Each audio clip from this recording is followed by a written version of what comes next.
go live. I'm going live. Checking my volume. And I'm going live. Going live. Going live. Alright, everyone tell me if you can hear me right. If the screen looks okay. Because I was having weird issues with the screen looking strange earlier. Actually, it still kind of looks a little weird. Let me see if I can fix that right quick. Why is it all bleh? Hold up. Let's see if I can fix this. Give me a second. Looks fairly odd. Like that. Maybe a little bit. Alright. How do I save it? Do I save it? Close.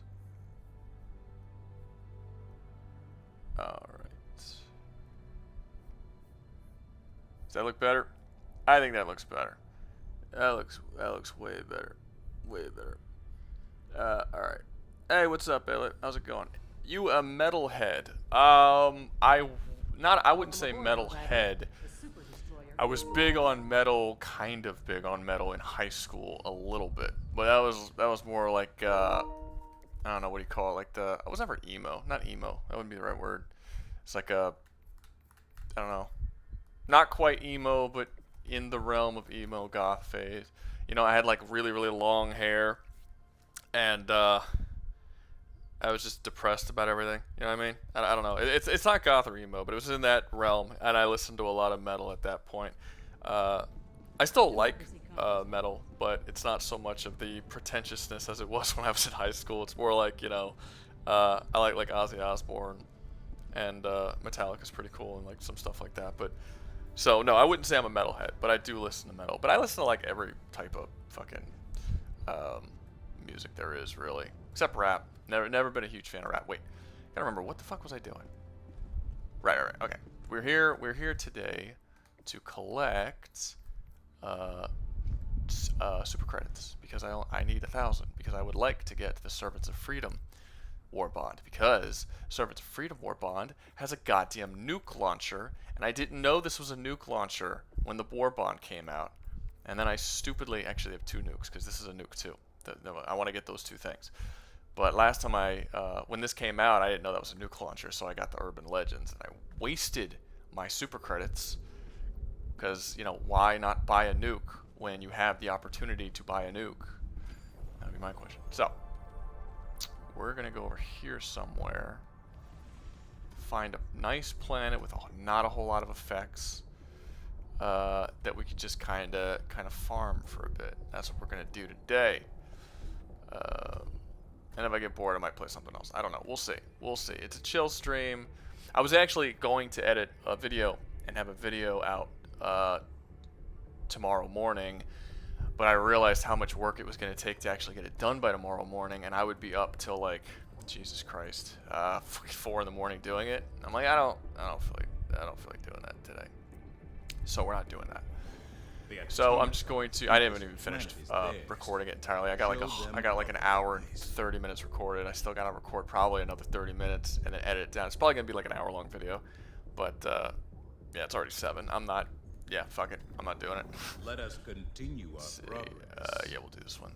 Do the Devastators. And yes, we are playing on easy. And the reason we're playing on easy is because I want to farm. That's the whole point of why we're here today, is to farm money, and it's just faster to do it on easy. Let's see. Hear you. Awesome.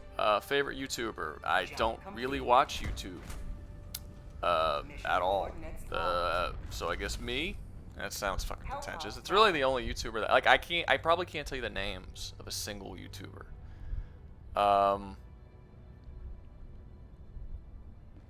I like the reviewer Jeremy Johns, who reviews movies. I like him. That's really it. I can tell you reviewers. Like, I know IGN, but I don't like IGN. You know, I don't know. I used to like. I remember when they had like way back. I don't know how old the people are who are watching this, but there was GameStop actually, or not GameStop. GameSpot actually used to have really decent reviews with decent reviewers, and there was a guy on there, Kevin Van Ord, that always reviewed games, and I remembered. When I would look at their reviews, and anytime Kevin Van Ord came up, I was like, all right, I'm gonna listen to what this guy says, because he knows what the fuck he's talking about. I liked him. I liked him as a reviewer. But yeah, basically anyone who I talk about who's like my favorite YouTuber, they're all going to be reviewers for stuff, because that's really all I do on YouTube is look up reviews for movies and games I want to watch and play. Let's see, we're going to drop down right here.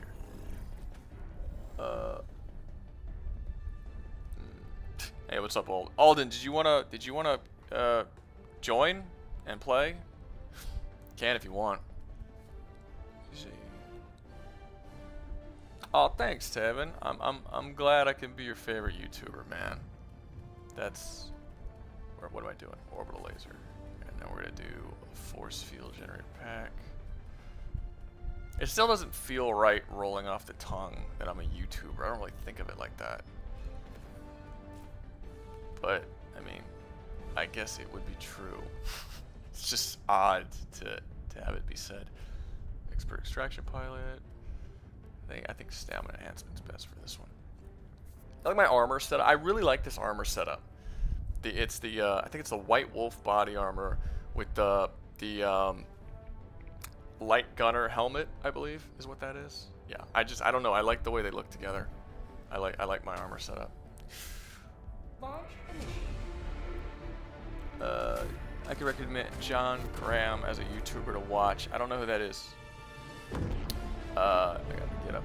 It's early tomorrow to run fuel, and I would. Okay, I was going to donate, but you're not a YouTuber. That's fair. That's fair.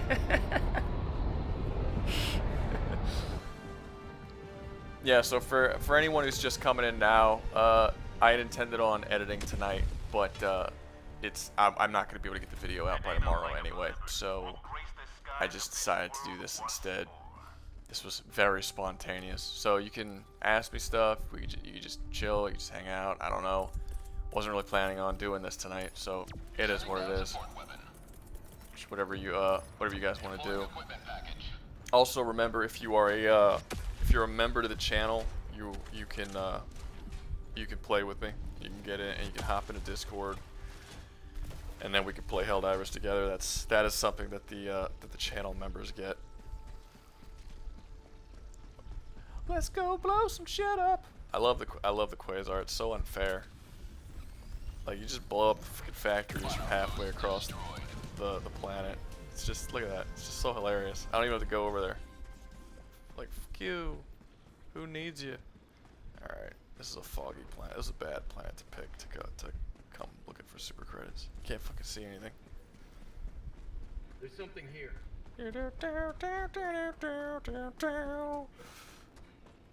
Alright, let's see. Hey, what's up, boxing? Nope. Don't want that. The ammo. What's this? Grenades. What else we got? Anything else? Nothing? Nothing? Okay. Going live. Going live. Oh, shit.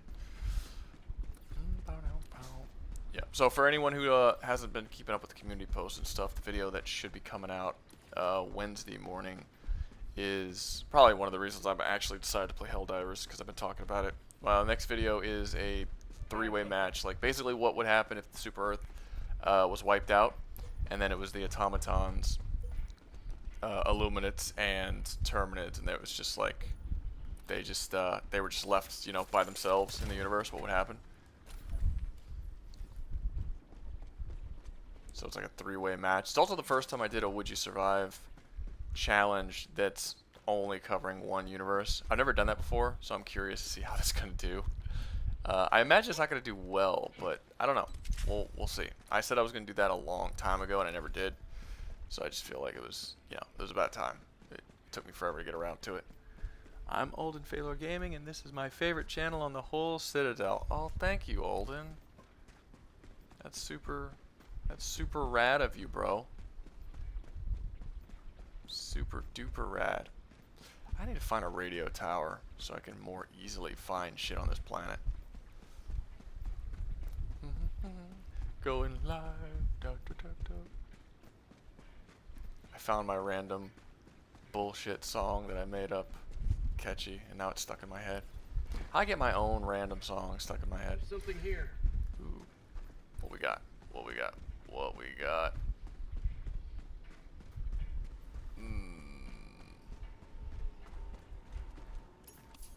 is there? Stuff and things. Alright, let's go. What we got? Positions, medals. Fuck. I want super credits, guys. I'm not getting the super credits that I'm looking for. You love Shepard's Dome. Have you watched Ben 10? The original series I watched a good bit of. Not all of it. I have not seen when they're teenagers and like Kevin 11 joins the team and shit. I didn't see any of that. I don't actually know. I was actually very confused because I hadn't finished Ben 10. So when the sequel came out and Kevin 11 joined and he was like dating Gwen and shit, I had no idea. Like I didn't know he ever turned good. I missed that because last time I had seen Kevin 11 in the main Ben 10 show, he had turned into like some giant mutant amalgamation of all the different Ben 10 forms. So I don't know how he turned back or how he got the powers to like absorb shit. That was all new. I didn't understand that. So no, most of it I have not seen. And then when they brought the show back and they like kind of like redid it with like new animation, I didn't see that either. But I miss those kind of old like action cartoons that they used to have on Cartoon Network, like Ben 10, Generator Rex, like that kind of stuff. Even Teen Titans and Samurai Jack to an extent. Like they just don't see them anymore. And that kind of sucks because I liked those kind of shows. They were a lot of fun.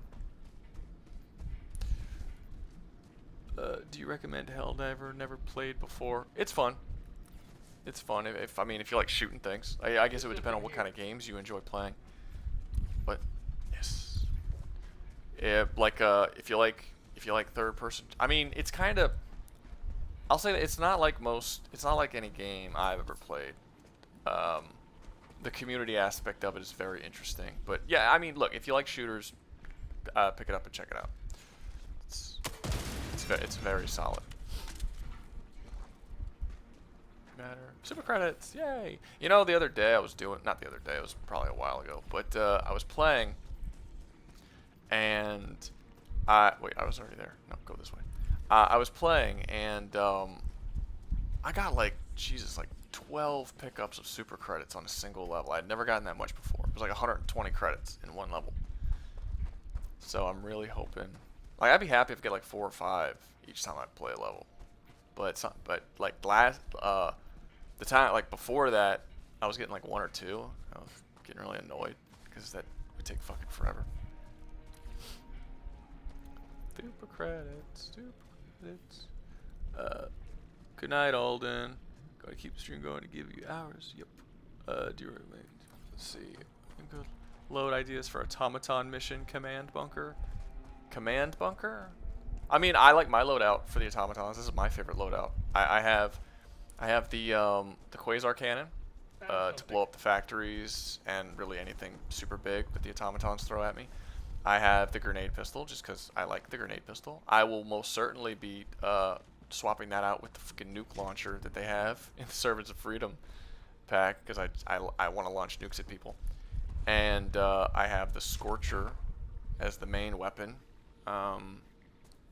Yeah, that's mine. And then I have the energy shield, the orbital laser, because of course I'm never gonna not have the orbital laser. I have the mortar, and yay, more super credits. What else did I have? I had something else. No, that's it. Yep, that's the whole loadout. That's my loadout that I like to use.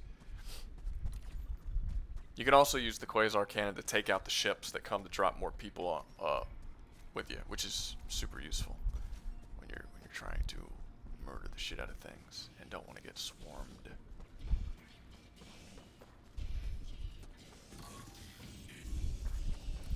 Hey, buddies.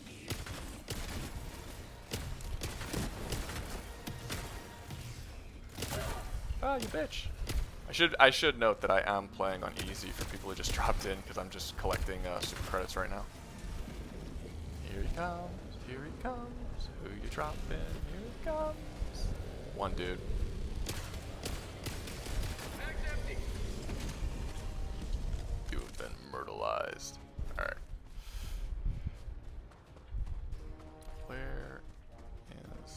stuff.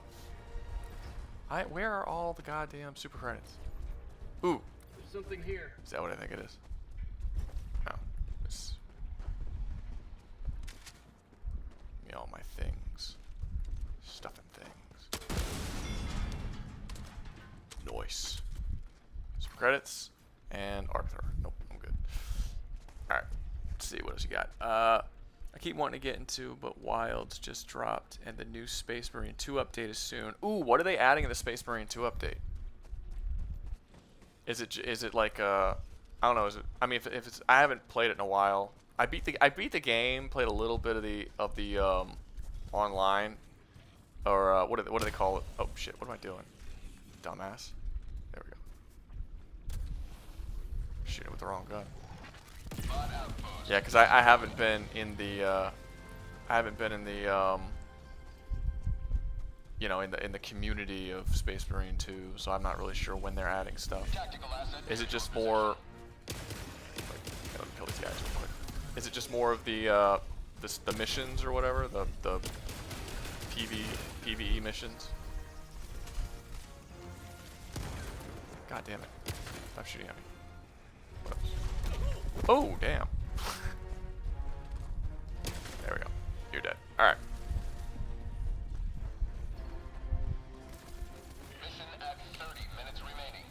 Oh, hello.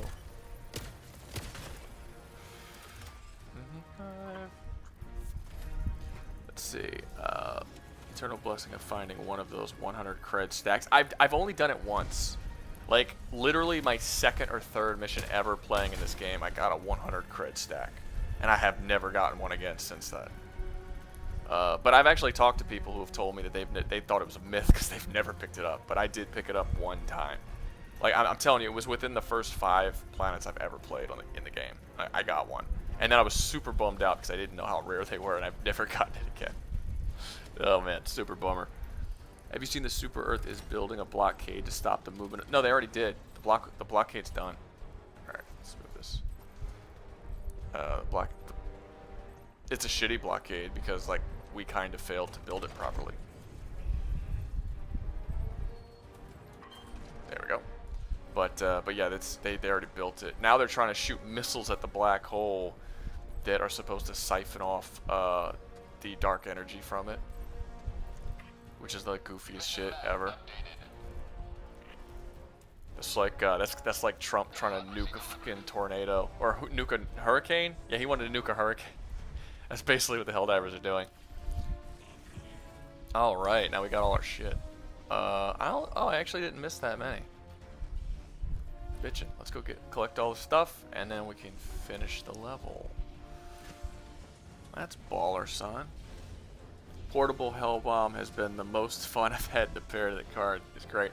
Yeah, it seems interesting. Do you usually blow yourself up with it, or do you just like, do you actually like drop it and run?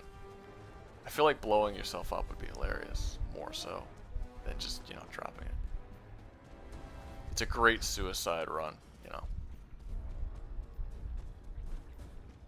Blow up fucking tanks and shit. The only problem is you only get 4. God damn it, I hate this. There's nothing there. The only problem is you only get 4 slots to hold things, and I don't know what I would sacrifice for the Hell Bomb. Like, I'm not about to give up my Quasar Cannon. I could give up my energy shield, but I really don't want to. Especially not for a nuke. Well, no, it's a backpack. So no, I would have to give up the backpack. So it would be the energy shield. I don't know. I don't know if I'll ever give up the energy shield. There'd have to be very specific types of missions that I would give up my energy shield for a fucking portable nuke. However, I can give up the grenade pistol. I am willing to give up. God damn it! No, that's not what I want. Wait, hold up. Where am I going? Wait, shit. There we go. Okay, now I gotta go over here. I already did this one, I'm pretty sure. Yeah, I already did this one. Yeah, I only missed one. That sucks, dude. There's not a lot on this level. Whatever, it is what it is. Let's see. Adding prestige for one. Wait. Let me see what you guys are saying. I kind of missed it. I just got the gas war bond. Before that, I got the Servant of Freedom. I don't want the gas war bond. To me, it just looks like a shittier flamethrower war bond.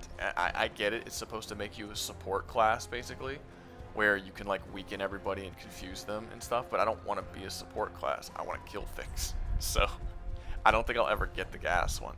I'm not gonna get the fire one either, because I already bought the fire armor in the shop, which is really the only reason to get the fire war bond, because you can already have a flamethrower and shit. Oh wait, no, stop. Look at that. Man, this sucks, dude. There's not a whole lot here. I ran into like 3 of those holes in the ground that don't give you anything. Look at this. Wait, where are you? Where's the factory? That's the factory right there. Through the shadows. Outpost cleared. Nice. Alright, now let's get out of here.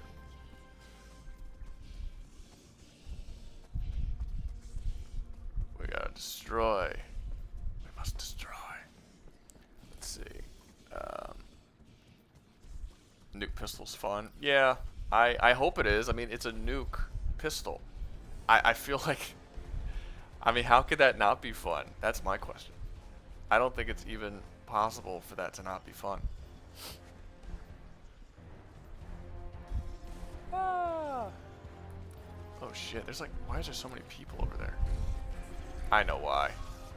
I know why. We must murder them all. Oh shit.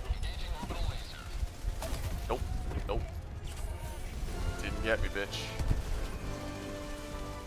Alright, kill them all, kill them all, blow them all up and kill them all, kill them all and kill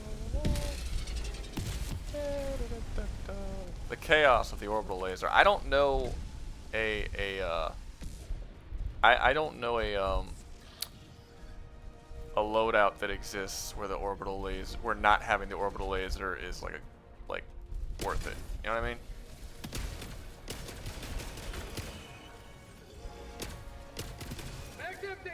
I very much enjoy the orbital laser. I am being shot at, and I don't like it. Stop it. Stop it, you.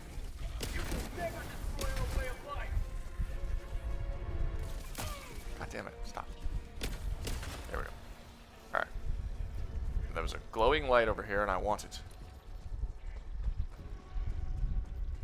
I want the glowing light, everybody. For anyone whose comments I missed or whose messages I missed, I'll read once the level's over. I'll go back and read them, kind of see what's going on, sort of thing. Enemy high priority target should be nearby. Stay sharp. Yes. Come on, super credits. Yeah, awesome. What's that? 40 this match, I think. That's not bad. That's not terrible. I've done worse.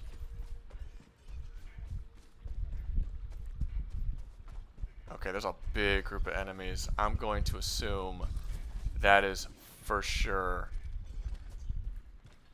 the destroyer that I'm supposed to be going after.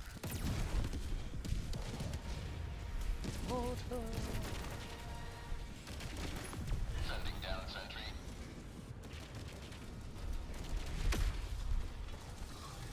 Kill them all. Wait, shit. Shit. Fuck.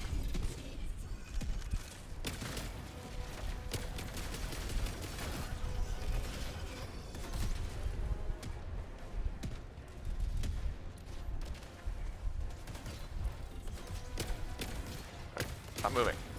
Skinny bitch. Oh goddamn, there's more over here too. You guys are whores. Have a taste of democracy. Hello there. Can I get a clear shot? I can get a clear shot. Goodbye. You've done your duty. You may extract with honor. Nice. We did it. Alright. Everything's done. Oh wait, nope. Wait, did I already got that, right? That was where the super credits were, wasn't it? Am I going crazy? That was where the super credits were. Yeah, that is where the super credits were. Why is it telling me I didn't get it? Whatever. Doesn't matter. Let's get the fuck out of here. Alright, welcome to... Hey, Flynn, how's it going, man? Welcome to the stream. Long time no see. General Brighter. I came back. Hey, Rouga, did you see the image of the little shit I drew earlier today? I think I did. Was that the little, like, super hairy drawing that you had of the dude with the pickaxe? If that was it, yeah, I saw it. Oh, run! Look cool, man. Look like a fucking wolf dude, or not a wolf dude, like a pseudo wolfman type dude. Let's see, hold on. Do I have my? Nah, 45 seconds before I get it back, but I'm not waiting that long. We're just taking them all on, guys. No mortar or nothing.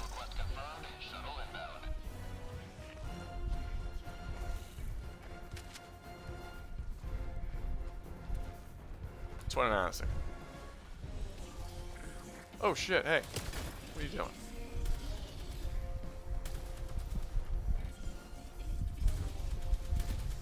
Looking the wrong way. Ooh, hello.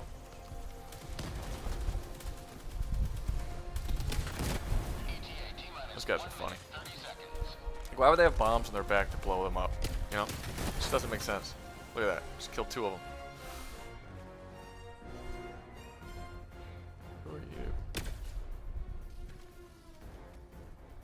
Someone out there. Whatever. They're coming.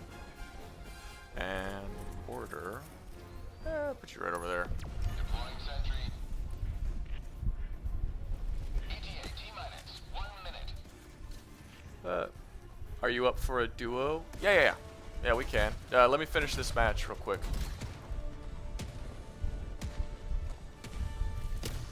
Shit. Kill them all. Give me a second. Like I said, I'll try to answer people's questions and stuff between matches, but also be aware that I'm probably gonna miss it. If you want to make sure that I don't miss it, give me a super chat so I can see your message more clearly. You know I can just come and help you, right? No, because no one in the stream can hear you. I don't think. Can you guys hear him right now? When he speaks? Because I don't think I have it set up where you can hear that. I don't know. Maybe I'm wrong. Maybe you can. You'd have to jump in the Discord, Flynn. You wouldn't be able to be on the TV or whatever. This is Pelican 1. I have visual on the extraction zone. They can hear me if I use the ink. Yeah, but you don't get you would be echoing. Even if they could hear you, you would be echoing because it would be going out of my TV into my mic that I'm talking to. So just enter the Discord, so that it'll just be recording voices from one location. Extraction complete. Pelican 1 beginning ascent. I'm in the Discord when. All right, well, You, bro, I gotta mute you. You gotta turn off your mic on the TV, because I got sounds coming from different locations. You're turning the room I'm in into a fucking, I don't know. It's wild. You're in Stream Bros, right, Flynn?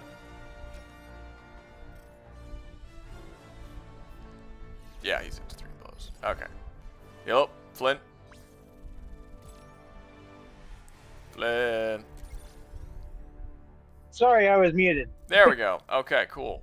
Yeah, all right. Now, can the stream guys in the stream chat, can you guys hear him now? I know you could hear him before, but can you hear him now that he's not in the game and he's in the Discord? It should be. Let me see. Speak, Flynn? I'm pretty sure they should be able to. Yeah, they should be able to hear you. According to my thing, they should be able to hear you just fine. Yeah. It's just I don't like I have to usually turn my fan down because if I don't, they can hear my fan through my audio. So if they are hearing my TV and you're talking out of the TV, they're gonna hear you being picked up by the TV and also picked up by my mic. So it turns into an echoing situation for some people. Understandable. Oh man, you sucked in that. Look, I beat you in everything. I wonder why. Why are you fucking kicking me? Stop kicking me. Alright, let's see. Hold on. I don't need this. Let me get rid of that. Let's see. What are we doing? What are we doing? What are we doing? Open that up. Yeah, we're just gonna be, I'm just collecting super credits, nothing too crazy. I thought you were a way higher level than 65. Did you start over? No, I just haven't been playing a whole bunch. Okay. Also, I was actually a lower level last time you played with me. Oh, okay. Because I thought you were, like level 100 and something. I think might I have been was still in somebody the else. 50s the last time I played with you. I got you. Yeah, like I was probably like, ooh, I hit level 40. Oh, cool. That means I got a new rank. Nice. I got a new rank. Hold up. That's so condescending coming Actually, from a I'm level level down there. 65. I'm level 40. Nice.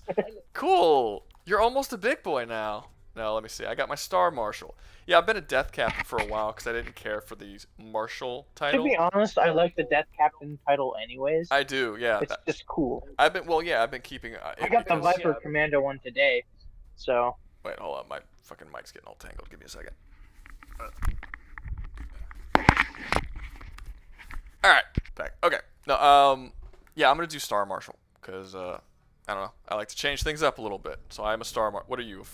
You're Fleet Admiral at level 65. That seems too. Yeah. Seems too early. Their ranks are not accurate if you're looking for realism. They seem odd. No, they seem odd. I honestly think that I don't like the titles that they've given in the war bonds. They really aggravate me because I don't really care much for them either. I liked the idea that the titles were like all the titles were going to be ranks, or like Viper Commando. I'm okay with, you know, because Viper Commando is like Yeah. it's a title that would make sense for, like, I don't know whatever platoon you're in or whatever section of the military you're in. But when they started making it stuff like free of thought and just like not stuff that aren't actually titles, I was like, oh, you're ruining it. You're pulling me out of this fucking. That's literally just a quote. Yeah, it's not even like that's not a title. Like, I don't know. I wish they all had stayed, because I like the idea, like, oh no, I'm a member of the elite Viper Commandos, or I'm a 5-star general or whatever. But when it's like just random, Or part of the firefighter squad. that's fine. I mean, safety officer. Some of them are kind of lame. Like safety officer's a little lame. Let me see. What was chemical agents one? Was that one also lame, or they didn't have one? No, they have one. Yeah, expert exterminator. That's not a title. I mean, Why not, like Yeah. it should be something that sounds more like military wise, like that sounds like you are an expert exterminator, but it's not your military title that you are an expert, you know. what about the super pedestrian? That's the one that came with the thing. Yeah, I don't like that one either. I think Urban Legends was dumb too. If that even had one, that did have one. Yeah, that's the one. Yeah. What about the Servant of Freedom? Don't like it. I don't like that as a title. It's a dumb title. Yeah. Yeah, they kind of just went from good to just not really. Doesn't sound good. The first couple that they did weren't bad. Was the first one they did Viper Commandos? Yeah. Was that the first one they did? I think it was. I'm not 100%. Let me look. I think it was. And I think after Viper Commandos, they were doing it for basically all of them. Fire Safety Officer. See, I don't mind that one. That's at least a title, you know. But then they started getting like really. After the chemical agents one, yeah, it goes downhill after chemical agents. Yeah, like I liked the why couldn't the title for the Truth Enforcer be Truth Enforcer? Like, why wasn't that the title? Why is Honestly, free of thought? Because I like the idea that there's a whole subsection of Helldivers that are specifically, like, their job is to make sure that all of the other Helldivers don't go against what Super Earth wants, you know, and they're the Truth Enforcers. Like a Truth Enforcer will come on your ship and like evaluate you and be like, okay, everything seems to be in order here, very managed democracy like, and then he just like dips, and like all the other Helldivers can't stand the Truth Enforcers.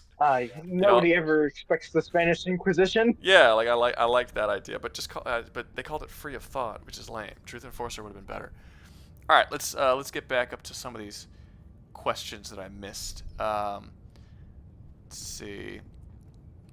Shall we? I just He's got gas war bomb. Portable hell bomb has been great. Finally adding prestige for 1. That alone is making me actually pick it back up. New pistol. Space Wolves. New PvE mission. Oh, letting other classes use some weapons they couldn't. That's cool. That's cool. I mean, that's stuff that I would kind of expect them to add. Nothing too special there. I don't know if that's enough to have me pick it back up, but because I never actually hit the max level, so adding prestige levels doesn't really mean a whole lot to me at the moment.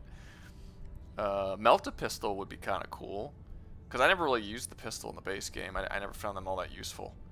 But the Melta was like the go-to. Like, I don't think there's any gun that's even close to as good as the Melta. Greetings. See, technically the rockets aren't galactic hit the war black hole. always. They dip close. Yeah, no, I know. I didn't mean they don't fire it into the black hole. They fire it just outside of the suction, but it still siphons the dark energy from the black hole is what I was referring to. It's very strange. What's up, Battle Chicken? Are you a sneakerhead? So you talking about shoes? No. They're shoes. Let's see. I tried General Bruce. Okay, I tried the Loadout. It was perfect. Thank you. Wish you luck with super credit farming. Glad I can help, too. Piss of poop, piss of grape. What smoosh? I don't know what y'all are talking about. Y'all are wild. I know this isn't a debate stream, but I was wondering if the logic plague would affect the souls that possess the flood forms in Unicorn over. No, why would it? Logic plague doesn't affect souls. There's no evidence that it does. Rouga, is your ship full upgrade? No, not even close. I was gonna say I don't even have full upgrades. Not even. No. You say I don't, like you're fucking 50 levels ahead of me. You're 15 levels ahead of me. Get over. No, or 25. No, what are you again? 65. Okay, you're 25 levels ahead of me. No, but if I had been playing the whole time, I'd have a lot more. But as you can see, I have full on the simple samples. Like I can't carry any more simple samples, and I barely have any of the other ones because I've been farming on easy every time I play this game because I'm trying to get the war bonds, and that's just faster than playing on the normal. I probably shit at this game now, to be honest with you, because the last like 6 or 7 times I've played, which I haven't been playing that much, to be honest with you. I've been playing other stuff, but the last I can help you do higher ones. No, I don't need help doing it. I'll be fine. But it's just I will probably be trashed at it because I haven't done it in a while. Every time I get on, I play easy so I could farm for super credits because I was trying to get more war bonds. Because I was really dumb when I first started playing the game, and I was spending all my money on armor in the superstore as opposed to like this shit. Oh, cool. Combat hatchet. Nope. Don't buy anything from the superstore. I like this helmet, though. That's a nice helmet. I actually don't have that armor yet. I need to get it. I want that helmet, but it's not smart to buy that helmet because I want to get more stuff, and it means I'm going to have to farm longer. Let me see. How's the cape for helmet? Is it the German-looking one? It's the one with the fucking yellow skull painted on it. Oh, okay. It's that one. It's the it's called Hellbent. It's also got a cool name. That's a cool name for a helmet. Let's see what's over there. I will tell you now, its perk is not great. I'm not talking. I don't care about the armor. I'm just talking about the helmet. Okay. Yeah, armor. Yeah, no, I don't care about. I don't care about the armor. I would just get the helmet. And then as for the, let me see, cinder block. Increase reload speed. Nah, I already got that for the urbans. And then they got the Nazi armor back up, the doubt killer. Like, I feel like a lot of the names to the armors would be better titles than what the titles that we actually get, which I think is kind of funny. Yeah, I already have the cape to the Nazi one. That's the one I currently have. But I do like that Hellbent. But no, I'm not gonna do it. I'm not gonna do it because I'm trying to. Here, I will salute. Oh no, okay, fine. You don't want to salute? You don't have to salute. Let's play. It's cool. We don't have to do that. All right. Let's see. Anything else? Let's see. Anyone other questions before we get started with the next round? Yeah, we can do a split. The highest ranked title you get is Super Pedestrian, I think. Oh, y'all need a third. Darren, it's kind of a rule that you can't play unless you're a member of the channel. It's just something. I didn't. Well, I originally made the rule that if you're a member of the channel, you could play because I wasn't actually expecting anyone to get any members. But then I ended up getting like 20 members who wanted to play, and now that it's like a thing, I can't just have people who aren't members come in because it'll kind of like lessen the value of the membership. So unless you're a member, nah, you can't. But if you're a member, yeah, sure, you can jump in. Don't matter to me. An illegal propaganda broadcast has been traced to this location. Let's do it. Let's fuck up this illegal propaganda broadcast. What? Flynn, what's your favorite faction to fight against? Personally, bots.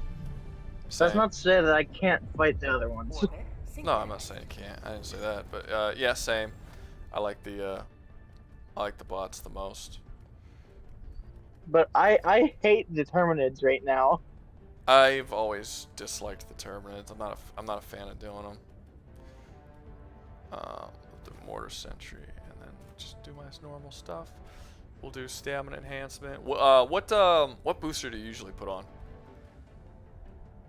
on? Well, if I run solo, it's usually the space optimization just because I like having the extra ammo. But Gotcha. I either do stamina enhancement otherwise, or armed resupply pods are usually the ones I do. Yeah. You don't actually have Armed one. resupply pod?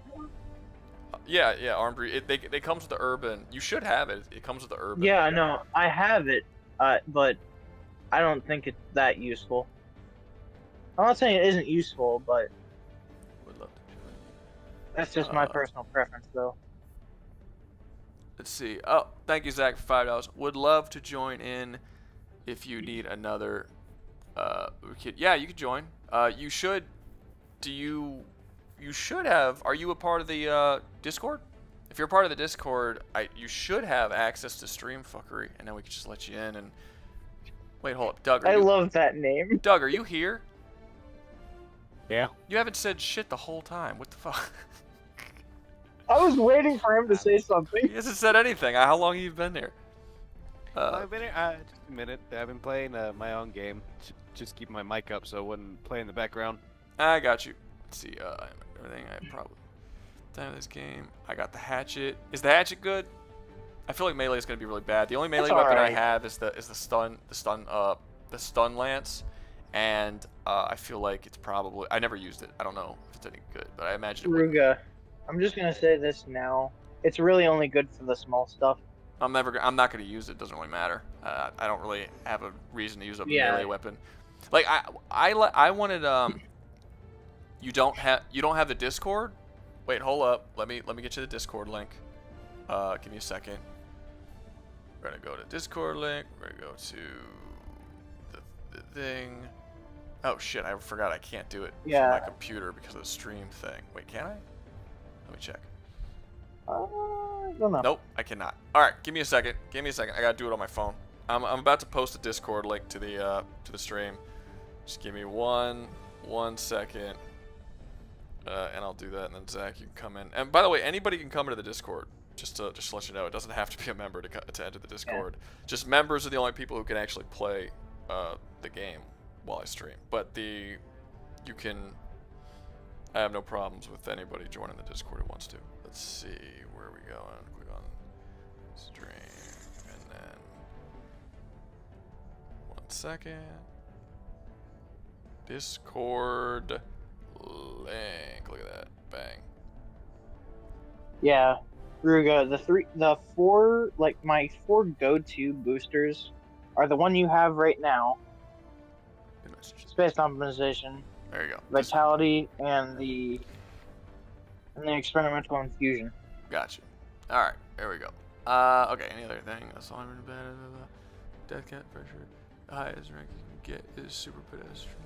64. Okay, cool. Everyone good? Actually, I'm pretty sure it's super private. That's the wrong link. That should not be the wrong link. That should bring you directly to the Discord. Well,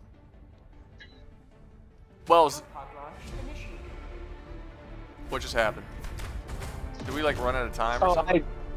Oh, I didn't. No, I pressed the ready button. You had readied up already. Yeah, I already had ready. It's fine. James, what do you mean that's the wrong link? It shouldn't be. I just dropped it from the Discord. Zach, you could join the game. Even if you don't have the Discord. Well, you need the Discord to actually talk in the like talk. But yeah, you can come and play. You just won't say anything. So I guess you could do that. But this motherfucker right here just launched the game. So you're gonna have to do it next round, next match, because I can't like stop the game to invite you. But yeah, just you see my name? Where's my name? My name's somewhere. Where's my name? Yeah, shit. Yeah, just when we're done with this match, I'll give you an invite code or whatever. Or do you have the game on PlayStation 5 or do you have it on PC? Dropping a pin. Northeast. Far. Dudes. Oh. Stop. You're making me miss. Stop moving. There we go. We got him. I can literally snipe the objective. Well, snipe the objective. I'm not gonna stop you. I just need to be able to see it. Here they come. Here they come. Kill them all. Here they come. As much as I want to comment on what you guys are doing, there's quite a delay on the stream. Yeah, there is. There's nothing you can do about that. You pick. I have it set to the lowest latency, or wait, no, I have it set to normal. Oh shit, I have it set to the worst. Fuck, I forgot to change it. No, you're right. There's going to be a really high latency. God damn it. That explains it. Yeah, I was about to say it's a longer delay than normal. I forgot to change it. No, that's on me. And I can't change it while the stream has already started. God damn it. There's something here. Fuck. Now I feel like shit. Yeah, no, because I saw it was on normal. And I was like, oh yeah, it's on normal. That's normal. But I forgot that no, ultra low latency is the best, not normal. I had a brain fart. My bad, guys. You're supposed to, there shouldn't be that bad of a delay, but there is. My bad. Let me see. What do you think of the guys that the artists? Let me see. That was easy. James, tell me what you mean by it's the wrong link. I'm on it. Because does it just not work for you, or send you the wrong place? Because it should be just the basic Discord link. Let's see. You're good. Finish round. The ministry approves the. Did it have unlimited uses? What enemy are you? What does what have unlimited uses? The Discord link. Yeah. Sometimes if you don't change that, it's it had unlimited uses. All right, let's let's spread out and get all these diamonds. I mean, if you want to destroy the things, you can do that. But I'm doing it. Okay. Cool. And let me know, obviously, if you get like a two-person door or whatever. All right. Two-person door. Yeah, no, I'm sorry, guys, for the latency. I forgot to change it to ultra low. Because usually for the debates, What is that? For certain things. Oh. Wait, what? Oh no, you're fine. Keep talking. Yeah, usually for the tier list, it I really almost doesn't. blew myself up. Flynn, either let me talk or don't. You're like, no, you keep going. Then you kept going. No, God damn it, I forgot to move the things. Yeah, usually for the tier list streams and stuff, it doesn't really matter if it's normal latency or not, and because you know we don't interact all that much. But also I made it normal latency because at the time there was like 2 weeks ago there was a stream where it was storming outside and it was fucking up my internet. So I had to do ultra low latency because I was hoping that it wasn't going to kick me out of the stream. It eventually kicked me out of the stream anyway. So, and I forgot to change it back. So that is my bad, guys. Next time I will change it to ultra low latency so you guys don't have to wait 15 fucking seconds before you know, you get the information that you need or whatever.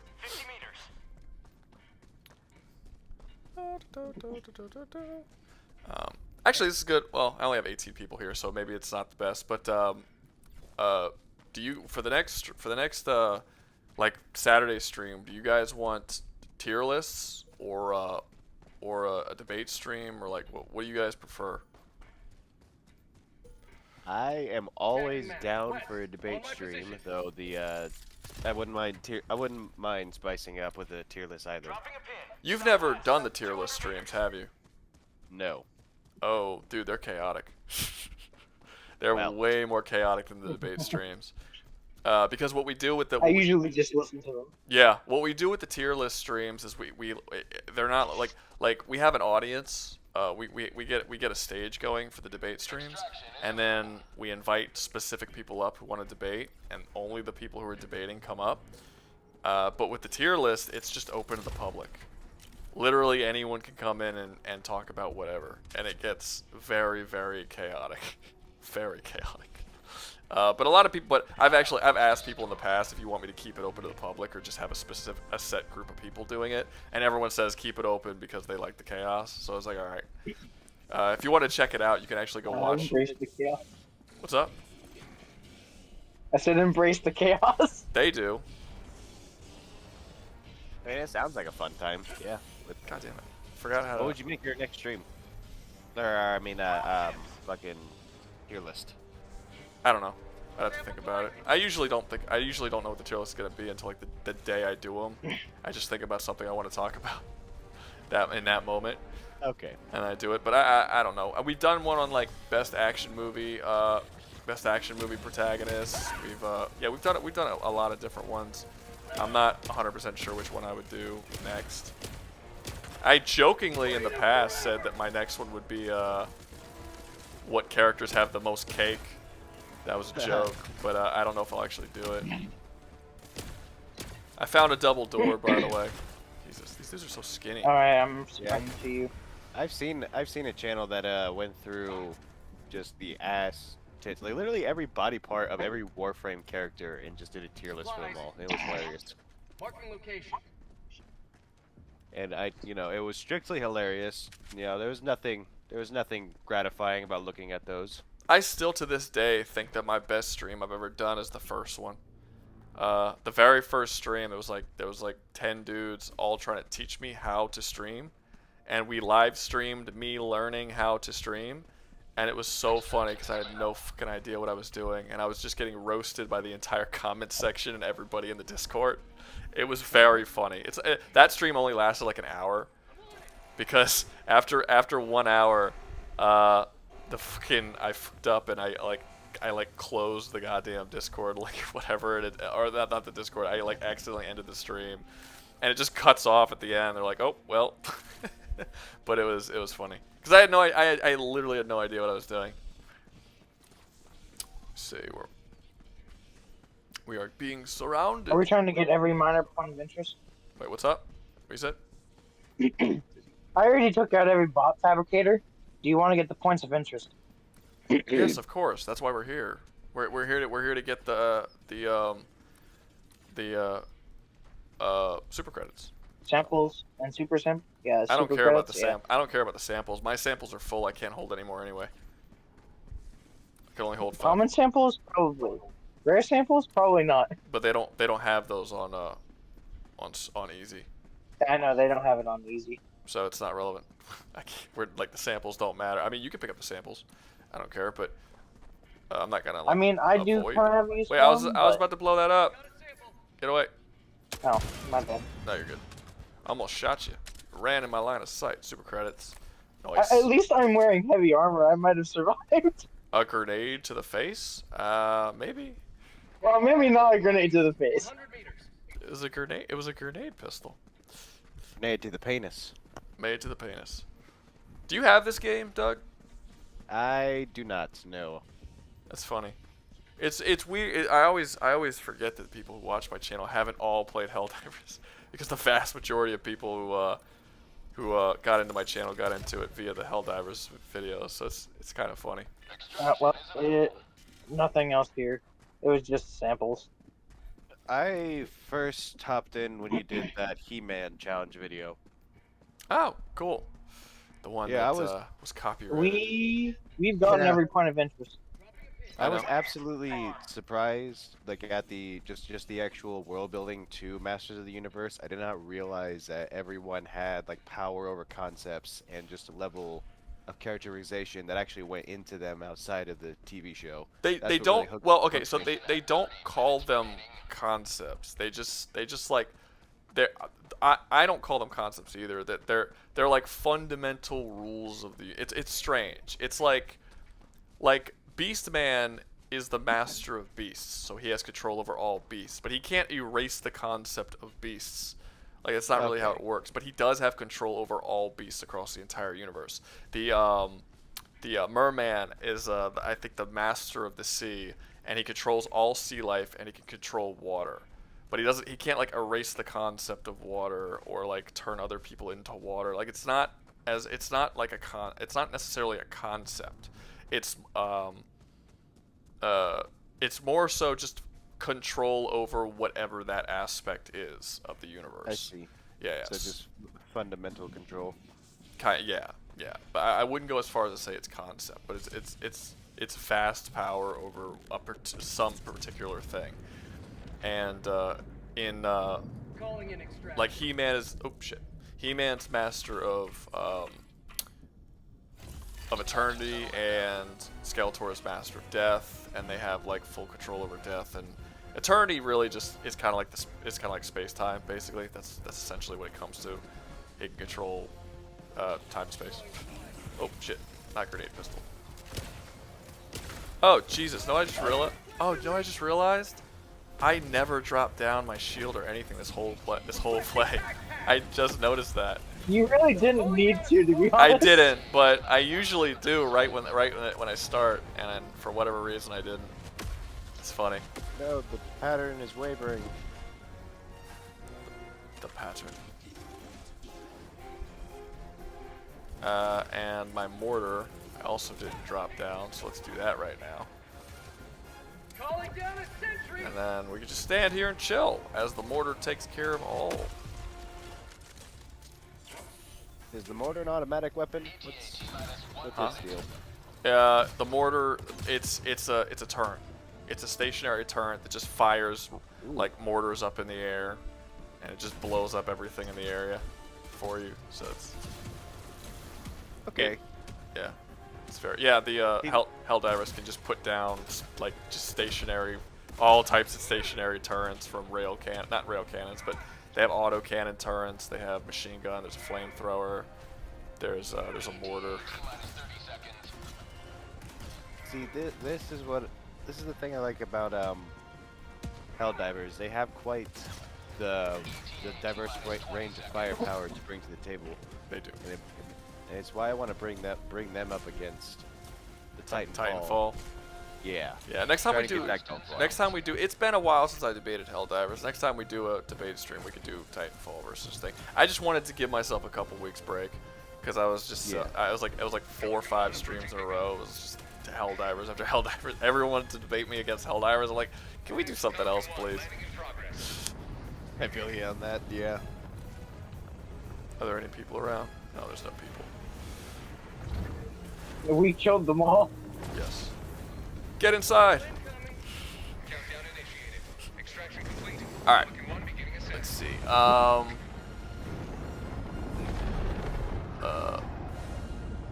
Victory was never in Let's see. Some of these messages. Turn power on again. Okay, I was trolling. Sorry. Oh, don't do that, James. I was trying to see. You were making me think that there was like actually something wrong with the link. Let's see. When the games tell me to press any button, can't I press the power button? I want to debate Beyblade versus Bayverse Transformers. Interesting. What? Never heard that one. Hey Rouga, I don't know if you see these comments or not, but I've got a couple questions regarding your survival challenges. A, how would the He-Man universe do in a Doom invasion? I'm not covering that because I intend on making a video about it at some point. I just haven't done it yet. I have been looking forward to that idea for a while. Well, okay, so the plan was to order. I ordered a comic book It was supposed to be the He-Man omnibus that was going to have all the He-Man comics, so I can like sort of re-up on the story because it's been a while since I've read a lot of them, and I just wanted to get all my all my info right. And when I ordered it, I got cheated.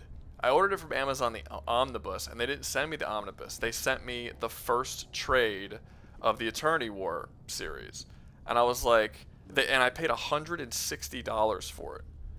And in case you're not aware, an omnibus has like, I don't know, almost like 1,500 pages.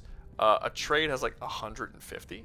So I paid like $1 a page for a trade. A trade is usually like $10, $15 maybe. Like they're super cheap. No, that's not true. I guess they're usually between 15 and 20 bucks usually.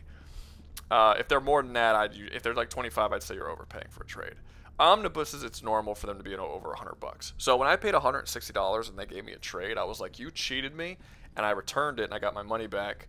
But that means that pushes back how long the video is going to be, because I have to, now I have to reorder the omnibus, wait for it to come in again, and then read the whole thing. So the video keeps getting pushed back for various reasons, but I do intend on doing it at some point.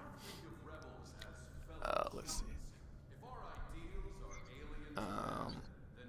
And how much fun and chaos would Oz be if it was a musical? Oz has a musical episode, so that already exists. You can check that out.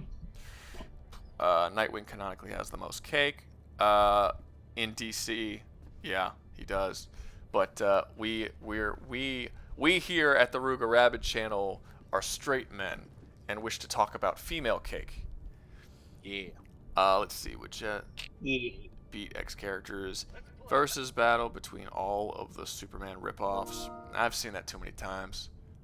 Ghost Shadow? Who the someone wants to be my friend. Is that someone from the stream? Or is that just some random dude? I don't know. The stream was painful. You learning how to stream was painful? I thought it was entertaining. It was a very entertaining stream. It was entertaining. Were you there, Flynn? I was there. Oh, I watched it. It was hilarious. It was very fun. It was a very fun stream. I think that was the second one. Dan was angry. Free for alls. Let's see. Would He-Man have actively blocked the corruption? Again, I'm not talking about that yet. What happened to Dan? He's just not here. I didn't tell anyone I was doing this stream. Usually I set it up with everybody and I'm like, hey, y'all ready? Blah, blah, blah. But I didn't tell nobody. I literally just started, which explains why there's only like 25 people here. Because I told literally no one that this was happening. I joined the Discord. I can't figure out. Figures it would happen getting my first smartphone in years. And yeah, I was watching Rouga on a flip phone. How hard you trying to watch these vids? It's funny. What does She-Ra do? Like, what is she the master of? I can tell you what she does. She has a lot of same powers as He-Man, although slightly less. But she does have some powers that he doesn't have. Like I'm trying to remember. She has a flying unicorn, and she flies, which is something he doesn't do. And she has the sword of, is it the sword of protection that she has? God, it's been so long since I've even thought about She-Ra. Oh, I think I remember. I think she has like a, fuck, no, I don't. I'd have to look at, like I said, I gotta reread these comics. It's been so long. But if you would have asked me a couple weeks ago, I guarantee you I would have been able to tell you. But I'm having a brain fart right now. But yes, She-Ra has all the power, has most of the powers He-Man have to a slightly less extent. She's not as strong, not as durable, all that. But she also has one or two powers that he doesn't have. And I'm trying to remember what they are, and it's bothering me. But her sword can do other stuff that his sword can't. Like, his sword is basically the ultimate defense and the ultimate strength. Like, it's completely indestructible, and it can slice through basically anything. And yeah, it's that. What's up? Can her sword transform into whatever she needs? I think. I don't know. Because I'm trying to. I think so. It's been a bit. I was more of a He-Man dude than a She-Ra guy. I would mostly watch She-Ra when She-Ra did crossovers with He-Man. But she does have more powers. Her sword does have some stuff, has stuff that He-Man's doesn't. But I cannot recall But like, I guarantee you, if you asked me a week or two ago, I would have been able to answer this question. It's just for whatever reason right now I'm having a brain fart. But yeah, she does have different powers. But overall, she's a lot weaker than He-Man. As for what she's the master of, I actually don't know, and I may have never known that, because I don't think I've ever known. Let me see. I'm gonna look it up right now. What is She-Ra the master of? I'm legitimately curious. You guys got me curious asking this question. Give me 1 second. I'm gonna look it up. What is She-Ra the master of? The kitchen. The kitchen. Let's see. Title character twists the She-Ra, Dorma, there you go. She-Ra is the fictional superhero to the universe franchise. She's introduced as a protagonist. God damn it. Does anyone find that the Google AI that answers your questions never answers the question that you ask them to? Oh, it is. Like, it's Yeah. very it's finicky. terrible. I fucking hate it. It never answers It's what I not needed great. to answer. I have like a 50-50 shot of getting my answers, but I usually have to read the articles that they use to produce the answer to understand it sometimes. Yeah, it's alright. Superhero Destiny chosen. She has displayed the number of average physical blah blah blah. Simply, I don't know what she's the master of. Okay, yeah, you were right, by the way. It says here that the magical sword can transform into other weapons. I got the name right, though. It is called the Sword of Protection, so I was right about that. But there's more to that, though. She has like a crystal thing, and that crystal has different powers and stuff. Like, she has different powers than Meth? than He-Man does. It doesn't say. Fuck. Okay, I'm not gonna halt the stream to look this up. Look, if anybody can look it up and who's in the stream, if y'all could do the research for me real quick, so I can keep interacting with the stream, and find out I if you need can you to find do the research. what is She-Ra the master of, because I do not remember. I feel like it's gonna be something like the master of destiny or something like that. I know it's gonna be some broken shit, whatever it is. Maybe master of fate, possibly. But it's yeah. But I don't remember. Let me see. Ever play Lost Planet? Yeah, I've played the first one. I never played any of the sequels. It was pretty cool. Which gunslinger can survive the Dark Tower series? Lost Planet was dope. Still haven't played Helldivers, the best one. The master of ironing these clothes. Master of being a bad lesbian. For me, Google AI isn't that okay? Master. Yeah, they turned her into a lesbian in the new show. Her and Catra. What? They turned they turned everyone gay. They turned She-Ra's dude, the guy, like, the creator of the show actually came out and said that even if we don't say that a character is gay or straight, just assume everyone's gay. Like, it's a gay series. Like, all the creators are gay or like super pro gay activists, and all of the characters they made gay. Like the dude with the bow, I'm forgetting his name. Actually, it might be Bo, but he has two gay dads. He himself is gay. She-Ra's gay. Catra's gay. I think the only person who's shown to arguably not be gay is Hordak, and the bitch with the long hair, whose name I'm forgetting at the moment. I think they're arguably not gay, but even their relationship is set up more as like a friendship than an actual romance. Even though it could be implied that they're romantically, that he starts to like her and more than that. But yeah, they said everybody's gay, but that was not the case for the original She-Ra. I don't think there's any gay people in the original She-Ra. She-Ra is the master of transformation into a powerful warrior, the leader of the Great Rebellion. Yeah, that doesn't answer the question. Let's play. No, that doesn't answer the question. The She-Ra show. Or the She-Ra show. She's gay in the She-Ra show, straight in the OG. Live action She-Ra was gay though, so it's not without precedent. Live action She-Ra? From what? From Yeah, I didn't know there was such a thing I as can't live say I've action. seen that. from the origin, from like the He-Man with Dolph Lundgren? Is She-Ra even in that movie? It's been so long. I haven't seen that movie since I was like 5. I didn't think there was a live action She-Ra. That's news to me, guys. I had no idea. But yeah, no, they didn't. I mean, but they didn't just make well they made. I actually really like Catra's character. Honestly, I don't like the She-Ra show, but I watched as much of it as I did solely because I thought the Catra character was interesting. I liked Catra. Literally no other character was keeping me watching it. I wanted to see Catra's story. When her story started to get a little less interesting in the later seasons, I kind of dropped it.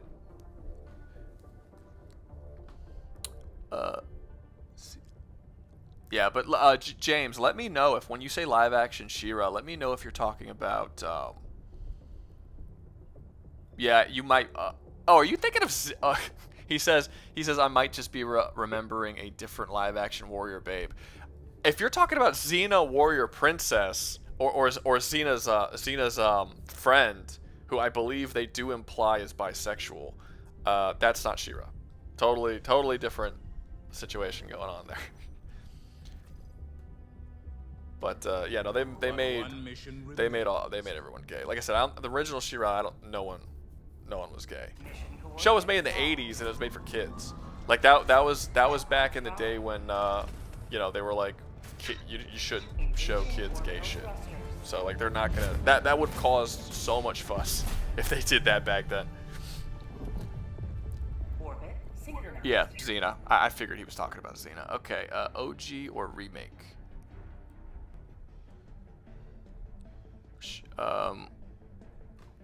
What are you referring to when you say OG or remake? All right, let's see. I guess we'll start over here, and then we'll just walk around, collect all the stuff, do all the things. Party hardy, you know the deal. You know the deal. Guys and gals.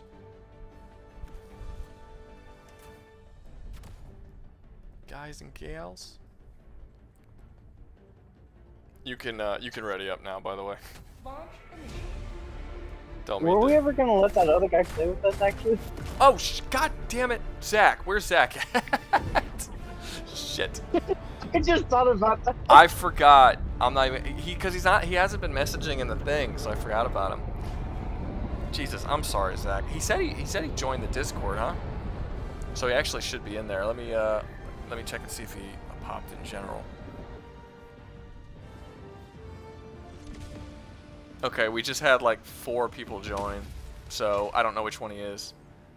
Zach, send a message in the stream chats. Tell me who you are, and I'll like set it up for you. I apologize greatly for forgetting about you. I feel like a dick. Tagging map. 200 meters. 200 meters.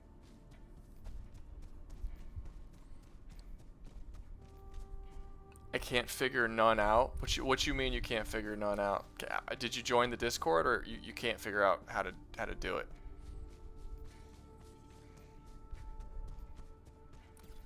Oh, god damn it. Forgot to drop my stuff again. Sounds like you forgot to drop your shit too. I did. Hey Rouga, how are you doing? I am doing wonderfully. Wonderfully fine. Okay, Blank, yeah, I saw you in the normal one. Hey, Flynn, go play. I'm gonna see if I can get this. Well, no, because everyone's watching me play, so fuck, never mind. Sorry, Zach. Wait, one more game. Wait, one more game, and then I'll remember this time, I swear, to get you in. You know, you could just stop the game and then we could do it. You could just stop the game. That's ridiculous. That's a ridiculous thing to say. How dare you? My mama didn't raise no quitter, Flynn.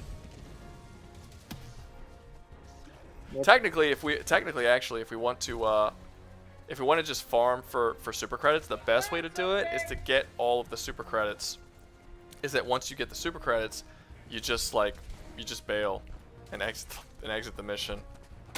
That's technically the fastest way to do it, instead of having to like go to the thing and do all that. You know, just collect everything and leave. Because you'll keep the. You put a thing down. Is that a double door? Outpost destroyed. Huh? Flynn? No, it was that I just completed. Oh. Oh, you still have your marker on the map. Oh yeah. Oop, Yeah, I saw something. Yep, there we go. Give me what I've come for, boy. Found something. Duck, you still there? That, Yeah, I'm trying to figure out what Shira's the master of. Yeah, it's oh, I did just find a double door actually. nice. Stay where you are. I'm coming to you. Yeah, I cannot remember. Maybe she's not the master of anything. I don't. Yeah, I did see someone claim that that Shira is a different media, so, and that means they're owned by a different media company, which means they might not use the same concepts as being a master like they do in the Masters universe. I don't know about that. I have to look at that because She-Ra was made by the same people who made He-Man. They share the same universe. Hordak Prime, Hordak, Skeletor, they are villains in each other's series. They're part of the same. I mean, maybe at some point nice the rights got like transferred somewhere. Maybe. I think it has to do with the show, and in the comics they're in the same media. Well, I mean, what else is there other than the show and the comics? I don't know. There isn't. It's just the show and the comics. I don't know. I'd have to look into it. Maybe at some point they lost the rights somehow, but I mean, He-Man was initially a show that was made by Mattel, I believe. I'm pretty sure it's Mattel. And then they made it as a boys' show, but it was so popular among girls that they decided to introduce She-Ra, who was a long-lost sister of He-Man, and then they spun her off into her own show. And that show was also made by Mattel. Found something. So, I mean, I don't know what they could have done to have lost the rights to the character that they created, and I find it very hard to believe that Mattel would ever allow their rights to be lost. There would have to be something pretty big and out of their control for that to happen. But I just got 2 super credits in one thing. That was cool. But Oh, nice. yeah, I don't know. I'll see. Cause like I said, She-Ra is He-Man's sister. Right. Like that would be There's so. another double door. Oh, I I'm know coming. it doesn't make sense to me. I didn't like read a massive article. I just saw some conversations trying to see if anyone ever discussed it. Yeah, something and was I brought up. believe, I could be wrong about this one, so don't take it too serious, but I believe Eternia and Etheria are in the same solar system. Like the He-Man universe is an entire universe, but She-Ra and He-Man live in the same solar system. I just made it. Why'd you let go of the Seems button? about right. It automatically kicks you off sometimes if you have your hand on too long. How dare it? Man, Ugol over here is just fucking flabbergasted. Super credits. Got a lot of super credits this round. I haven't even checked how many super credits I've had. We've gotten in the last. We've easily gotten at least 50 this time. Yeah, and then I got like 40 the other time. So I should be in the high 700s by now, I'm assuming.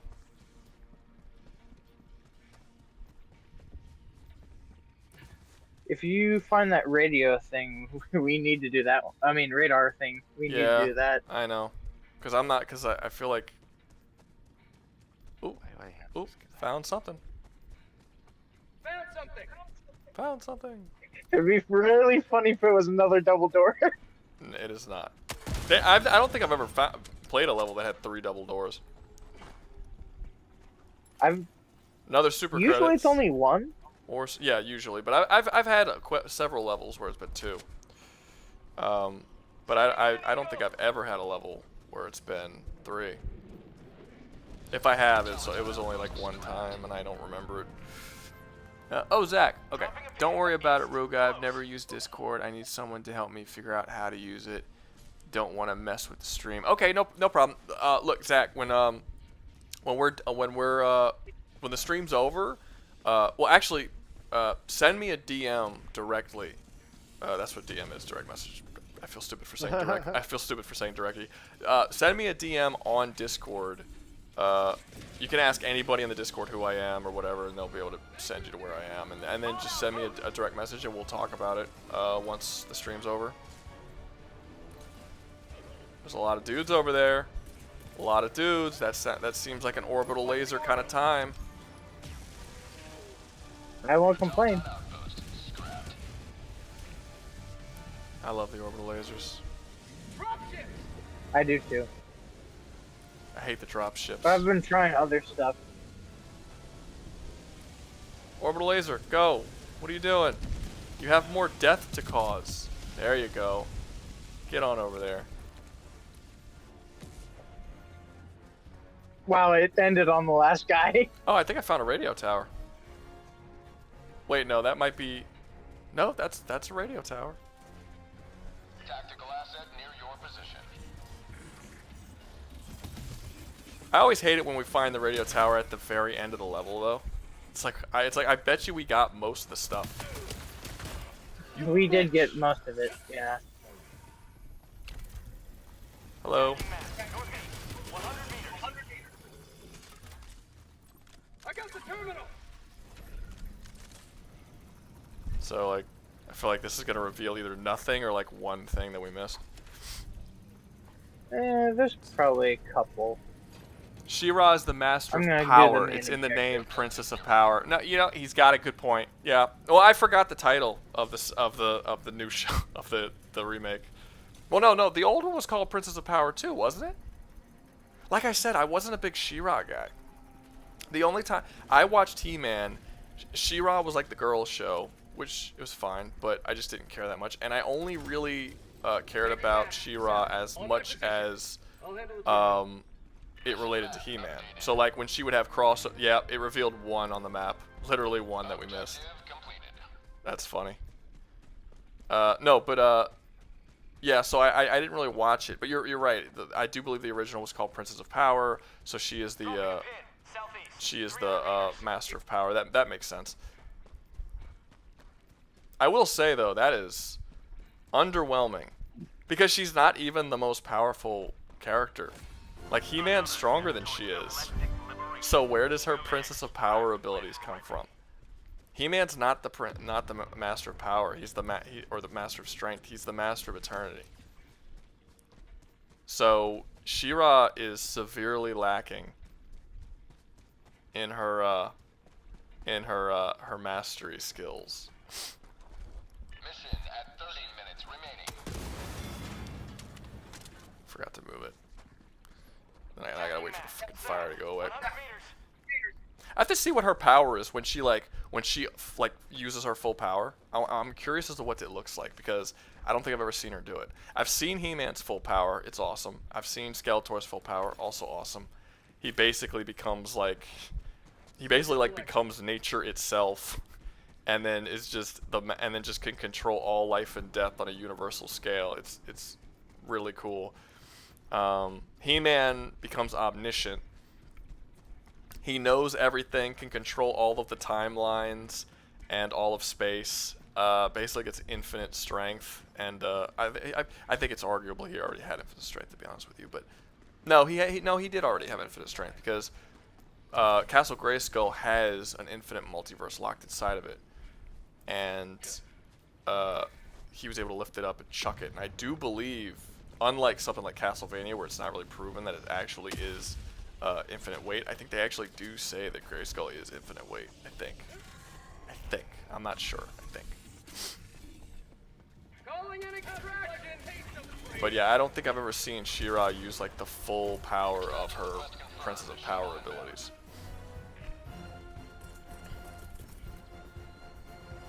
That would be cool to see. Calling down a sentry.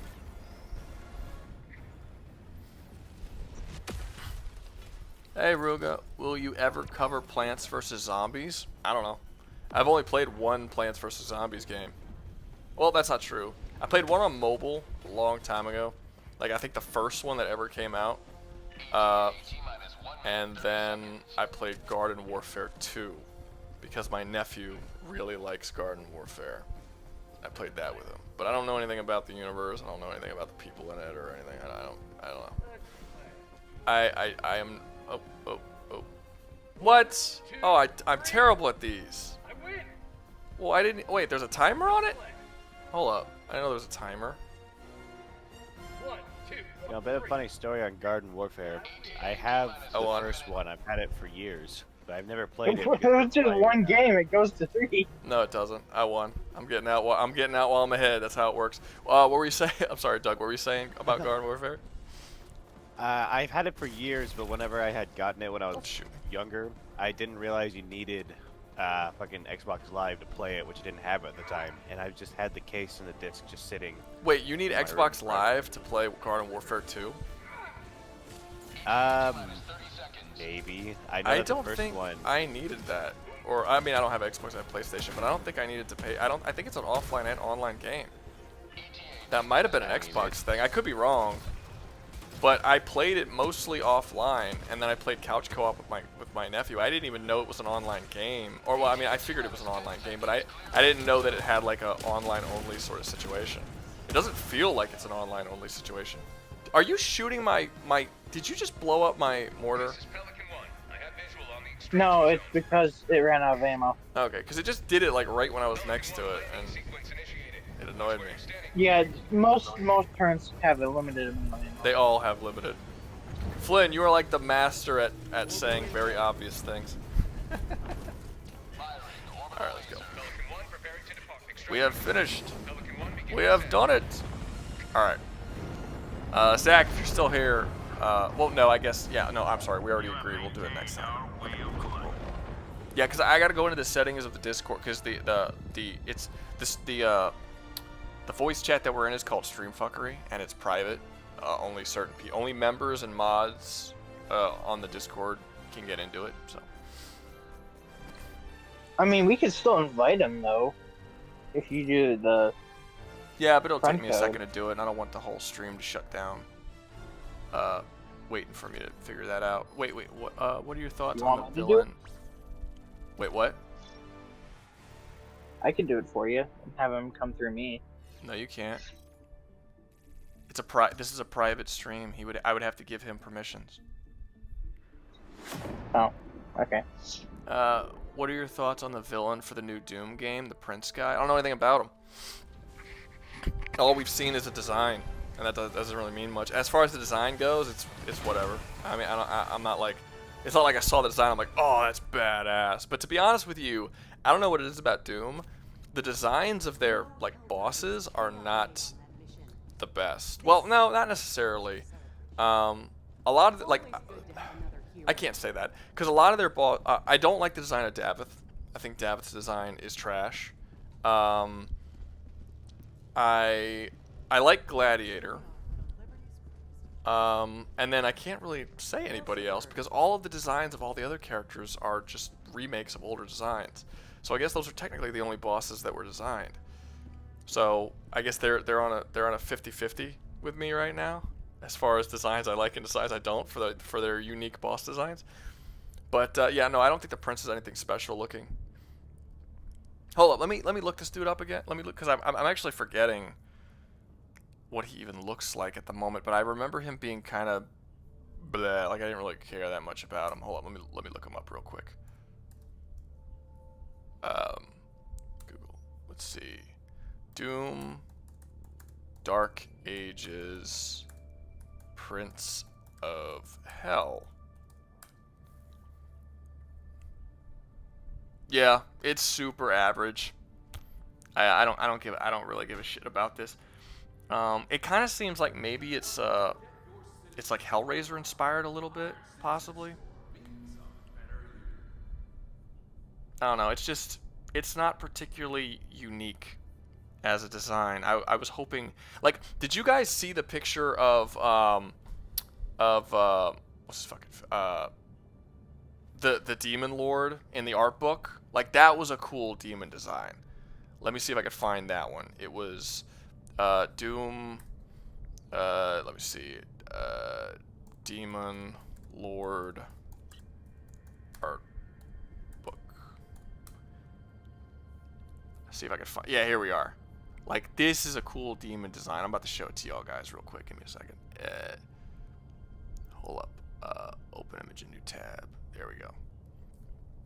That is way too big. Can I make that smaller? There we go. Okay. Let me. I gotta switch up.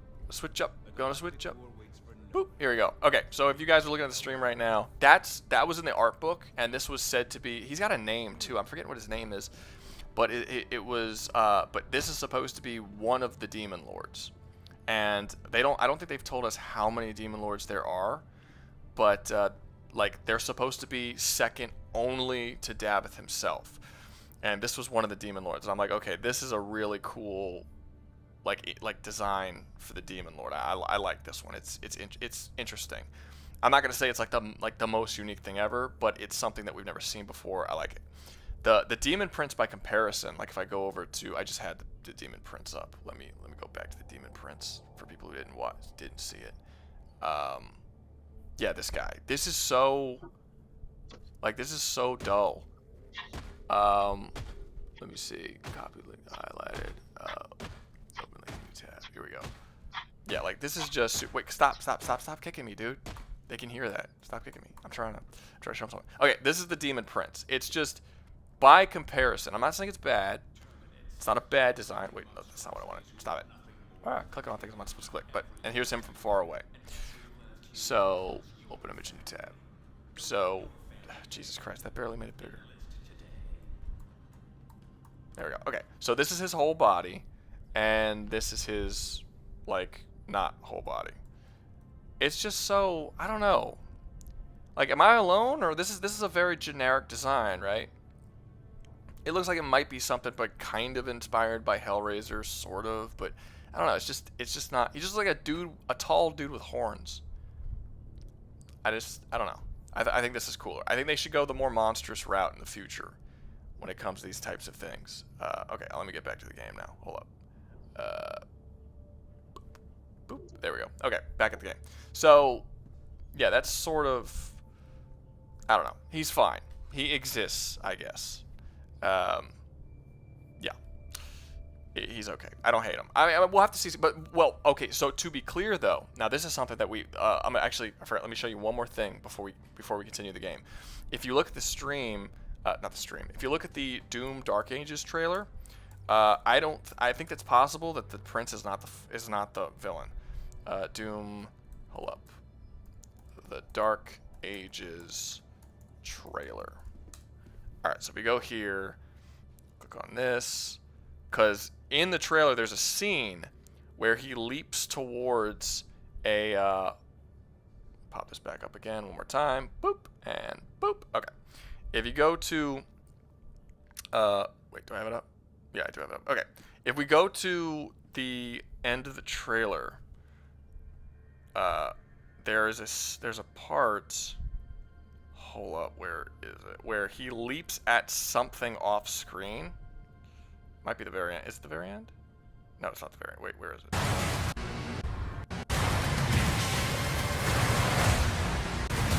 Right trailer? I don't know.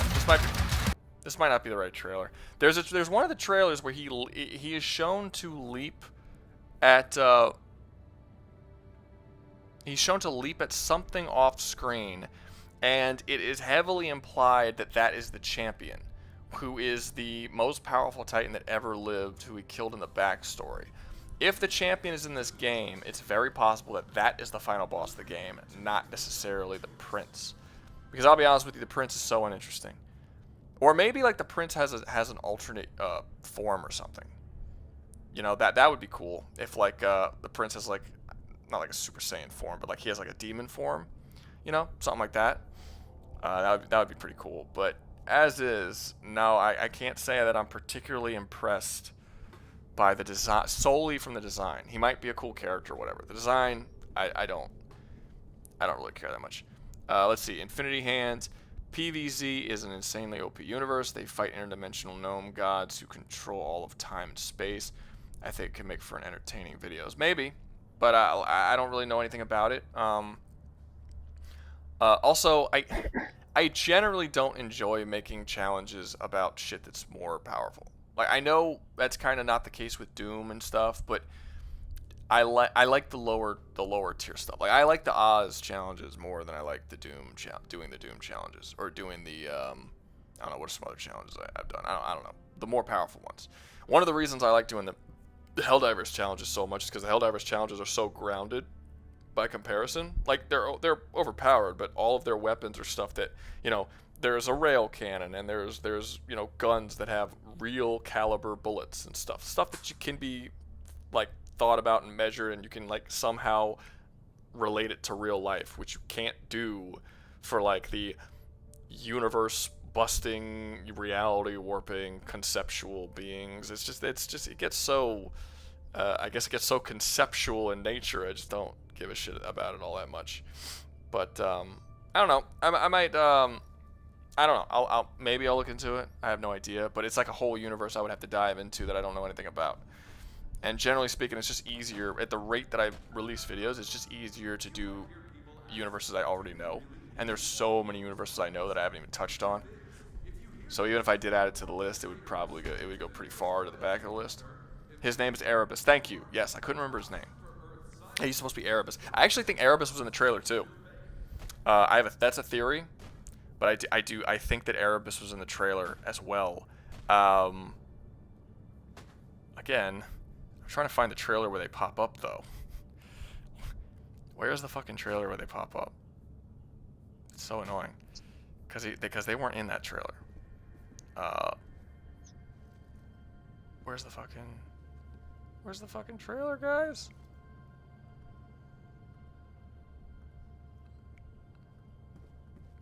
Is this the one? I don't even know. Let me see. Hold up, guys. Give me a second. I'm gonna see if I can find these motherfuckers, because I think Erebus is in it. And Let's play. where's the fucking? Let's play. I don't. It's gonna take me forever to look for these bitches. Let's play. Is that? Where are you, bitch? Let's play. Did you guys know what I'm talking about? It's the fucking big fat white dude that's in the fucking Doom trailer Play. that I am struggling with all my might to find in this damn trailer. You think it's a 2-minute trailer, it wouldn't be that hard to find them, but now I'm thinking that it might be in a different trailer or something, or there might be like 2 trailers and I'm forgetting what it was. This is annoying. If somebody could find a fucking picture or something, let me know, cause I'm looking for him in the trailer and I can't fucking find him. Who were you looking at a picture of? Yeah, there's Erebus. I believe that Erebus is in the Doom trailer, and I'm looking for him. Dark Ages trailer, Erebus. The big fat white dude. He shows up. He's like an angel. I remember seeing him. I remember seeing him as like a concept, but I don't remember seeing him in the trailer. Yeah, in the trailer, there's this big fat white dude who is clearly built up to be a Oh. yeah.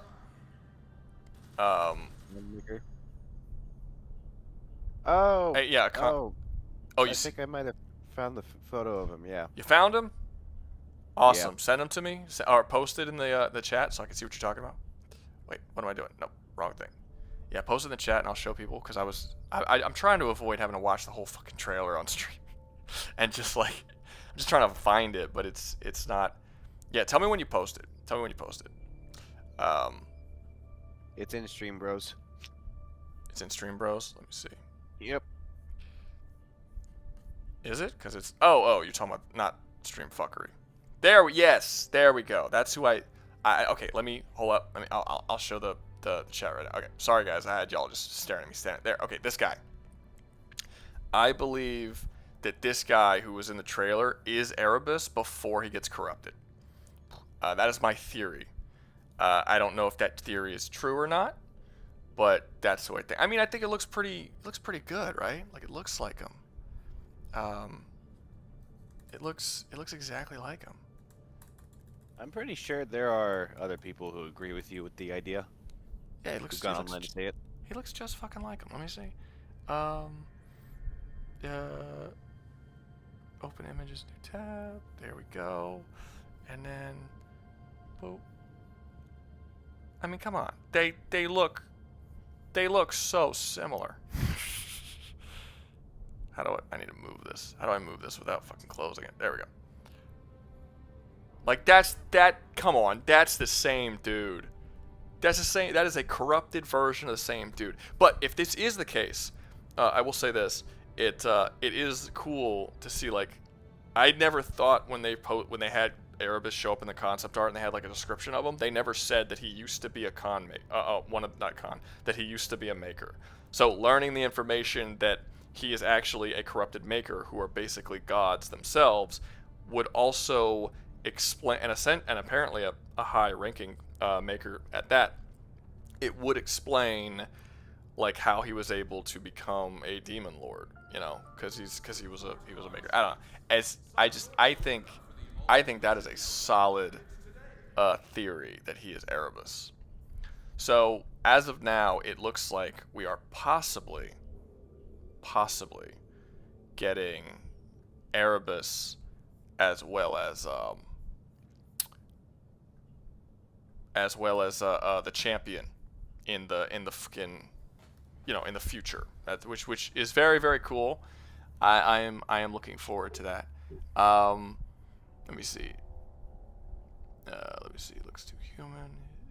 I wonder if he's heard about Ultra Kill. Oh, do you have any theories about who he is? I'm assuming you're asking. This was a question that was asked a while ago. I'm assuming you're asking about the Demon Prince. No, I have 0 theories about who he is. I mean, there's all. He could be the Wretch, which I doubt it. I don't know. He's probably a new character, to be honest with you. He's probably just somebody. He's called the Demon Prince. So does that mean he's not a demon lord? Like he's just a demon prince. So maybe he's the son of a demon lord. Maybe he's the son of Davith. That would be interesting. It would be cool.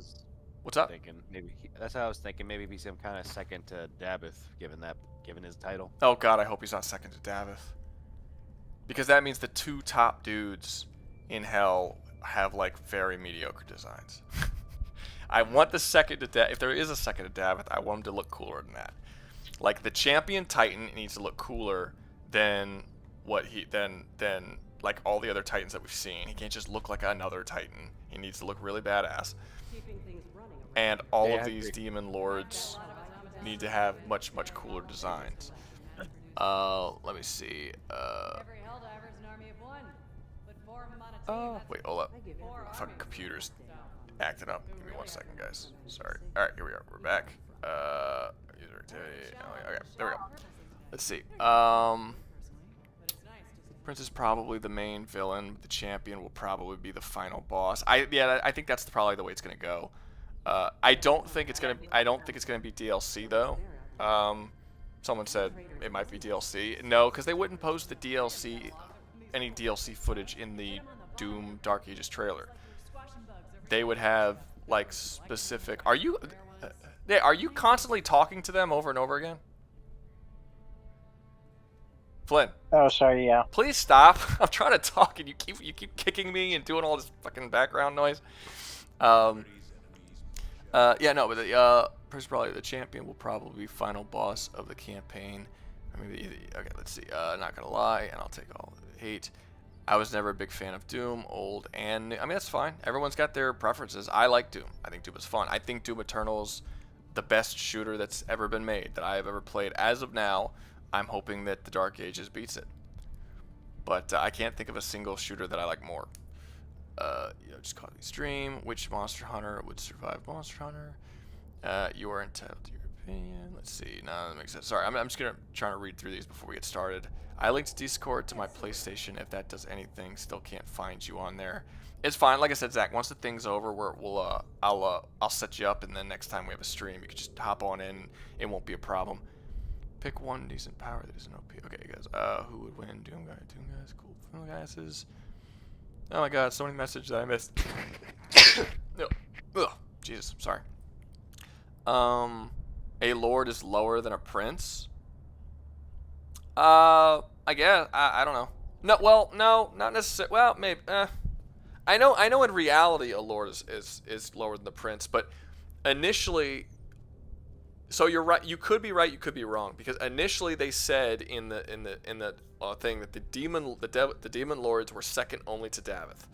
So if that is the case, then that would mean that they're second. That means the prince wouldn't be above them. But it's also possible that the demon prince is, for one, he's not actually a prince. It's just like a name. It's possible that he is a prince, but not necessarily the son of Davith. He could be a prince of some other sort of royalty that lived. Like, the demon lords could all essentially be considered royalty. Like, as far as we know, the prince could be the son of a demon lord, and that would make him a prince, since he is a whatever you call it, fucking second hand or whatever. But you might be right. He might be the son of Davith. I just think it's a very boring design for the son of Davith. I think it's very dull. I also think it's strange that Doomguy kills the son of Davith, and then Davith shows up and doesn't mention at all that he murdered one of his kids. You know, it's not mentioned in Doom Eternal. Unless he just straight up just doesn't care about his own kids, which I also think is not necessarily the case. Let's see, guys, I don't think he knows it's me. Yes, I know it's you. Nick, join the Discord and put your idea in the suggestion box. Probably not Dan. Rouga has a suggestion box. Like, okay, the Lord's child would be a duke or a lording. Okay, listen, Canada. I don't care how Europe does it. That doesn't mean that that's how hell does it, just because that's the way it's done. I don't know how they do it. Like a prince might not even be a title. It might just be a nickname. Like, we don't know yet. Like I said, he might be the son of Davith, and that's why he's called Demon Prince. Maybe, but he also, actually, this is a good question. Did the trailer doesn't call him Demon Prince? Where are people getting the name Demon Prince? Is that what did the creators call him that, or is that a nickname people gave him? I cannot say I know myself. Yeah, I don't know either, because I hear people calling him Demon Prince, but I don't know where that came from. So it's actually very possible that he's not even a Demon Prince, and that's just a nickname. So I don't know. It could be anything. I'm more hopeful that he is not the son of Davith, because I think that would be lame. I want it to be more interesting than just the Davith's kid. You know, like we just got over Davith. We beat Davith. That's done with. Now let's face like a really like cool, you know, demon lord or really high-ranking member of Hell, or just somebody really badass who's down there. That would be, you know, not like here's this fucking kid. I don't know. I just don't. I find it maybe it's the nepotism that makes me not care. That he's like, I want a dude who like scrounged to earn their position. Hi, Dan. Hey. Dan entered the stream. All right, what do you want to argue, Canada, about? You tell me your fucking Canada royalty. No, I'm not gonna argue with anything. I was just jumping in here because you guys are about to start a mission, and I wanted to read out that James Steele said he's called Demon Prince in the credits. So that's where people are getting the credits? Demon Prince name. What credits? The credits of the game that's not out yet? Where do you see the credits at? Isn't there like I a see the credits of the trailer. Yeah, trailer's got like 2 frames worth of like credits at the end of it. Oh. Okay, I guess. All right, that's weird. I didn't even. I guess I turned the trailers off before I get to the credits. I never thought of So the you credits of the trailer. used one of your other chat members that's actually named Canada by calling me Canada. Oh, I had to explain that one. gotcha. Yeah, Dan's from Canada.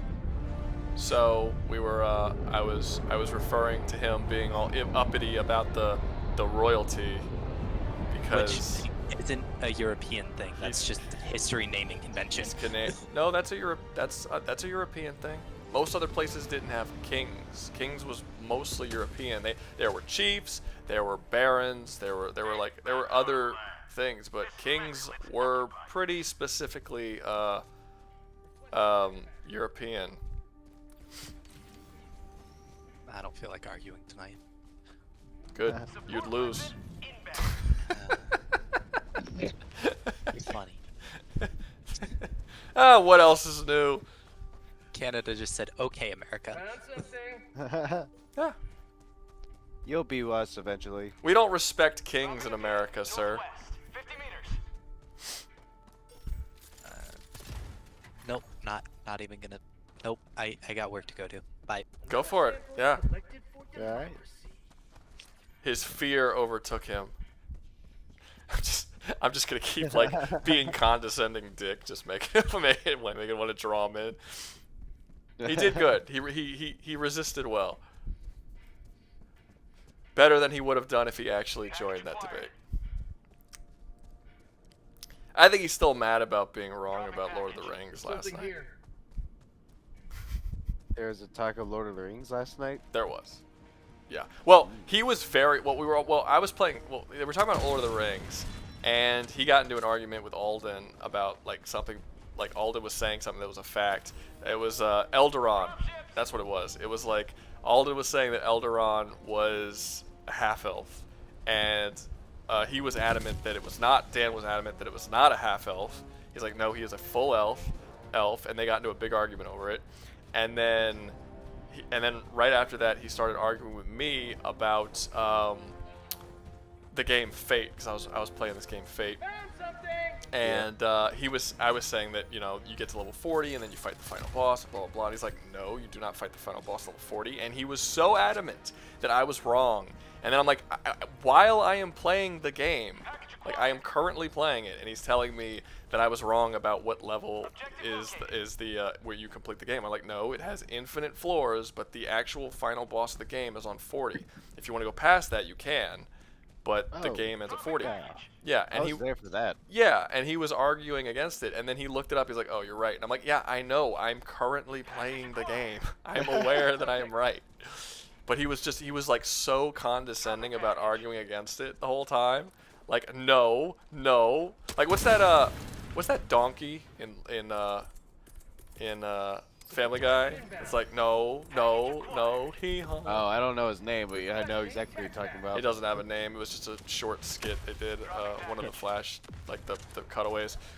But Yeah. that's what it's like arguing with Dan. It's like, no. I'm like, really?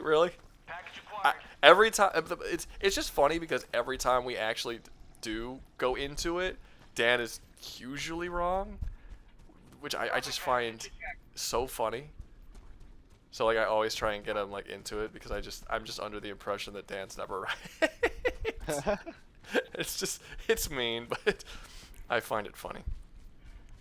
Is there anything over there? There's this big patch of land over here. I don't fucking see anything over here. Where's all the stuff? Nope, there's just a big patch of land. Found a double door. Get over here, Flynn. Oh boy. I don't know how far away I am from you. Tagging location. There we go. You are kind of far. Nice thing is, Oh, you could have done the side mission first if you wanted to. that would take too long right now. Let's see. I'm gonna let Fate mentioned Lord of the Rings. Besides, I can run past with light armor. I got you. I know this isn't a versus, but it popped up. Mixie skills, new gods. Hey now, bullying Dan is my job. Well, bully Dan, Battle Chicken. Do your fucking job, man. Do your job.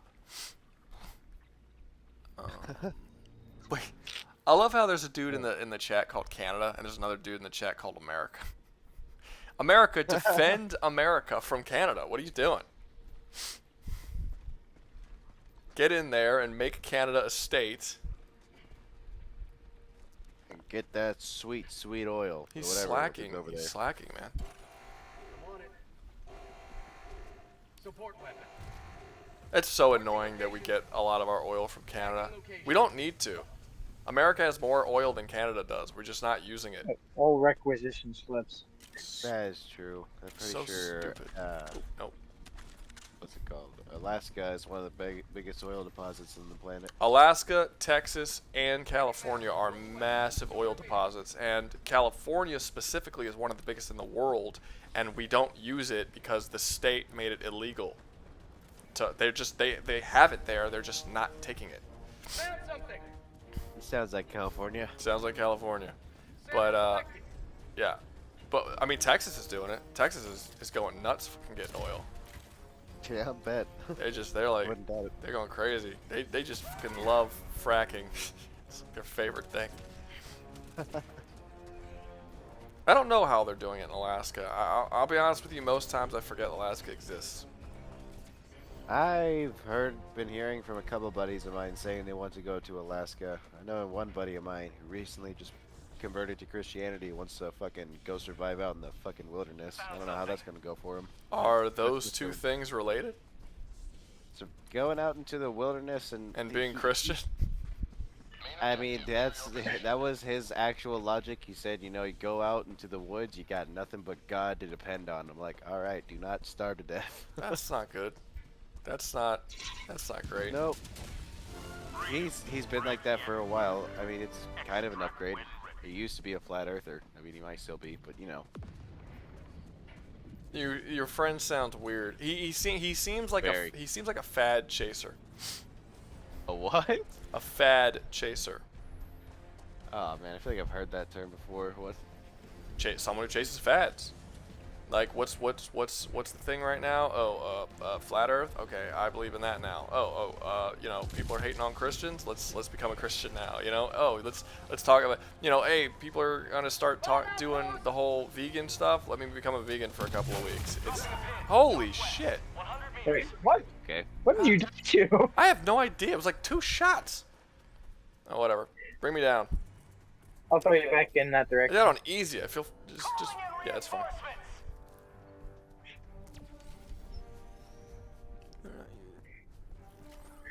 Let's see. How well would you do invisible is an OP? All right, I'm back. Where's my stuff? I need my stuff. Oh hey, you just threw me next to a fucking a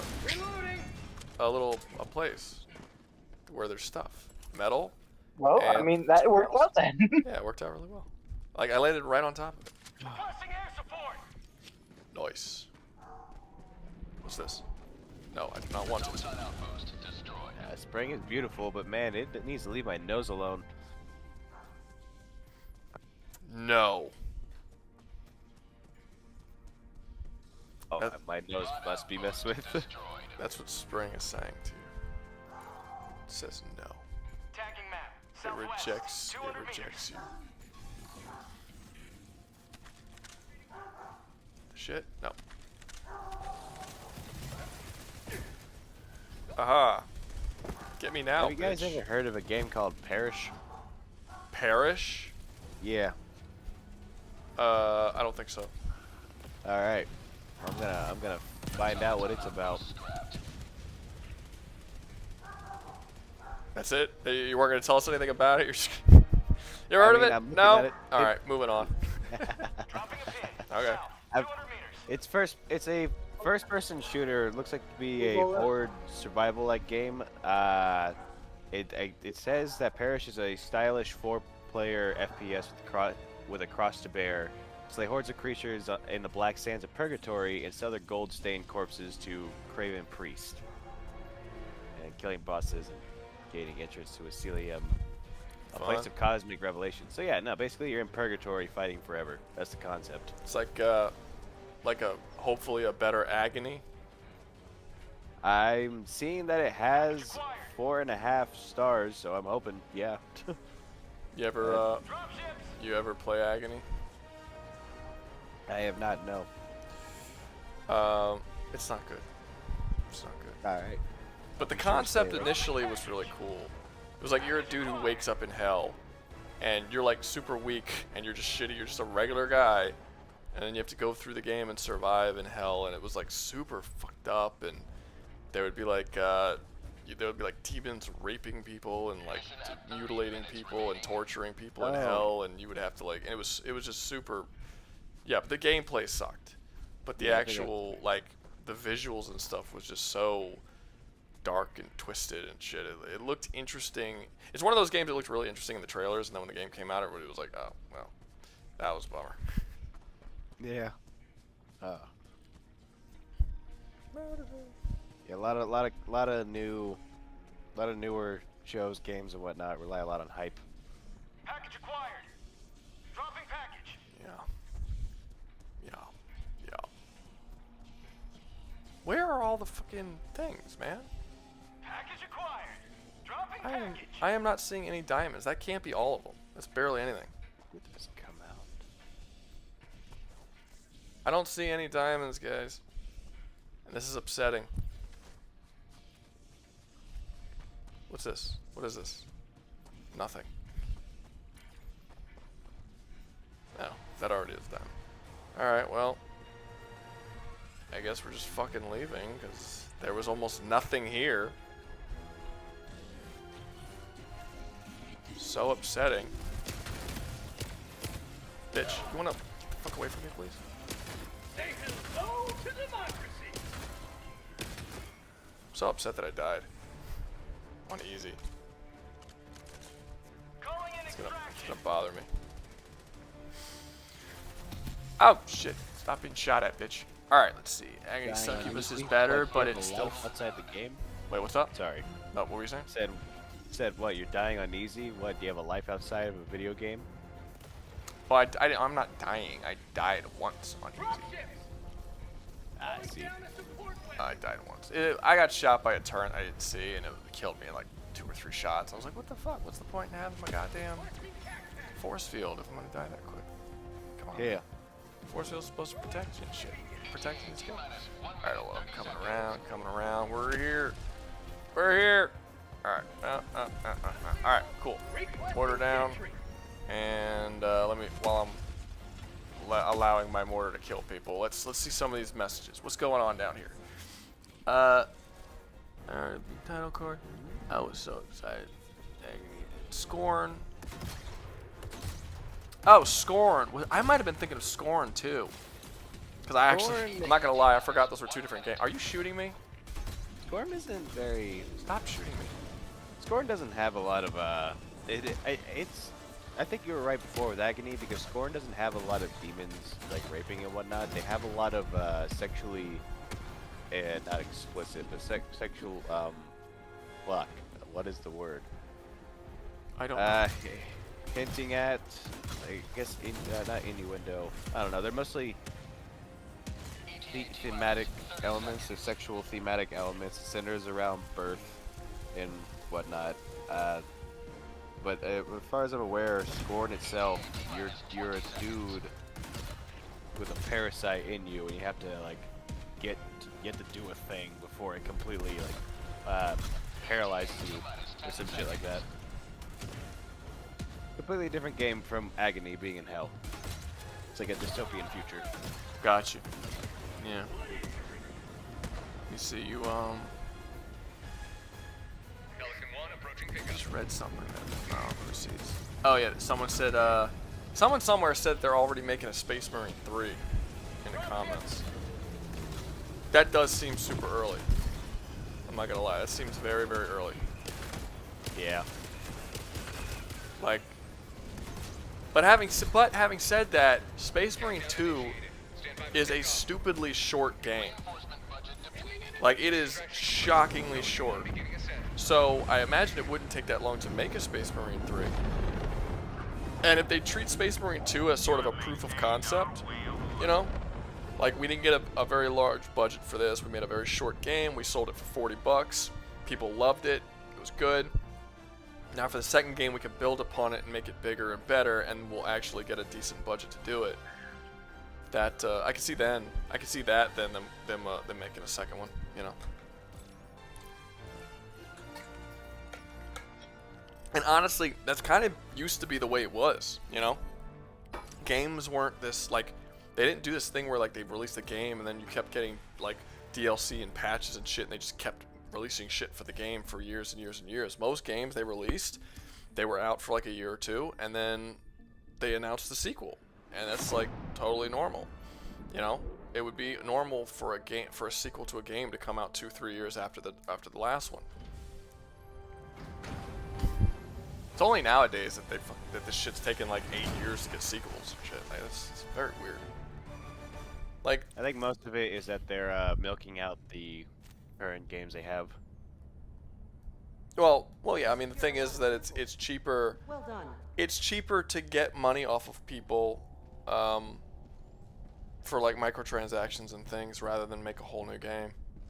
Like if it wasn't for the whole thing, if it wasn't for shark cards, we would have gotten Grand Theft Auto 6 like shit 8 years ago.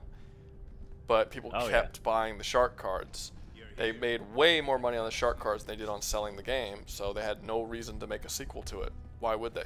I honestly don't know why they ever did. The only reason I could think of that they ever decided to make a 6 is because people stopped spending money on shark cards, or the amount of money they were making on shark cards diminished greatly, to the point that they believe they can make more money by making a 6th one. And you know what? When that 6th one comes out, guess what? We ain't gonna see a 7 for like 15 years. Yep. Sound about right. I have 840 credits.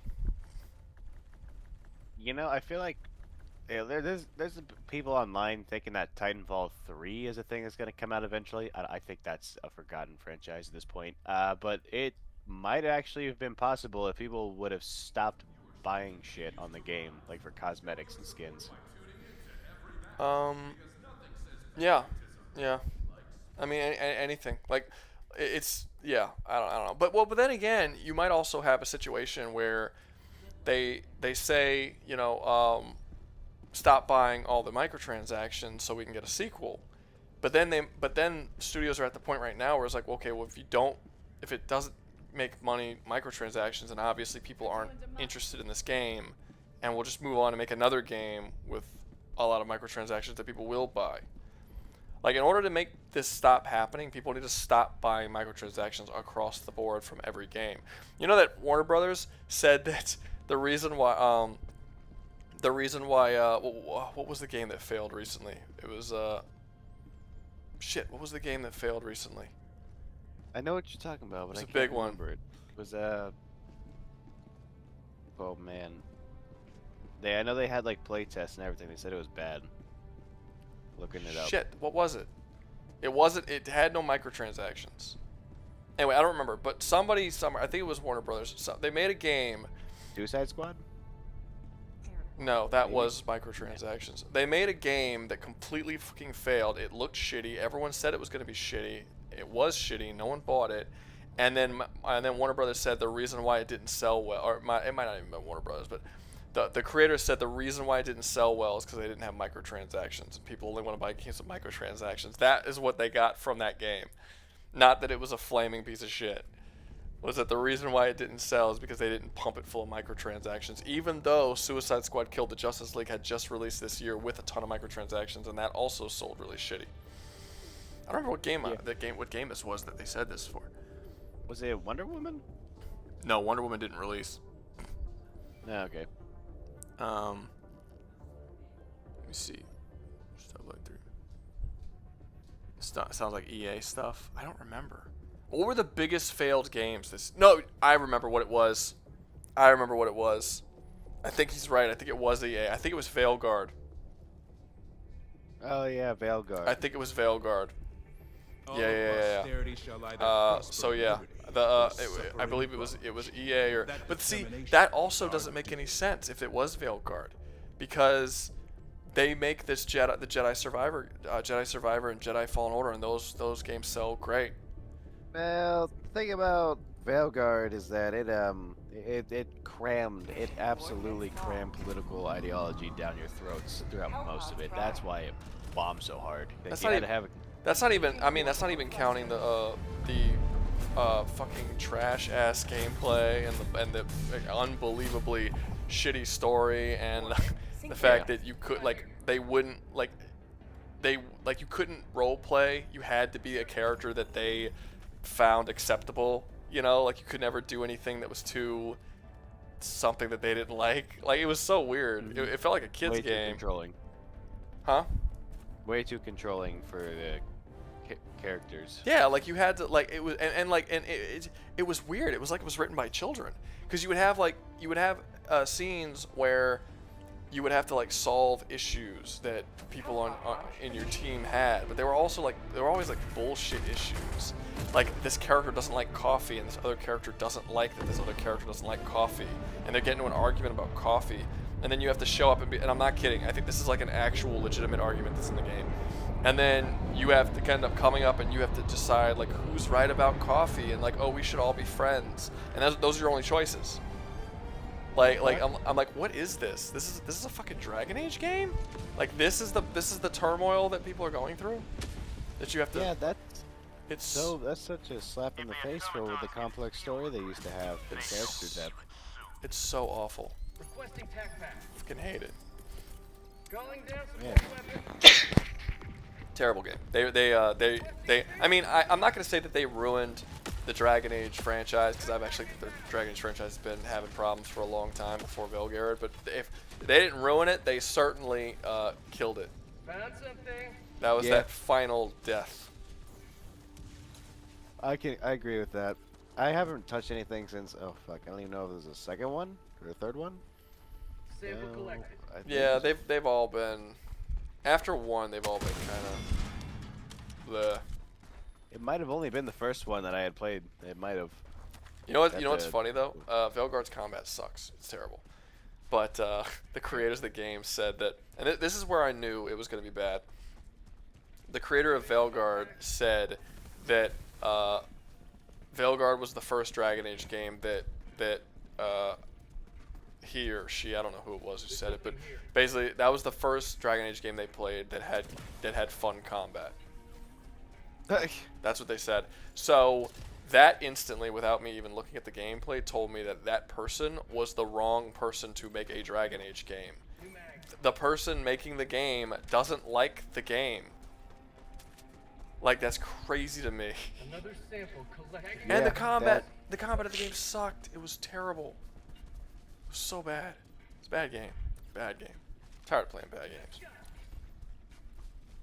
Yeah, I'm tired of that too. Like, I'm tired of seeing games come out completely unfinished and low quality, just completely half-assed from what we have gotten in the past. It's gonna keep happening as long as people keep spending their money on it. True. Yeah. I at one point I had a rule, and it was that I wouldn't buy any games with microtransactions. I followed that rule for like 10 years straight. Like, I did not buy a single game. If it had microtransactions, I would not buy it. Actually, I think Helldivers... Helldivers isn't where I broke it. I broke it when DMC5 came out. I broke it. And then after DMC5, I bought this. But outside of these two games, if you can go back 15, 20 years, and you will not find a single game that I have that has microtransactions that I paid for. If they were free on PSN, I might have downloaded them, but I didn't spend any money on those games. I am very adamantly against you putting any microtransactions in my game. I just feel like that's kind of what you have to do. Like, you kind of have to just, you know, like, completely, not boycott, but I'm just not. It turns me off. I'm not actively trying to boycott these games, but it absolutely turns me off when I find out that there's like a fucking store, an in-game store, and all. I'm just like, oh, I hate this. Like, can you just sell me a fucking game that I could play and have fun with, and the game is all in there? Like Yeah, Space Marine that's 2. Yeah. Found a door, Flynn. I wish my Xbox was able to play it, but you know, fucking dope. Oh, I was gonna get the radar thing. Do you want me to come to you? Yeah, you can get the radar, and then you come. I'll wait. Okay. Open door, or I will rape you. Dunzo. Just like Udro. Utero? Udro, yep. Oh, utero. Yeah. Thought you were Yeah. saying just like utero. I was like, utero, Jesus. That's a dark joke. Let's see. Why did we play through? Avowed 2, Obsidian fell off. I never played Avowed, but I don't know. It didn't interest me when I saw it. It's like, okay, so it's Skyrim. Like, what makes it different than Skyrim? And I just never saw anything about it that made it different than Skyrim.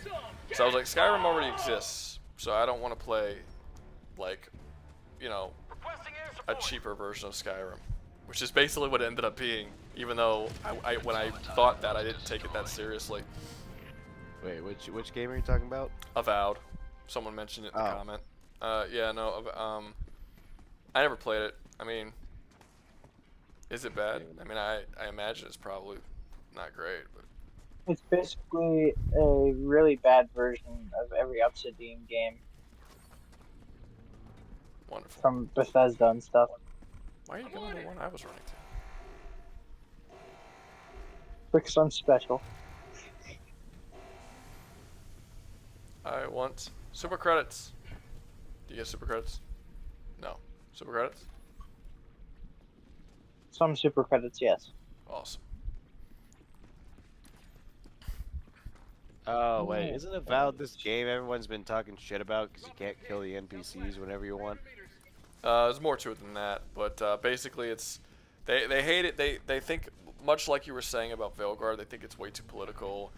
You can't affect. There's just so much shit you can't. There's a video that came out that was basically like comparing the things you can do in Skyrim to the things that you can do in Avowed, and like all the most basic shit that you can do in that you can't do in and then no, I'm sorry. No requisitions clips. There was okay. There was it wasn't even Skyrim. It was Obsidian. I'm sorry, not Obsidian. Oblivion. Oblivion. Yeah, they compared a bunch of stuff that you could do to Oblivion to a bunch of stuff that you could do to in Skyrim, and it was trash. Like, think you mean Avowed? God damn it. Yeah. Yes. Avowed and I was about to say Obsidian Oblivion. again, and Oblivion.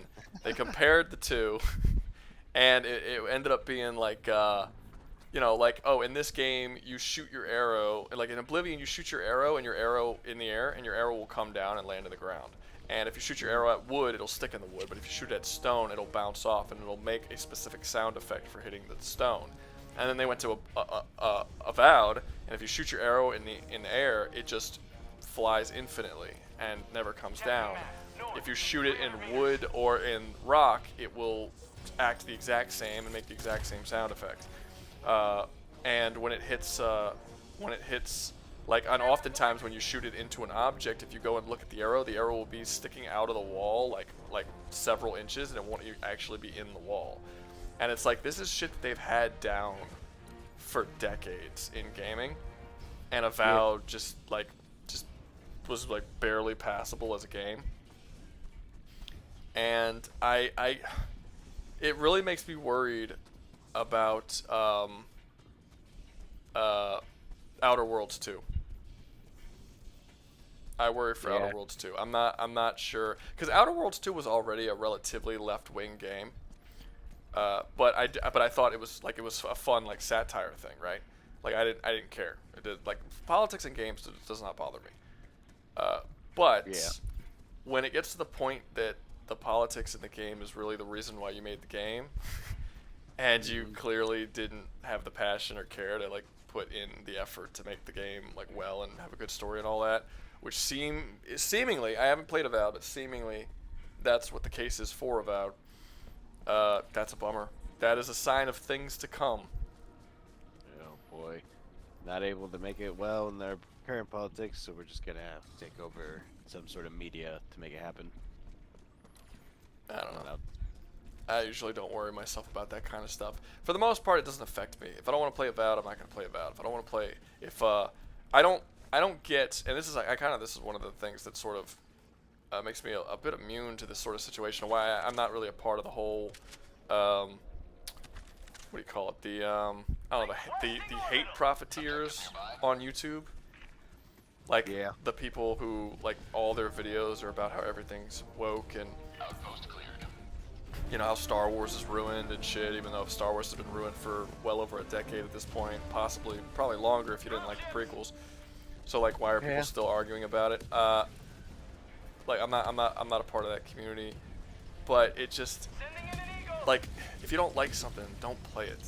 I like it doesn't matter how much I like Star Wars. I'm not gonna get something or watch something solely because it's got Star Wars name on it. I've never been that way. And it makes life so much easier when like the fucking fictional universes that I enjoy do not run my goddamn life. And I can and if they make something bad, okay, I'll skip it. I'll come back when you make something good. It doesn't have no skin off my bones that the Marvel movies are bad. I have been enjoying watching a lot of great films over the last couple of years. It's not like I don't have anything else to watch. Like it's just, I don't know. I'm not one of the people to get lost in that kind of stuff. Yeah, excuse me, yawning. Yeah, I think we got them all. Yeah, I don't really fucking crap. I don't really watch movies that much anymore. I don't know, going away. It's hard for me to sit down and do it. Yeah, sometimes my family I can, but not so much by myself. Got you. I watch a lot of older movies, a lot, and then I'll occasionally check out something new. And I don't know. Sometimes I like it, sometimes I don't. It really depends. I was watching Wedding Crashers today.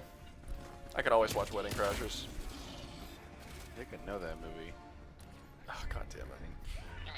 You should know Wedding Crashers. It's amazing. It's a fantastic. It's one of those comedies that I could just keep watching, and it never really gets old for me. Shit's hilarious. I recognize it, but I don't remember watching that. It's been Check it out. It's on Netflix right now. came out 3 years after I was born. Damn. God damn. I forgot how young you people are. Yeah. I was like a grown fucking man when that movie came out. Calling down a sentry. Yep, you got a couple of decades on me then. When did that movie come out? What year was it? 2005. Yeah. I wasn't a grown man, but I was a teenager. Fair enough, yeah. I was born in 2002, so yeah, no, couldn't even remember shit yet. Gotcha. So apparently the towers falling was my generation's thing. The Towers Falling? Yeah, that's what I was told that's what I was told by a couple of history teachers, that it was my generation's thing, even though we were all too young to even like witness it happen. What are you talking? Oh! You're talking about 9/11. Yeah. I don't know what the fuck you were talking about, the Towers Falling. It's called 9/11. No. Well, The Towers Falling is a longer descriptor than just saying 9/11. Well, okay. Fair enough.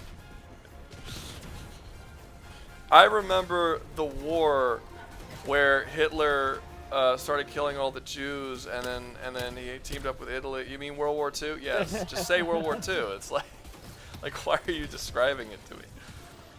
I don't know. I really don't. Alright. Didn't think that out. Let's see. Where you at? Kill you all. I don't need to use that, but I am, because I like to watch the laser murder people. Look at that. Look at it. Just kill all the people. Look at that laser. Look at it. It's a laser from space. Hey Rouga, do you want to see my hole? Your hole? Did you dig a hole? Yes, I dug a hole. Nice. Yes, I dug a hole. That's nice, man. That's real nice. There you go. There's a grenade in your hole. Don't go in the hole. You were out of the hole. Why would you turn back around and go in the hole? Maybe it's my grave. You were free. You got away. He gets out of the hole, and then he starts to run away. He's like, nope, wait. Turns around, looks directly in the hole. Grenade explodes right in his face. Goes flying. I'm like, why'd you do that? I did it because of the fun.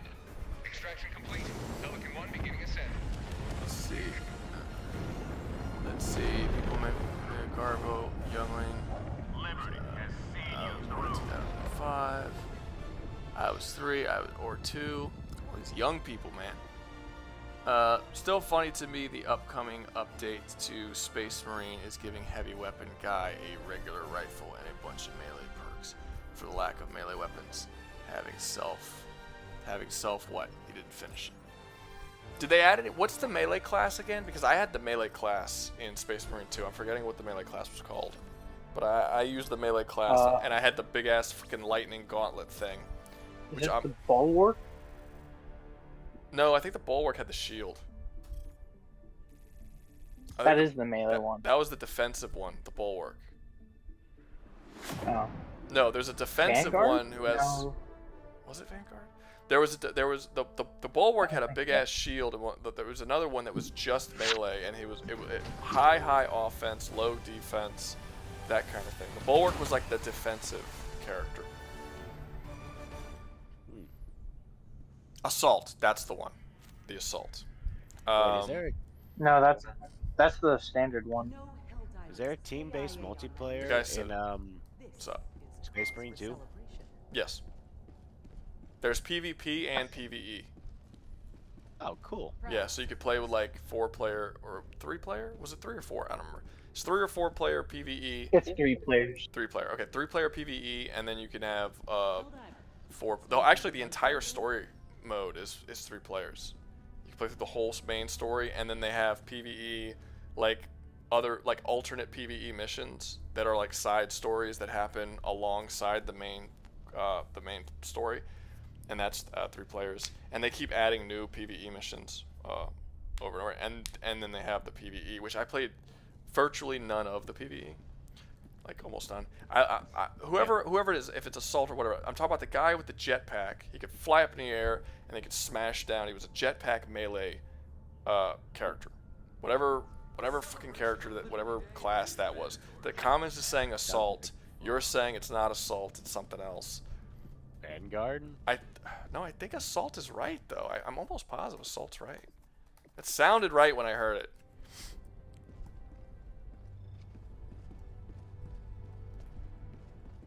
So wait, how many teams are there for the PvP?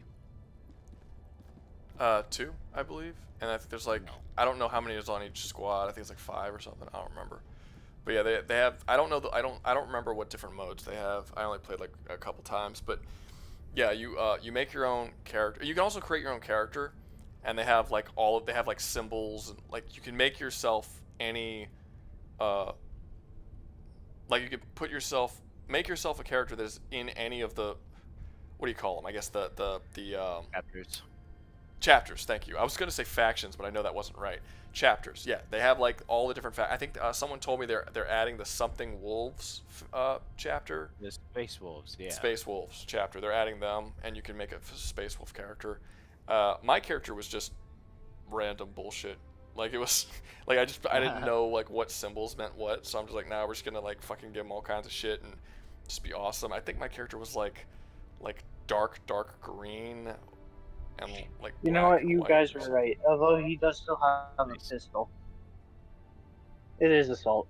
Yeah, I thought I was almost. When I heard assault, that sounded right. The bulwark is also melee oriented though, so both are technically correct in a way, but. Gotcha. Yeah, but I was a melee character. I liked the lightning fist. I used the lightning fist thing, whatever it was called, and I flew around and punched people with the lightning fist. I'm hoping though that they add more shit because there's only like 3 or 4 weapons that you can use in melee with the assault character. I also really don't like the assault character, the alternate armor sets that you get for assault. It annoys me. Cause like each one has their own set of armor sets that you can get for each class, and some of them look really cool. The bulwarks look awesome, but the assaults look so like, ugh. Like the assault armor looks exactly like the basic bitch regular armor, and then as you upgrade it, they just add more shit to it. Like the armor itself doesn't get more cool looking like the bulwarks does. They just hang like medals on your chest and give you different paint jobs, and it's like these suck. Like I would like to see my helmet look different and all my like. Let me see. Do I still have this game downloaded? I don't know if I still have this game downloaded. I may have deleted it. Does anybody see Space Marine 2 on here? No, I don't see Space Marine 2. I think I deleted it. I did delete it. Alright, well, have fun talking with Doug. I'm gonna be leaving you. Alright, see you, Flint. Let me see if I can actually re-download this real quick. That would take a while unless you got some good internet. I do have good internet, but I'm also streaming and playing online and doing all that at the same time, so probably will still take a while. Here we go. Alright. How big is this game? I don't expect it to be finished tonight. I hope it doesn't kick me out of the fucking stream, though. That would be funny. Yeah, we'll download. Let me see if I even have enough room to download. I do not. Gotta delete some stuff. Let's see, what am I gonna delete? It's been a while since I played this game. I mean, if they're adding a new thing to it, maybe I can stream this at some point. I don't know. We'll see. Hey, I wouldn't mind that. What to delete? I like playing all these though. That's the problem. Helldivers 2. Elden Ring. No, I still have to finish that. By the way, I don't play Descenders. My nephew does. That's why that's on here. just to be clear, I do not play that game. How much do I need? 65 gigabytes of space? That is excessive for this game. The game is not that big. Jeez, I'd have to delete a lot. Yeah, see, a lot of the... Go ahead. I have an external hard drive to make up for those problems. For your PlayStation 5? For my Xbox. Oh, gotcha. Shit. All the stuff that's like big that I should delete, I don't want to because I am still playing them. This is a bummer. I feel like I'm probably not going to finish Elden Ring anytime soon. So I'll delete Elden Ring. Would it save your progress if you delete it? Yeah. Just deletes the game. It doesn't delete anything else. This should be enough, huh? Look, it looks like I'm going to be just shy though. We'll see. Oh man, that would suck. It looks like it will because I need 65.42 gigabytes of available space, and this gives me 65.07. Oh come on, there's no that. Oh man. Come on, you gotta give it to me. They'll give it to me. I'm sure they'll give it to me. Yeah, there's. It's not like it's physical space, is it? No, it's a suggestion, you know. I love how it says I needed to remove 65 gigs of space, and then I go to download it, and the fucking thing only takes up 60 gigs of space. So it's like I could have deleted something with 30 gigs of space, and that would have been plenty. Like, because I already had 30 gigs free, but it told me I had to delete 65 gigs of space. What an asshole. Anyway, that's probably not gonna be done tonight. If it's done before the stream is over, which actually it might be. It's got 35. It's only gonna take 36 minutes. If it's done, I'll go on and I'll show you guys what I'm talking about with the fucking armor sets. I really don't like the assault armor. I think they have the worst armor sets in the game. Even though I like the class, it bugs me. I like jetpacking around and punching people to death. It's fun. Okay, let's go back to Helldivers. All right, back to Helldivers. Back to the old dusty trail. No, that's not the. What was it? Hitting the old dusty trail. That's what it is, right? I think so. Yeah, in the old dusty trail. That's the one. All right, let's see. Can I buy anything? I don't want that. I don't want that. I don't want that. What do you think? I don't use that ever. I might just save it for when I get. Yeah, I'm just gonna save it. I'm gonna save my shit. Save it for later. The galactic war waits for no one. I still think a really cool crossover would be Helldivers and Space Marine 2. Yeah, like that would be a really cool crossover to have. Just have like Helldivers walk up to dudes who are 12 feet tall, and, like, look up at, hey, what's going on? Be quite the culture Operation shock for the accomplished. Space Marines to be Your treated that way. valor is beyond question. Yeah. Well, they're both like authoritarian. Like actually, they would not get along but for very different reasons. They wouldn't get along because they're very similar, just on opposite, with different belief systems. Makes sense. Interesting. Don't know how the conflict would turn out though. I mean, I feel like you've discussed it before. I have several times. People do not agree with me. Well, that's not true. Fans of the thing we're talking about. They Warhammer. They don't agree. Yeah. They do not agree with me. Oh. They don't? Oh, what? Yeah, I know there's a lot of people who do disagree with like how big Super Earth's influence is, and to how powerful that the Helldivers equipment can get. A lot of people would disagree with that, from what I've seen. Yeah. Yeah. People. I don't know. People exaggerate. Like I've legitimately heard, and this is not like something that's uncommon. It's just like this is like the outskirts of the Warhammer fandom, but it's very common for people to genuinely believe that Warhammer is the strongest universe in fiction.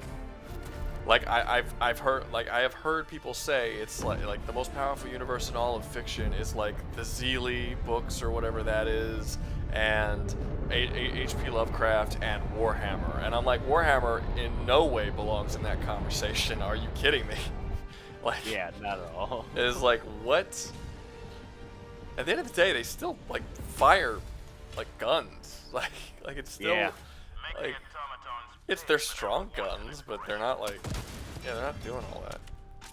I know, even their warp abilities are like like they don't do, they do great things, but it's basic magic stuff, and it's always at the cost of like summoning some like hellish demons that fuck over everything. Yeah, I mean, I constantly, like every time I put any Space Marine in any challenge that I have, I always get 40 comments of people saying, the Space Marines solo the entire verse. There are very few verses that the Space Marines can solo the entire verse by themselves. They're not that strong. Like that means they would have to take on whole militaries and oftentimes entire planets by themselves. They have no Space Marine. Like you have like, I mean, I think even in Warhammer they say that it takes like a whole platoon of Space Marines or something like that. I forgot what they call them to take out a planet. Like it's not one dude. Yeah, you're right. The Space Marines are definitely overrated, but within the fandom. Although I do think that would be an accurate statement for their custodies, though. I don't know. When I talk about them, I usually talk about Ultramarines mainly because Ultramarines are like, they're the ones that even people who don't know Warhammer know a decent amount about, or not know a decent amount about, but they're aware of. So it just makes it easier for people who aren't fans of the series, And because when I started doing Warhammer, it was right after Space Marine came out, so I just felt like it was probably best to use them. Yeah, that's smart. The custodians themselves, they're very questionable in how you could even compare them. They're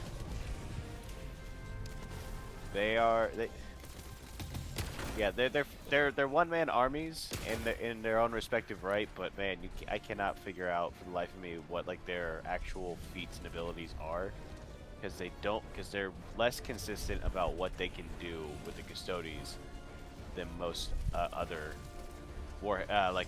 Imperium characters, because they don't write about them as much. At least from what I've seen, like the durability for them, they've been shown like just eating everything that was thrown at them in some stories where they're fighting massive demons that are capable of like tearing through vehicles and shit. But there was also a custody who died to a mining laser getting shot through the head in another story. So yeah, they have inconsistencies like that. Wait, what was the first feat you said before you said the mining laser? They had massive demons who could tear through heavily armored vehicles and other things like that.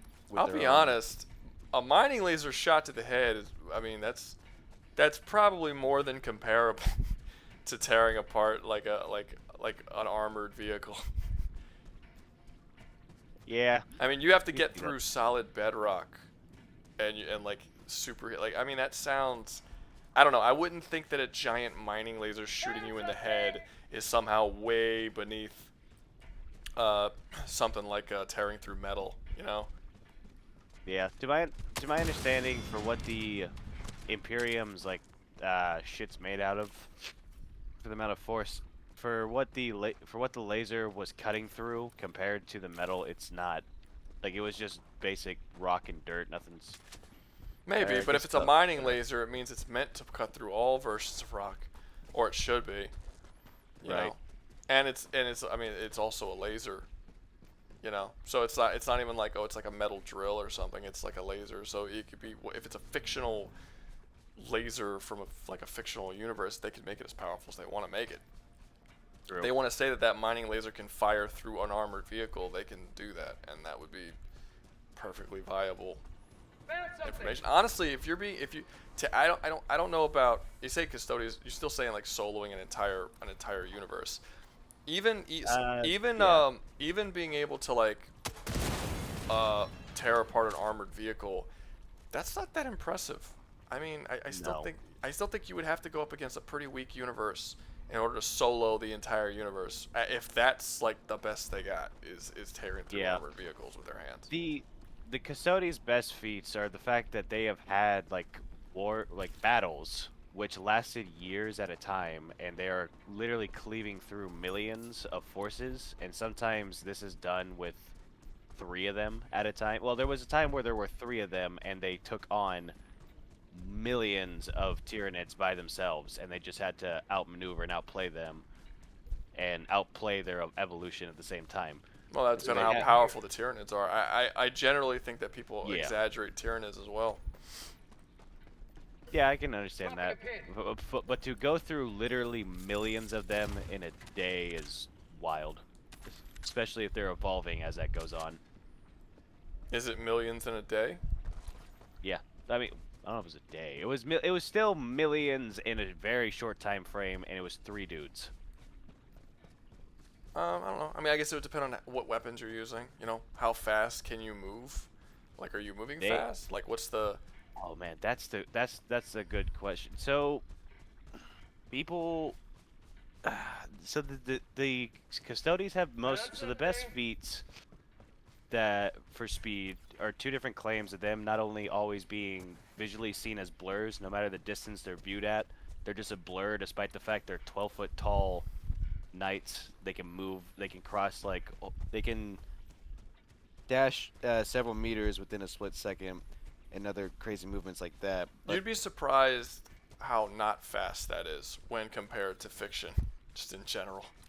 That makes sense. Like for one, a blur is very unclear because that's depending on distance from your face. So yeah, that's true. Yeah, like if you're closer, like if I can wave my hand in front of your face fast enough that you won't be able to register it moving. But if I move my hand back and move at the same speed, now suddenly you can see it. A jet can move several times faster than the speed of sound, but if it's flying through the sky, you know, thousands of feet away from you or whatever, thousands of miles away from you, however far jets are in the sky, you can see it moving across the sky, and it looks like it's going very slowly, but it's actually moving several times. Like that, it's about distance. So, moving as a blur. Is vague. It's extremely vague because it's like, okay, if you're moving at a, like, what distance are you moving at a blur to, and if you move closer you should disappear, and if you move farther you would no longer be a blur. Yeah, okay, that makes sense. That was an inconsistent feat for their speed, but that's what most people refer to. What I will refer to for their speed is the fact that they've been shown fighting the Chaos Space Marines. They might be the same speed and maybe a little faster. I don't know. The Space Marines, on average, have like a 0.2 nanosecond reaction to situations. And the Chaos Space Marines, when fighting the Custodians, cannot keep the Custody, like, in some Custodians. Some of them just tank this shit. But for the Custodians that choose not to get shot, they cannot keep them in their line of fire. They dash back and forth just too fast for them to even, like, hold a line of sight on them. Gotcha. Yeah. Well, based on what you're telling me, it actually sounds like they have the exact same speed as the Witcher, Geralt. Witcher. Yeah. In the books, Geralt is described as moving so fast that he turns into a blur, and he swings his sword so fast that people cannot register his sword swings at all. So it sounds like the way that they are described is basically identical to the way that what's his face, Geralt is described. Yeah, I'm definitely not the guy to really speak on this. I've only really just started looking into it. Makes the Custodians very overpowered. Do you play Warhammer? Like, are you a fan of the series? Yes, I have played I played the first game like a long time ago when I had access to it, and I tried to download the second game when it came out, but you know my Xbox. I don't mean Space Marines. I mean Warhammer. Yeah, I'm big into Warhammer. Like, you talking like the top-down version? I played like the Warhammer Fantasy games a little bit. as well as just read into the books and lore. Okay. I'm really big into their lore. I love their world. Yeah, I building. know a lot of people. They have like several different types of fans for Warhammer 40k. There are fans of the tabletop who don't give a shit about the story, and there's fans who are just fans of the story and have never played the tabletop game that it comes from. Which that's how you know you did your lore really well. Like, oh yeah, nobody gives a fuck about your about the thing you came from. They just want to read about the lore. Yeah, that is good telling of it. The Custodians though can possibly be comparable to their Primarchs. Not all of them, but at least their higher tiers. Their latter half can be comparable, and that allows them to get some crazy feats. So I'm trying to think about how accurate this is. This is so while their movement speed may not be very impressive, the reaction is definitely wild, because not only does it describe them seeing time in slow motion, but if we go off comparing them to the other Primarchs, fucking Sanguinius, he gets jerked off a lot, but he has a special spear which has its power in it, and there's a guy who went to retrieve it, and Sanguinius, I don't know if you know, he's dead throughout most of the stories, so he goes to retrieve it for the sake of like recovering it, and when he touches it, he gets like a small bit of Sanguinius's power, and he's suddenly able to view everything around him like in slow motion. Even some of like the fastest moving projectiles were like coming to a crawl, and that was like a small portion of Sanguinius's like abilities and like reaction. Yeah, but that's not like a normal Custodes. That's like that's like you being empowered by some sort of god character, right? I mean, that's the Custodes have a similar type of weapon to what Sanguinius has. Maybe not. I need to double check that. I know they both have like these energy spears that were similar to what Sanguinius has, that allows them to channel energy through it as they fight. They use, those power swords and power weapons, right? Yeah. Their spears, specifically spearheads, have that field on it, as well as just a bolter gun or a melter gun. Those basically negate durability. I know that, but that's not the same thing as what you're talking about the whole speed thing and being able to absorb or utilize the power of Sanguinius. It's not like every single Custodes who's on a battlefield is fucking utilizing Sanguinius' power. That would be not an outlier, but that would be an exceptional being or an exceptional Custodes that would be utilizing that level of power. That's fair. Well, the biggest problem with this is that this wasn't even Sanguinius' best. He is most likely significantly beyond the speed that we've shown for the normal dude who had picked it up, because he couldn't endure that power. I'm just trying to say that whenever the Custodes... Oh man, Custodes... not all of them. They definitely probably maybe can compare. I think you could take every Custodian above the top 20, the bottom 20th percentile. Every Custodian past that, I think they come up to about 80% of what the Primarchs can do, and then there are a couple Custodians which are straight up stated to be on par, and their best is superior to some of their Primarchs, which of course is their best. But yeah, for that speed that person got when he touched Sanguinius' spear, we could reliably say that is what the average Custodian like sees, especially since they do say to see things in slow motion just outright in one of their books. Yeah, but I mean, if you're saying that one got the Sanguinius power, are you saying that all of the Custodians are constantly using Sanguinius' power? No. I was just trying to try to represent what the Primarch's abilities are, because because the Custodians were handcrafted by the Emperor to be unique and powerful, to where their abilities and skills can be compared to the Primarchs. They predated them, and even I could be wrong on this one. They could also be the blueprints for genetically making the Primarchs. So the Primarchs would be like a next step in evolution of them. How the fuck did that happen? Sorry, What? I'm getting attacked. Oh. Oh, okay. I'm listening to you though. My bad. Alright, good. I meleeed a dude, and then I just fell down after I meleeed him. He didn't even hit me. Yeah, It's very strange. interesting. I really like I've looked into the custodians recently because people have discussed the idea of them fighting the Viltrumites, and that is Ridiculous. ridiculous. It's got yes, of course it's ridiculous. Like, fucking Omni-Man, who is nowhere near the strongest Viltrumite, was able to fly across a planet and destroy all the life across, like, very casually in a couple of seconds. Like, you saw season 1, right, where he destroyed the flax Yeah. in Homeworld? That's casual. By the time, especially if you're taking it from the later on things, it takes 3. Now they do weaken the planet, yes, and it does take 3 of them to fly through this planet to destroy it. But it's a really big planet. It's larger than our planet, so it's like I mean, your average custody is not punching through a planet, or even a third of a planet, or a third of a weakened planet. Like it's not happening. You're right. Are they chucking continents?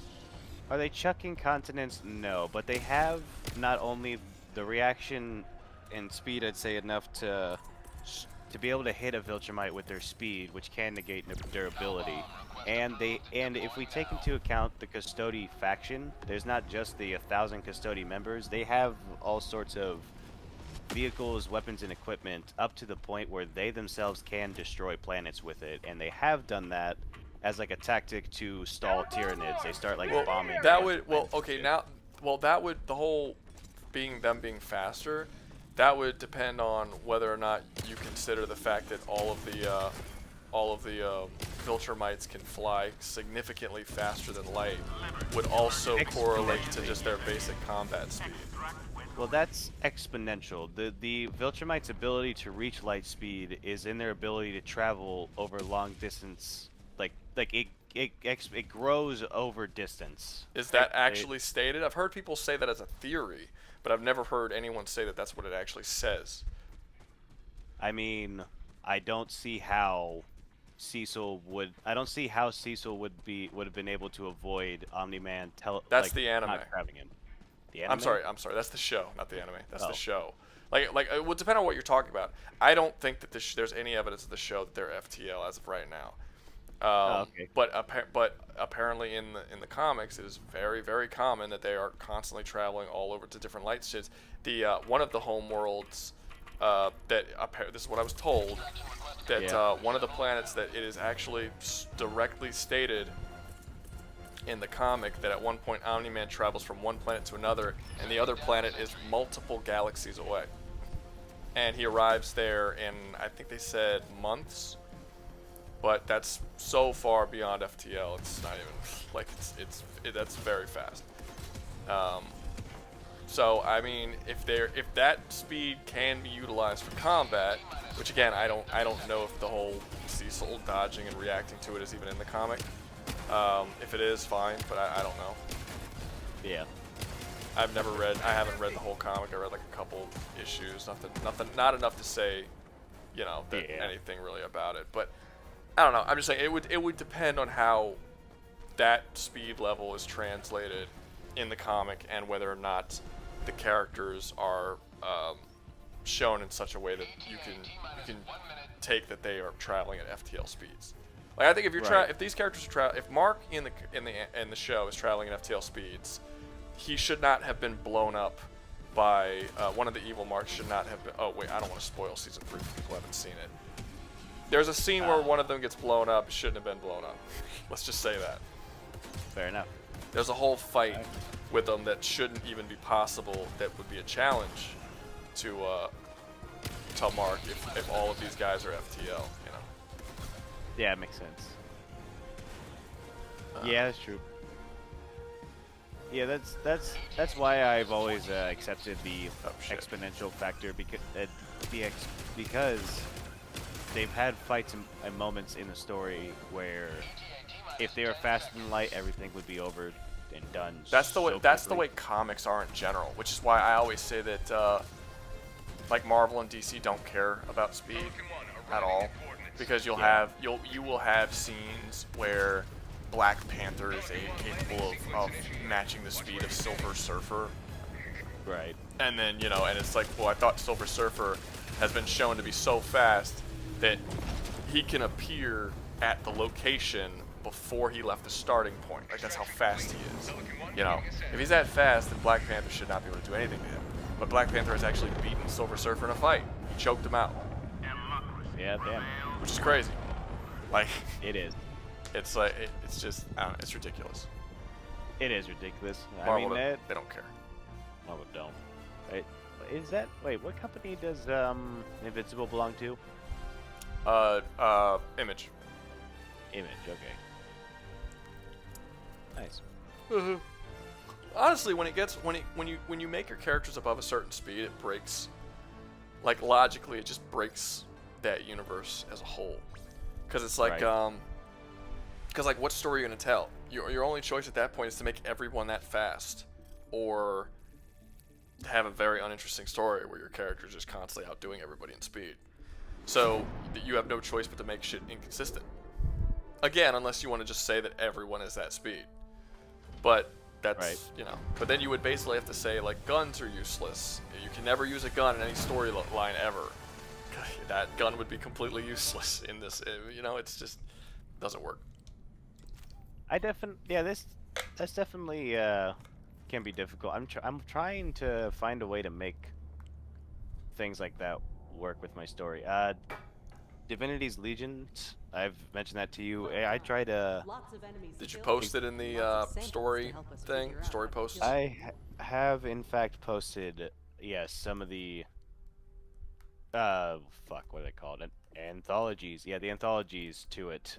I posted First Sighting and A Chance for Hope, like 5 parts to that one. Gotcha. Yeah. I'll try checking it out later. I still need to read mine, or not read mine. I still need to write the next part of mine. I wanted to do it this weekend, but this weekend was fucking rough, dude. I hear you. I did enjoy. I enjoyed the 5th part. I tried to really put the burn marks on little shit when I put the drawing on there. It just turned out looking like hair, but the rock idea I like for some reason. I don't know why. It just has that. It's the terminology feels like an old medieval term that just also feels authentic at the same time. That would be genuinely used. Yeah, if well, something like that didn't I exist. haven't revealed it yet, but it's actually not called Rot Rock. Rot Rock is is what miners call it as a basically a nickname. It has like a legitimate name. Makes sense. Yeah. Let me see if I can actually see if I wrote that down somewhere. Because if I didn't write it down, I'm gonna have to re-remember it. I totally forgot what the fucking name was. Because I came up with a name for it. And now I feel like a dick. I forgot the name. Man, I really need to figure out naming stuff. Udemir Stone. Yidamir Stone. Udemir Damn. Stone. Yeah, that's what it was. But that was a working title for not title, but that was a working name for it. Okay. Yeah. Is Yidamir a character or a name? No, it means something. Okay. Yeah. It usually when the names almost always the names of characters and stuff that I use, it's basically always in a different language. It's usually a combination of words from a different language that has a meaning in that language. Almost always. Okay. I'm not gonna pretend like I remember what that was. Like I said, I was like working at things. I was typing things in, trying to find something interesting. And I saw this word Udemir, and I was like, Udemir Stone, it might work. So I wrote it down. I wrote a bunch of stuff down. I got a bunch of little like possible names written down and possible even weapons. Like I was thinking of what weapon to give certain characters, so I was looking up all different kinds of weapons, trying to find like what would be a really cool weapon to give certain characters. And I found weapons that I'd never even heard of, and I was like, ooh, that's cool. And I wrote down like what those weapons were. like a Ika. The one I saw I looked up was Ika Kalaka blade. Mm. Yeah, it's an Ika Kalaka. It's an actual thing. Hold up, let me see if I can find it, because it looks cool. I feel like you've probably seen it too. Ika Kalaka. Great sword. Here we go. So It's a great sword, so maybe I have seen it. well, it's well, no, there's a great sword version, but it doesn't have to be a great sword. But yeah, I'm about to push it up on the thing right now. Boop. There it is. This is what it looks like. It's basically a sword with like the end of the sword looks like almost like an axe, sort of. Like it has this expanded ending at the top. I'm waiting for the stream to catch up. Yeah. Jesus. Oh yeah, I've seen that. Yeah, before. yeah, it looks cool. Yeah. Now these are almost always one-handed. Mhm. I'm not sure if I'm gonna make it one-handed in the series, or if I'm just gonna give it. But I just thought it looked cool. I was like, oh, this is a cool. Yeah, it's called an Ika Kalaka. And I'm like, what a weird fucking name for. That is a weird name for a weapon. Yeah, but Go ahead. I've used this design. I haven't drawn it yet, but this design I have in mind for one of my sets of characters. I have the concept of armored golems being in Divinity's Legions, and the main faction relies heavily on armored golems, and they have a special variant of them where they made them 30-foot tall suits and gave them a sword just like that to go along with it. Yeah, no, it's cool. I like the look. It's cool because it's like a great sword, or it's like a sword, but it has a heavy weight at the end of it, which makes it like I feel like you can put a lot more force into your swings. It is cool. So I also looked up this Ito weapon, and I liked it. It reminded me of a gladius, but it's not a gladius.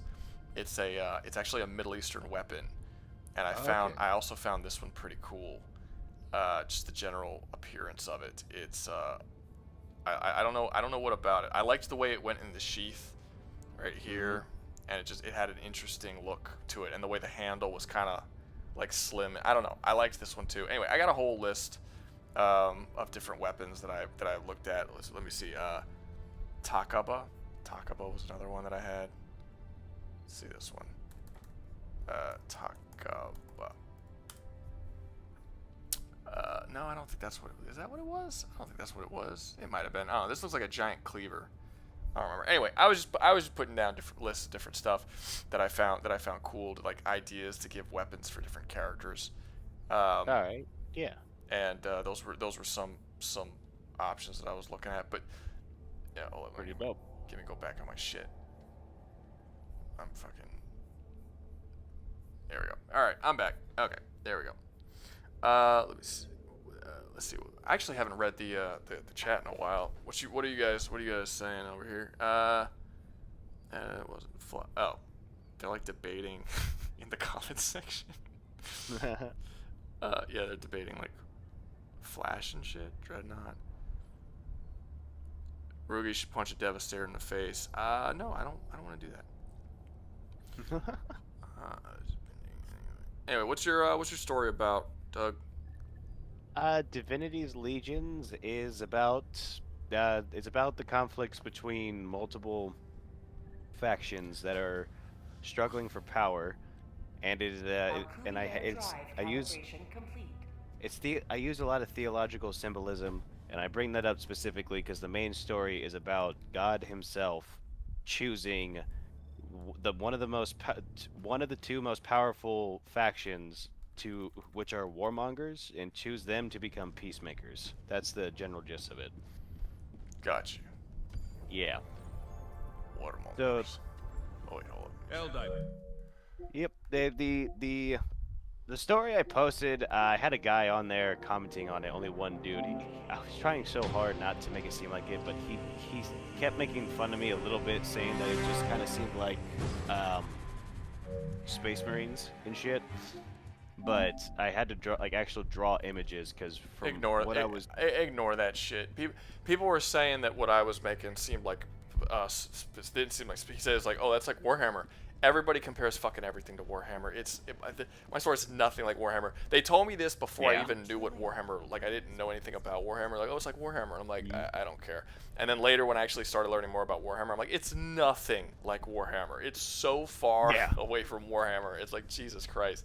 I feel like anytime you have, like, my series doesn't even have guns. Like, there's no guns. How the fuck is it Warhammer if there's no guns? It is a fantasy series with a slight sci-fi like bend. Warhammer is a sci-fi series with a little bit of fantasy in it, and Warhammer Fantasy is really just kind of generic fantasy, which is also not my series at all. I don't know. People are always gonna say that shit. You know, it's just ignore them. Like, nice. I mean, like if The Witcher didn't exist and you wrote The Witcher, everybody would say that you were ripping off Lord of the Rings, even though they're very, very different stories. The war rages on.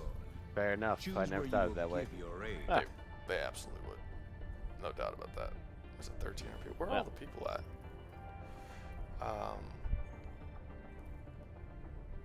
Oh, did I accidentally do the daily mission? Not even realize it because I didn't even look at it today. When I got in, I probably did. How many medals do I have? I don't know. I'm guessing because I don't think I had 90 medals before. I think I had like 45 medals when I started playing. It doesn't matter. By the way, it's a bit random, but your stories, the main location in Birth of Defiler, is that palace or kingdom located on that one disc that spans a solar system? I think is disc. I think it was inside of it. Disc? Yeah, you said there was a world that it was. Yeah, that was a work in progress. No, that's a totally different place. No, there was. Okay. I had this idea. I'm still thinking about how I'm gonna do it. I had this idea where there's this one race that they refuse to live anywhere but this one planet because they love their homeworld so much that it's literally just called homeworld to them. Yeah. And it was a planet that was the size of a solar system. But the idea of that is a little ridiculous because the amount of gravity that planet would have on it to be the size of a solar system would essentially make every single character on that planet gods. So I would have to do something where it's like, for whatever reason, the gravity isn't that insane, you know, which is possible. Right. Like I can make like there's these things in the series called fractured zones, and fractured zones are essentially areas of space where is basically broken. Because the story is based around like the gods leaving the universe. They just bailed on the universe because it got so fucked. They're like, we're not dealing with it. We gotta get the fuck out of here. And then humans taking the reins and basically trying to be the gods of their own universe, failing miserably. And so like the fractured zones are basically pockets of areas within the world that are just completely broken, and the rules just don't make sense there. Like you'll have like certain rules of reality just don't exist or exist opposite the way they should, or just something's fucked up. And I was thinking like possibly making the homeworld itself one of these fractured zones that affects gravity essentially, which allows people to actually go on a planet that's that big. But I might would definitely explain how a planet of such a magnitude will come into existence. Yeah. Aside from God just choosing to. Yeah, I liked the idea of just like this they don't want, they're mostly like, they're not nomadic. They have this one planet, but most of the I have a bunch of stuff written down for them, but basically they're called the Godless Sons. That's the name of the faction. Yeah. And they're almost all soldiers only, and the women always stay back on the planet, and they basically do with everything as far as society. It was basically like 1945 America. And I see. Yeah, they like run society. They're in the government. They're in all of that, and all of the males are military, and they spend like 70% of their life in space warring. Yeah. And they're basically like space Vikings, where they'll go around and basically raiding different planets and stuff, but it's all to bring it back to the homeworld, never to leave or colonize other worlds. So I just liked the idea that they were so, like, the entire race was so unbelievably I guess patriotic towards the homeworld, and that it was sort of like Vikings fused with 1945 America. I just thought it was an interesting combination of of time periods and cultures, and it was like, Yeah. but it was like this, there's also this thing where like despite like the women staying home and the men going to war, there's also like great respect between the men and the women. Like it's extremely frowned upon for men to cheat on their wives, and like the women are respected as like political leaders, and like they are respected to run the place like you would expect, because they're like these sort of barbaric type peoples that like it would be very sexist and like awful towards women. It would be men, but it's actually like, yeah, I don't know. I liked the idea of just this society that's just it's all like I said, it's like a combination of it's sort of 1945's Vikings, but it's like the positive parts of it, sort of when it comes to the relationship between men and women. Like everyone respects themselves, everyone respects each other. They have duties and roles, and everyone respects each other to do those roles, and they don't view those roles as being a negative, or at least the vast majority of society don't view those roles as a negative. I think that's a very modern look at the relationship between men and women. I think throughout most of history, that wasn't the case. Like we all pretty much knew that there were certain reasons why people did things, and why men did certain things and women did certain things, and there wasn't like some kind of weird like holding above other people. Like it wasn't a power dynamic. Right. It just was the way it was because that's how it needed to be. And I sort of liked that idea, and I wanted to bring that into this faction. And I'm still, like I said, I'm still working on that one. The main story hasn't gotten anywhere near that. Basically, the main story that I'm writing right now is the Birth of Defiler part, and then like all the other stuff is like outside lore shit that's I'm just like plotting and planning and figuring out still. But yeah, they'll probably come into play later at some point way down the line. But I think Birth of Defiler is probably like what the main story is going to be. I'm pretty sure shit is basically going to be the like the main character of the series, and I think he's probably my favorite character I've made so far too. Innocents I like perish with every wasted He's well done. We must act. I'm a character guy. I like characters more than like story and lore and world, and I think character is way more interesting. All right. No, you know, character. I try to think more about characters. Ultimately, not writing about them doesn't help me like flesh them out very well. But there are a lot of different characters I have in mind for my story, and I know who is important, who will the main stories focus around, and everything. But I do not know quite entirely how I want to go about it. I kind of know what I'm about to do. I'm about to post a bunch of anthologies, but I don't know how I'll get to the chapter books if I ever manage to get to that point. What do you plan on doing with your story? So the story is going to first, I'm going to use the anthology to build the world and just show everything going down. No. I mean, what do you plan on doing with it? Do you want to turn it into a novel? Do you want to turn it into a web series? Do you want to turn it into a comic book? What do you plan on doing with the story? I am wanting the story to be a series of short stories and novels that not only do I have those, but I want there for people to be able to actually like throw in their own versions of the own fan fictions of it. Essentially, I don't really like using that term, but that's essentially the idea. So you want to make it a published novel? Pretty much, yeah. Okay. Yeah, maybe it's just me just having a general disrespect for stuff, but I feel like if it's not a published novel or a comic or something that gets published and gets put in stores and can be purchased, I don't really take it seriously as a story. To me, it's not fan fiction, but it's like a step above fan fiction. I see. That's just kind of how I view it. Like C-Main was like, oh, no, read my book. And I've actually told him this. I think he takes it as an insult because I imagine anybody would, but I'm like, it's not a novel. It's not a book. You just wrote some stuff and posted it online. But he's like, oh, I read it. But he claims that he wrote a book series. I'm like, no, you write a book series when it's published as a book. What you have is essentially the equivalent of a blog where you wrote some short stories and posted them online for people to read. That's not really the same thing as a book. But he claims that he read a book. But like he thinks I think he thinks I insult him by saying it's not a book, but I think he insults people who have actually done the work to write real novels and get their works published by calling his work a book. I see. That makes sense. All right. Yeah. Here's my character in Space Marine. Probably gonna wait a second before it pops up, but Yeah. My concern mostly is just trying to find or how do I even make a published story relevant? Because it doesn't seem like the published books get a lot of attention nowadays. depends.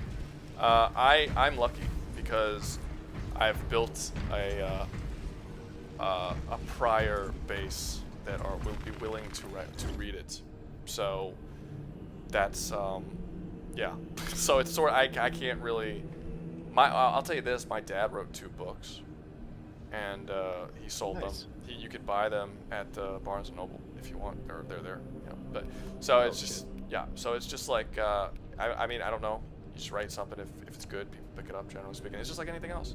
You know, you'd be like you can make a movie, but if no one likes your movie, it's not going to go anywhere. Yeah, good point. Wait, I'm trying to see the armor. I'm trying to remember how to fucking edit armor. Here we are. Yeah, 'cause your armor looks. So. Your armor does look good. Wait, what's up? Your armor looks good. Just trying to see. Like it's just dark. Struggling to see all the. Oh, it colors and is. stuff. Oh, Jesus. Yes, it is. Hold up. Give me a second. I can fix this. Let's. Goddamn, has it been that dark the whole time? Hold up. Hold your horses. I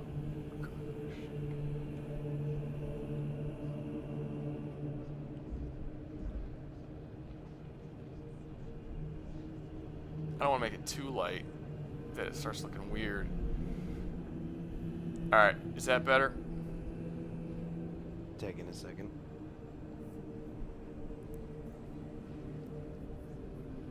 There we go. Yeah, Okay, there better. we go. Okay, so here's the thing I don't like about this. Wait, hold on. God damn it! I just backed out of it. Okay, go here. All right. So again, there's gonna be a delay, but like I'm just gonna cycle over the armors, and you can see, like it just looks like you just add a bunch of bullshit on top of the armor. Like it doesn't fucking look like it's like good armor. Like it doesn't look like the armor is improving and upgrading. It looks like you're just adding a bunch of shit to it. It's super annoying. If you go, I absolutely hate it. But if you go to someone like the Bulwark, and then you go to edit armor, watch. Now I'm gonna go over the Bulwark armor. Now you can see each armor starts to upgrade and add new pieces and cloth, and the helmet changes, and it gets more epic looking and shit. Like. I mean, when you look at the first armor and you look at the second armor, they're totally different armors. It's not just shit painted on top. But when you and that's the case for most of the armors. But for whatever reason, when you go to the assault armor, it looks so cheap. I don't know. I'm not excited to unlock the future armors because it's just the regular armor with like metal, stupid little shit attached to it. And I really don't like the assault armor. It bothers me. Let me see, what was another really cool one? Was the sniper armor cool? Yeah, the sniper armor was another one that was really cool. Like, they have this half-mast helmet, and they go to this fucking shit, and then they eventually get a hood on top. You know, it's just like, look at all these. These look vastly different. He has a robot arm sometimes he doesn't. Like, they change. Like, it looks cool. I don't know. It bothers me. It very much so. Wait, did I just swap my characters? I sure did. Speaking of which, have they added anything to the weapons? No. Still just a hammer. And a gauntlet. Strength, speed, potential.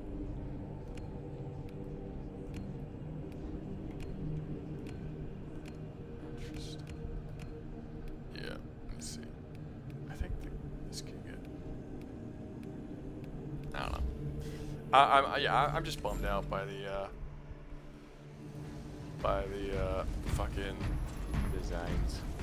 for this class because I don't know. It's like making your own Space Marine should be like a really big fun part of the game, and it just bums me out. And I don't think these classes exist, right? Do they?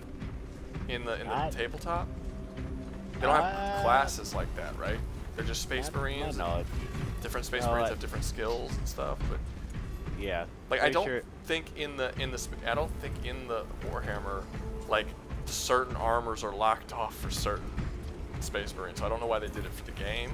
I wish I could like wear the Bulwark, like this piece of Bulwark armor or this piece of Vanguard armor or whatever, and just like I mean maybe it was for game design where they like during PvP they want you to be able to instantly tell what the class of the person you're fighting against is. Maybe that's the reason, but I don't know. It bothers me. It annoyed me. Anyway, we're not turning this into a Space Marine game. I just wanted to show that fucking armors and how it bothered me that was happening. Yeah, I mean, they definitely could add more to, well, just change the actual armor they're on in the actual silhouette. I mean, they just adding stuff onto it's just kind of unoriginal. Not unoriginal, but less creative, I guess. No, it would be cool. There's a lot of people in the. I just thought about this literally just now. There's a lot of people in the Discord who are like aspiring writers, and they're writing all their own short stories and all their own stuff. And like Steven has written so much. I don't even know if Steven's stuff is good. I've never read it, but he's written so much, and he keeps telling me to read it. But I'm like, dude, you've written a lot. There's no way I'm getting into it. But what we should do, because they do the art competitions and stuff, right? Yeah. We should do a writing competition where like different people have to write crossover stories. Our home. Oh shit! Look how bright look how bright it is now. Liberty. Yeah, like what the hell? Why is it? That's weird. Democracy. Let me change it. There's Our drastic way difference of between life. the games. Oh, Weird. Hello. There we go. That's better. But freedom That. Well, doesn't come. when I first that's kind of yellow, huh? Does that look yellow? A little bit. It's yellow as fuck. Why does that look so yellow? Okay, does it still look yellow? When it leaves and goes to the ship, does it still look yellow? Give it a second. I skip it in a second. There, do you see it? Is it yellow still?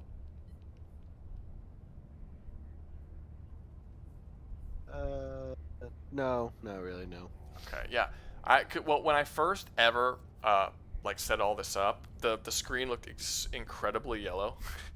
So I had to like alter and change the contrast and stuff. But when I do that, it seems like when I jump to different games, every game seems to need its own setting for the colors and stuff. And I don't know why it's like that. I wish I could just set it to what my TV is, because my TV looks fine on all of them. It's very strange. Anyway, what was I saying? Right. So it would be cool to do a competition on the on it where it's basically the different people who are writing have to write like crossover stories with another person's story that has also made a story in the writing advice quarter. You know what I mean? Yeah.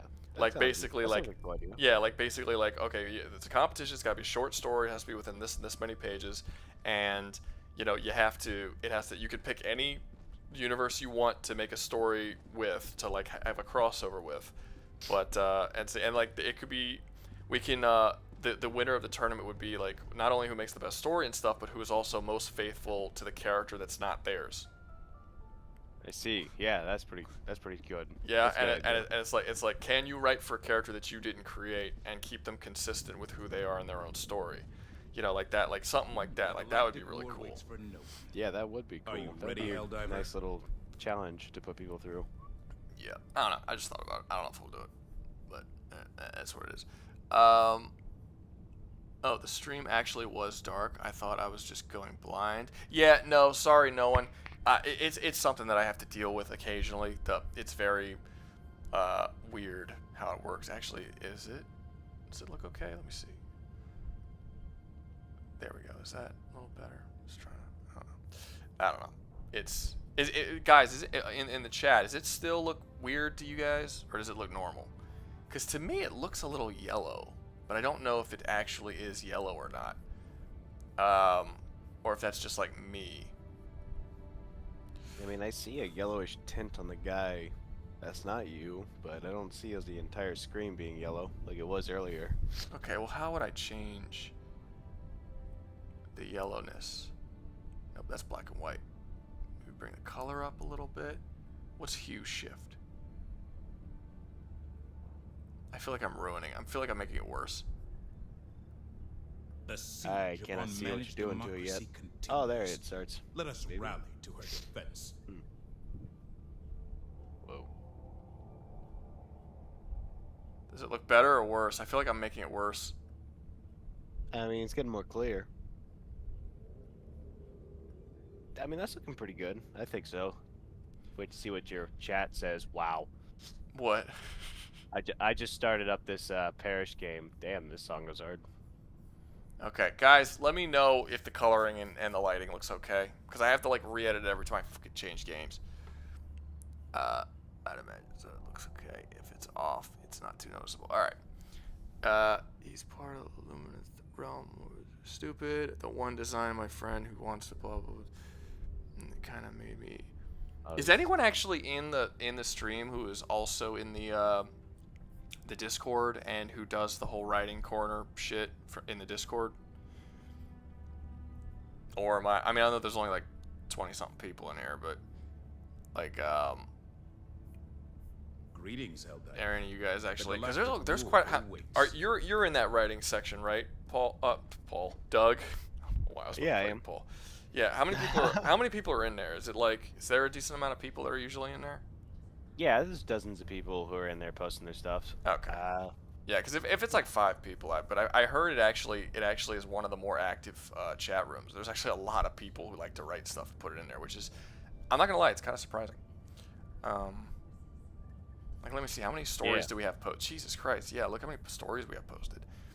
1, 2, 3, 4, 5, 6, 7, 8, 9, 10, 11, 12, 13, 14, 15, 16, 17, 18, 19, 20, 21, 22, 23, 24, 25, 26, 27, 28, 29, 30, 31, 32, 33, 34, 35, 36, 37, 38, 39. We have 39 stories posted, written by 39 different people. And Nice. many of these 39 stories have hundreds of comments underneath them. Looks The like the hour one of with the our most next victory comments rapidly is Let The us Dark cleanse the Descent has galaxy of alien 812 comments. Yeah, that has been pretty active. Who wrote the Dark Descent? Oh. Steven. Of course it was Steven. That is Yeah. unsurprising that Steven wrote the Dark Descent. Isn't Dark Descent with the that has the demon who is partially it's not transparent, but he doesn't physically. Yeah, he's transparent, but he still physically endures damage. Are you telling me if that's what Steven's story is about? It's got a character that does that, I think. Don't know. I don't know. I've never read Steven's story. He wrote a lot. Like, there was a point where every day he would post something new, some new lore bit. And I think we had a conversation about it. Maybe we didn't actually talk about it, but I just thought it was not necessary. Like, a lot of the lore stuff he was doing was little stuff that wouldn't even appear in a story. I'm not saying that Steven is. I think Steven thinks that story replaces lore a little bit. Only you can I don't. He answer does that. write stories. He's not like he just writes lore, but a lot of his shit is just lore that it wouldn't matter. It doesn't add anything to the characters. It's just lore for the sake of lore, and Okay. I don't think it makes his stories any better. And I think he could write novels on this Dark Descent story, whatever universe he's made. He can write novels for 100 years, and he will never touch on half of the lore that he's written because it's just not important to any story that he could write. Like, it's just, yeah, it seemed like a lot, and it just seemed like it just existed for the sake of being lore. I see. Yeah. World building can be fun, but it's got to have a reason. Well, I heard once, and I kind of agree with it. They say like a lot of times people like set up all this stuff. They'll be like, okay, what is this character like? Let me like have a whole, chalkboard or whatever, and write up like, okay, what kind of character is he? What would he do in these situations? Literally write every little detail you possibly can about a character, so you know everything about them. And a lot of people do this. And I was listening to someone talk, I don't remember who it was, and they basically said like the character is whatever you make them do. Like, there's never any reason for you to do all of that. It's not necessary. Write the story, and as you write the story, and this part is true. He didn't have to tell me this. This is something that I've known for quite a while. But as you write the story, you start to you start to learn who the character is as you write, and then you will have them make decisions that make sense to you as you slowly learn who they are. But like the answer to the question of would this character do this is answered by the fact that you wrote him to do it in the story. It's really as simple as that. Like, the only time you would have to make a chalkboard and like have all this different details of what the character would do and what they wouldn't is if you're writing a TV show and there's 10 writers on a single show, because then it's going to start getting all out of whack. But if it's just one dude writing his one story that doesn't span over the course of 25 years, you don't have to do all that. It's not necessary. Okay, yeah. Eliminate Devastators. Mission coordinates locked. Makes it. Hellpods prime. Engaging orbital thrusters. I mean, do you do that? Do I do that? I've thought about doing that. The idea of actually fleshing out my characters and making character sheets and whatnot for them. Though I do intend on actually having that over the span of like multiple stories, to where I need to remember what I've established for the characters, so that when I bring them back up, I don't forget or like make something inconsistent. I think that's different though. I think if you're somebody like Akira Toriyama infamously constantly forgot shit that he would write. So like he forgot what color hair Trunks has, and Android 18. He also forgot Android 18's hair color. He gave her blue hair, and then the people had to remind him it was actually blonde hair. And then he gave Trunks purple. Like, if you watch Dragon Ball Super, older Trunks has a different hair color than younger Trunks. I don't know why, but he does. Yeah. That has always confused me. It's because Akira Toriyama forgot the hair color and when he introduced Future Trunks, he gave him purple hair, and then it was too late to go back on it because no one corrected him. And then when he ended up meeting younger Trunks, it was like, oh well, too late now. But so yeah, now Future Trunks just has a different hair color in Super than young Trunks does. But Found something. so like if you're just not sure that you're gonna remember, what the fuck? What did I find? Where, why is it so? This is a fucking deep ass ditch. This is super deep. Okay, no, but if you're worried that you might forget a certain story detail and you want to remember it for later, or you're setting up like some kind of foreshadowing or something that you want to stay, yeah, then write it down. Write it down separate. Okay. Keep it important, but that's not the same thing as like I'm going to detail every single little aspect of this character and pencil it down, and it's like that's not. I don't need to know what your fucking character's childhood dog's name was. Like it's not important information unless it is a story about the character remembering his dead dog. Like that's. And there's a lot of people who do shit like that. Like, I'm not gonna say Steven is to that extent. Like, that's a bit of an exaggeration, obviously. But there were stuff that he was writing, and I was reading, and I was like, there's no reason for, like, why does this exist? Again, I don't really remember what I read. This was a while back, so maybe I'm unnecessarily beating him up. There's something I here. don't know. I would have to look at it myself to say if you were. I might be. Like I said, I don't really remember it. I just remember like a mental note where I was like, this seems unnecessary. But it might not be that bad. And obviously I haven't read all of his stuff, so I don't know. Maybe it's important that what his childhood dog name was. Yeah, Ringo, was one of the biggest. Maybe that's a very important plot point that he had to bring up. Where's all this stuff? I need stuff, man.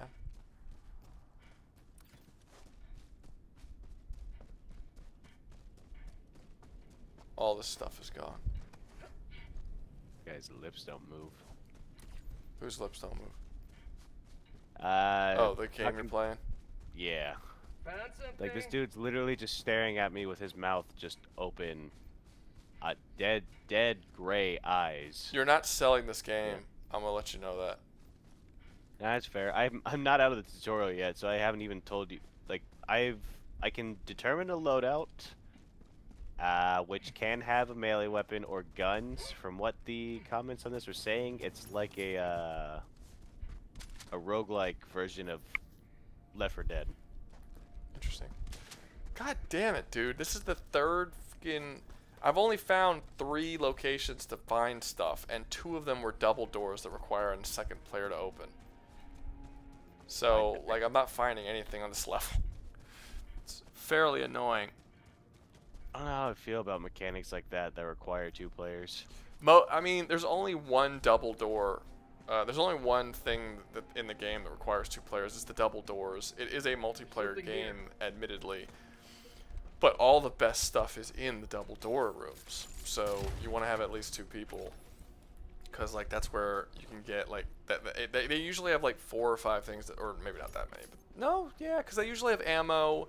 And then they'll have, like, either a weapon or super credits or medals or both. Like, there's usually, like, a shelf with, like, 3 things plus ammo and grenades and stuff on the ground. So it's, like, that's where the most stuff is in the double doors. But not every mission you do even has double doors. Because all the levels are, like, randomly generated and shit. Oh, that's cool. Yeah, so, yeah, most levels don't... a lot of levels don't even have double doors. But, so, like, but it just happens to be that this one has 2. And it's like, God damn it. Guarantee you I'm missing out on a lot of super credits on this level. Yeah. Should I probably wonder what Orphic means. Orphic? Yeah. I don't know. Look it up. Yeah. I forgot Check it out, figure out what kind of temple I'm standing in, apparently. Forgot to get my... It's an Orphic temple. Yep. Having an important, not apparent to the sense, nor obvious to the intelligence. What? Orphic's an adjective where it... Having an important... Oh my god, my dyslexia is fucking with me. Having an import not apparent to the senses nor obvious to the intelligence. Beyond ordinary understanding. Okay, fuck, why didn't they just start with that? Beyond ordinary understanding. Outpost cleared. Yeah, seems like they give a more complex definition first. No. Okay, make sure it sound like a professor. Oh. Oh, you slut. Oh, the combat in this game is neat. I can kick people. Kicking people's fun. Yeah, kick them to the ground, stab them with a sword that has no blade. They did show me a gun that they do have you aim down the sights with. Oh my god, Is wow. that unusual? Is there usually a gun that you don't aim down the sights with? Well, I mean, like, you press a button to do it. Like, you hold the left trigger to aim down the sight, and you... or hip fire. You have the option to hip fire or aim down the sight. Oh. I've heard you make a point about that, like Shit. Call of Duty. That's not something you should, No, I don't like ADS. Okay. Just in general, I don't think it should exist in a shooter. It doesn't make any sense to me. Because when you were playing old school shooters like Doom, Unreal Tournament, there was no aim down the sights because the assumption was that you were already aiming down the sights. That's why the gun was right there in your eye line while you were playing. If you were holding the gun at your hip, it wouldn't be in your eye line. So like, Yeah, like these military, that's a good point. yeah, like the military shooters have it to where it's like, okay, it's off to the side, you're not aiming down the sights, that's hip fire, and then if you're running around in a war zone, when will you ever have your gun at your hip? You should always have your gun up to your face. Like, it doesn't make any sense to be running around all the time without your gun right there. That's just irresponsible. Oh shit. That does make sense. Although I feel like I do know if people can do it right, they can definitely add more depth to multiplayer combat. If you can, I don't think it's depth. I think it's just something to keep your ADHD hands busy. I don't see how that's depth. Well, if you were to, It's just extra steps. Like in the original Doom and Unreal Tournament and Wolfenstein, you just always ran at top speed.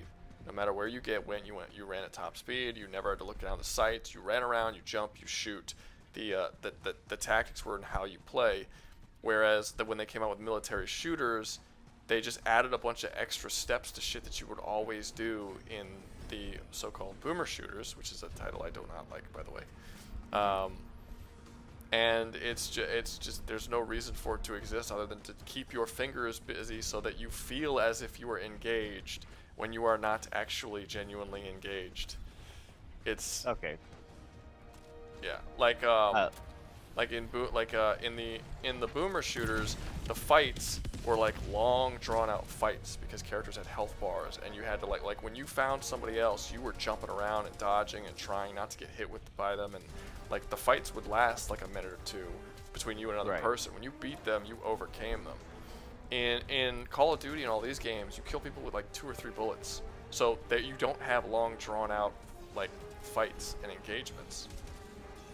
And because you don't have long drawn out fights and engagements, you are not engaged with the game. You're just if they didn't have the click on the joystick to to run faster and the looking down the sights, you would basically run around a map with not like at full speed, one shot, boom, the person's dead. There would be no fight at all that would happen, and then it would be over, and it would be extremely boring. So it is the illusion of engagement, and I don't like the illusion of engagement. I think it's trash. I can understand that, but I definitely think that games can actually still use those mechanics properly. Like Titanfall 2, I know you haven't played it much. They have sprints and aiming down the sight, but they also use parkour mechanics and other variety of equipment and weapons.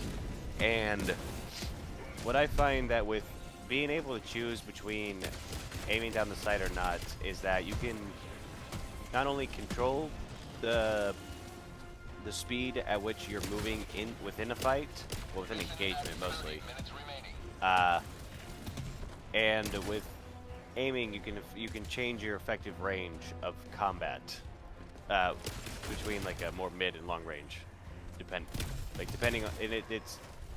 I guess in that regards, Halo would be better example for. No, that's different. Halo was close. No, Halo was closer to a boomer shooter. Yeah, because it has. I was mostly referring to aiming, but they have toggle aim instead of holding it down. The thing about Halo's aiming was that specific guns had done it, so that was a bad example. The point is just that with your gun being able to the aiming mechanic not only zoomed in a bit, but would tighten your bullet spread, which would change your effective range like just slightly in that moment. And if a game developer were to take it seriously enough, they could really make an engaging combat system with that. I mean, you can do anything. Like anything is possible. My issue isn't with my issue isn't necessarily with the existence of the clicking and the running. I'm just telling you that as far as Call of Duty and Battlefront and all of these games, they are added to trick you into thinking that you are being engaged with a game that really doesn't have a whole lot to it. You run, you shoot a dude with 2 bullets, you leave. There isn't a whole lot of strategy to it other than mastering the map and understanding the map that you are on. It's not particularly exciting to get into these fights with other people because the fights are over after 2 shots. Like, you don't get into gunfights in Call of Duty or Battlefield games because the fights are over too quickly. So they have to add something else to make you engaged other than the fights in a game that is supposed to be built on gunfights. Yeah, good point. It's just strange.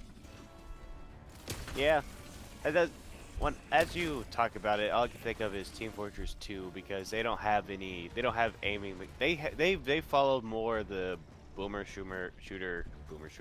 Well, that game's old as shit. It is. That's why. But, Yeah, I did forget about that. Yeah.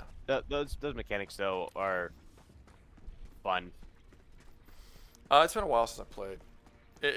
I mean, it's technically like the first ever. What do you call it? Hero shooter? Yeah, that is true. First ever team. Yeah, they do call it a hero shooter, but I think it's Now they class-based call it a shooter. hero shooter. It wasn't called a hero shooter when Team Fortress 2 came out. Yeah, it's a I think class-based shooter. they started calling him a hero shooter when Overwatch. Overwatch, yeah.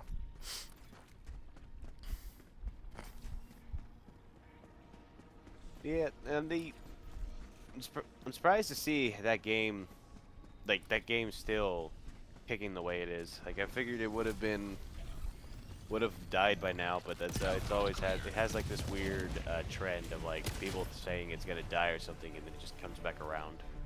And Valve is still like making money off of it with fucking microtransactions. Yeah, that's a different situation though. I mean, kind of. I don't think they were gonna make a Team Fortress 3. I think they kind of realized this was always gonna be an end game sort of situation. I mean, they still haven't made a Half-Life 3. That is true. The thing about Team Fortress 2 though is what people are wanting are like updates and whatnot. For that kind of game, they just want it to be worked on and added to, because that's what kept Team Fortress 2 alive in its heyday. That they were adding new weapons, new cosmetics, and reworking things to where the game was fresh and new just every couple of weeks to a couple of months. And Was just it? eventually, I mean, isn't it the same game it was 10 years ago? It's just got more cosmetics. I don't know. I'm not that into it.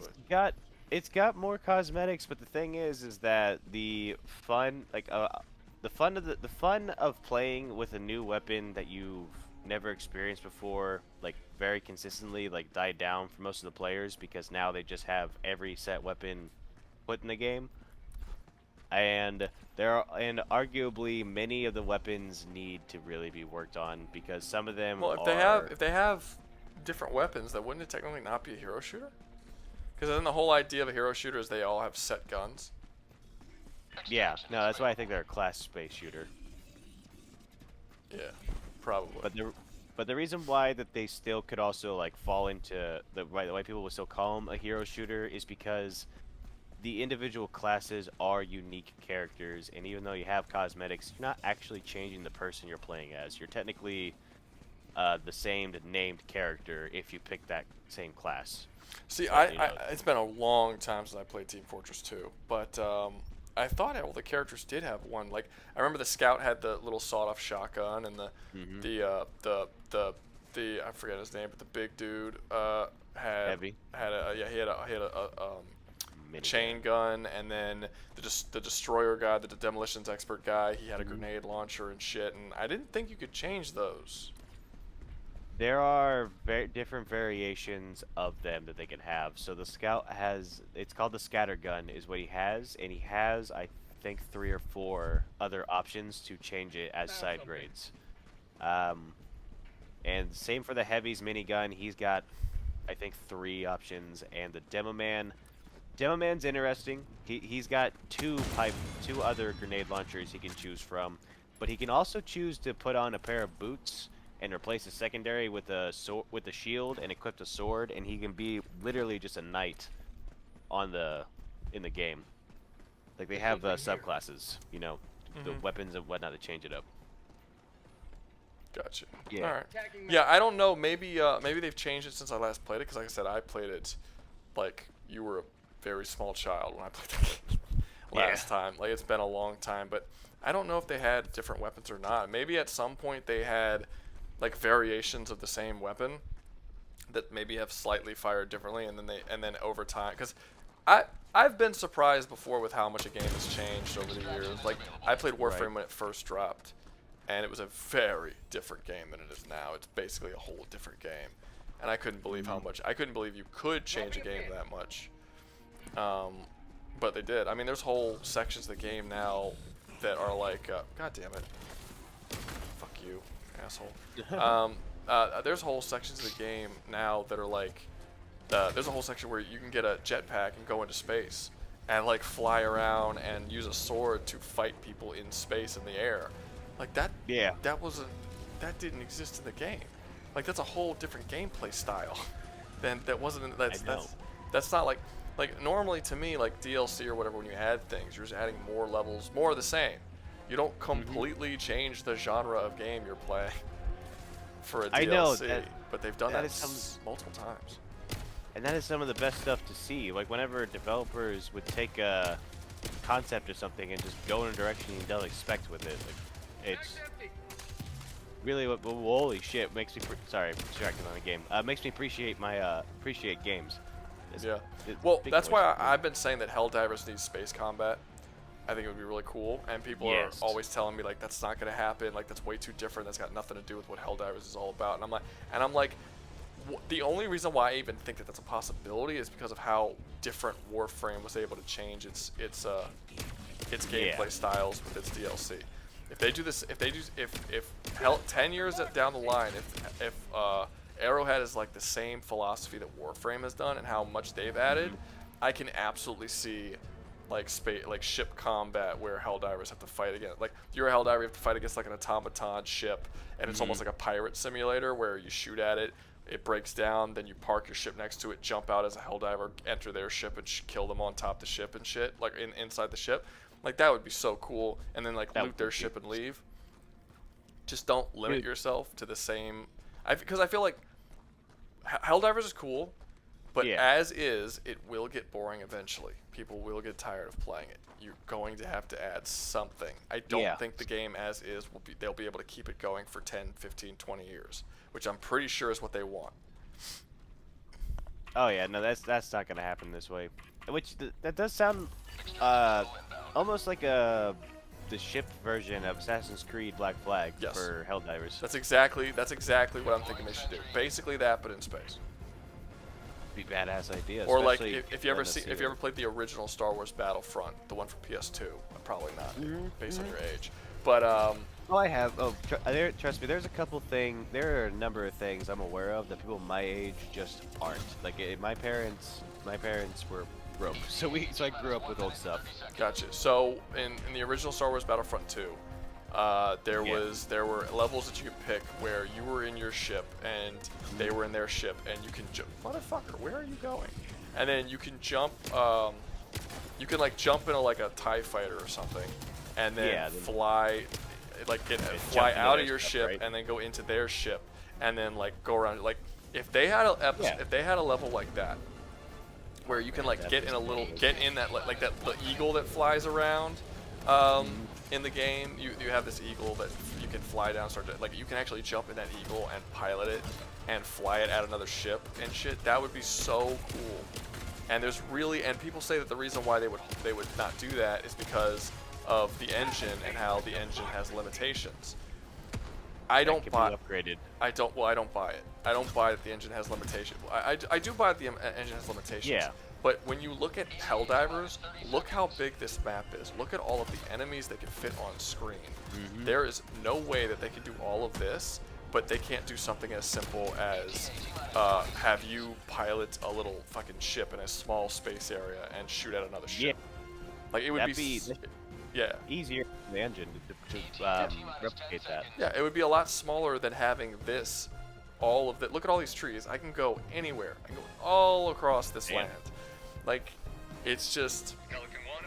I don't know. I don't buy that they wouldn't be able to do something like the pirate simulator, or the or let you get in your own ship and fly. I just don't buy it. You know, maybe do different types of missions where you're not just dropping down and going in a war zone. You know, like almost like Black Ops missions or something. I don't know, just some different stuff, man. It'd be really cool. Yeah. I know that they I know that the developers spoke about the idea of there being up to 16 players on there. I don't even get to play the game normally, but I would definitely love to see that. I think you might have heard this from me, to be honest with you, because I talked about it before. But basically, the developers said the only reason why you're limited to 4 people per squad is because that's all the engine will allow them to do. They said they've actually talked about having like like small, like actually they've actually talked about having 40 people play against a massive army. I saw an but they said interview discussing it. Yeah. So they said up to 16 in that. Yeah, no, well, yeah, no. They said when they were designing the game, they talked about 40, but then they realized very quickly the engine couldn't withhold that much. So 4 is the reason they're using 4 because that's what the engine can tolerate. I don't know if maybe they've figured out a way to do it at 16, or maybe they've opened themselves up to being like, maybe we could try doing 16 and see how it works. You know, I don't know. Don't know. I hope they do. I mean, I've seen a lot of I've seen Arma gameplay and that, and seeing just a lot of players coordinating. This is the that Eagle, by the way. bullshit. If you look at the screen in a second, because of the delay, Yeah. that's the Eagle. It's got the 2 wings and stuff. So, like, when you call down, a Gatling barrage or something, or certain stratagems, that ship will fly over you and start firing at your enemies and stuff for you. But that's our ship. Yeah. We can actually customize that ship by giving it different paint jobs in the game. So, like, if you could do that, like, why not give me a mission in the future at some point when you guys can figure it out? You know, no rush, where I can actually hop in that ship and drive around and shoot at ships in the sky. That would be really cool. Yeah, that'd be a perfect dogfighting ship. Yeah, it looks exactly like a dogfighting ship, but you know, it would be right. And you know, if it's not lore based, because that's not meant to do dogfights, we'll fucking change the lore and make it dogfights, so it would be fucking fun to do it.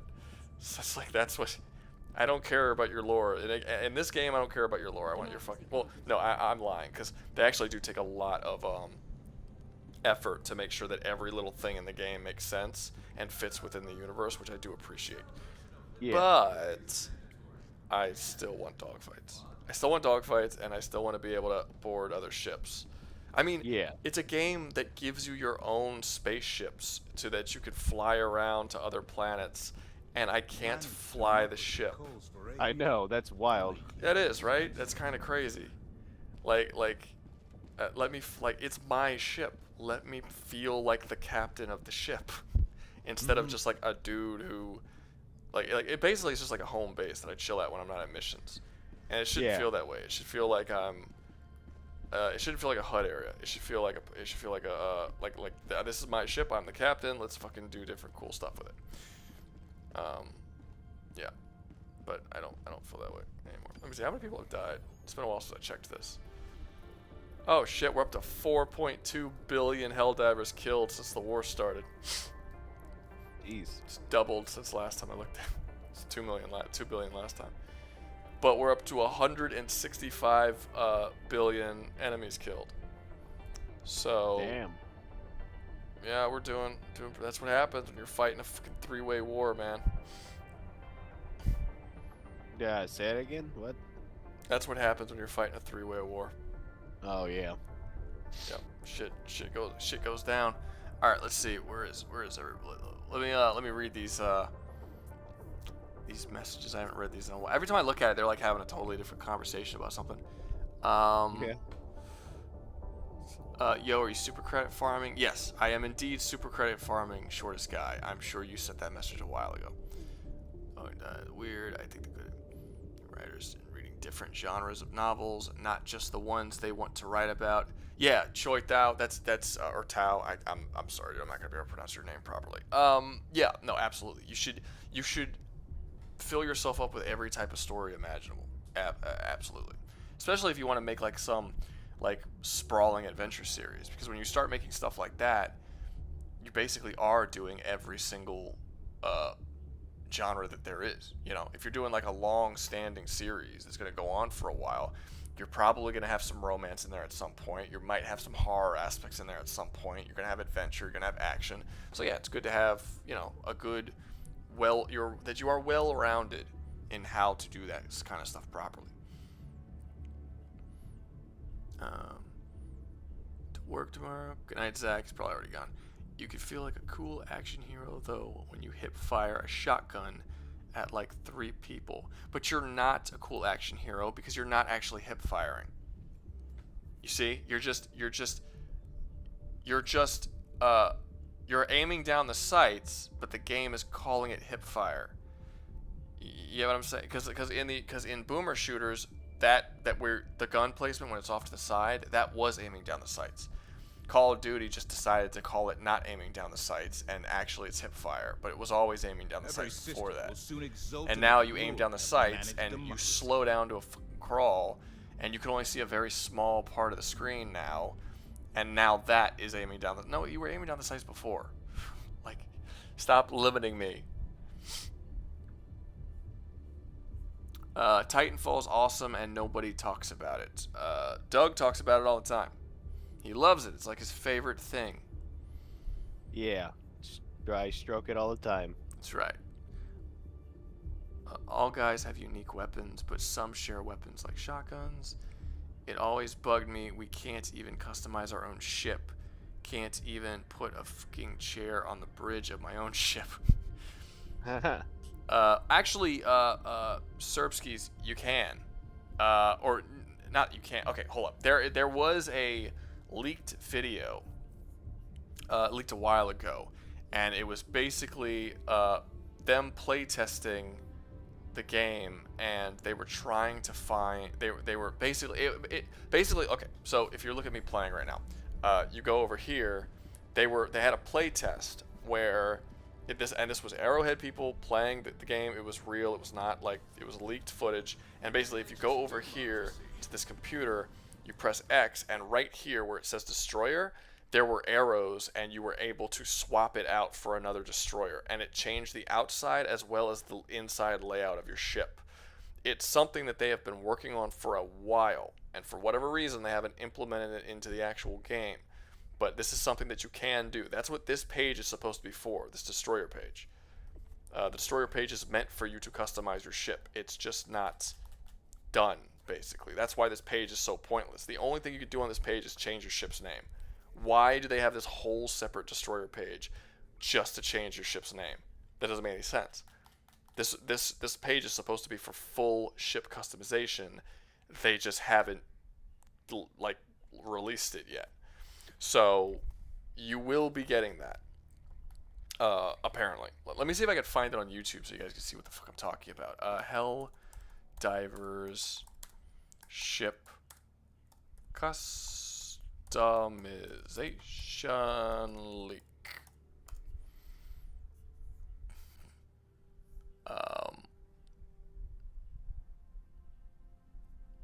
Trying to see if I can find the leaked footage. I saw it once. I think I saw it on Reddit once.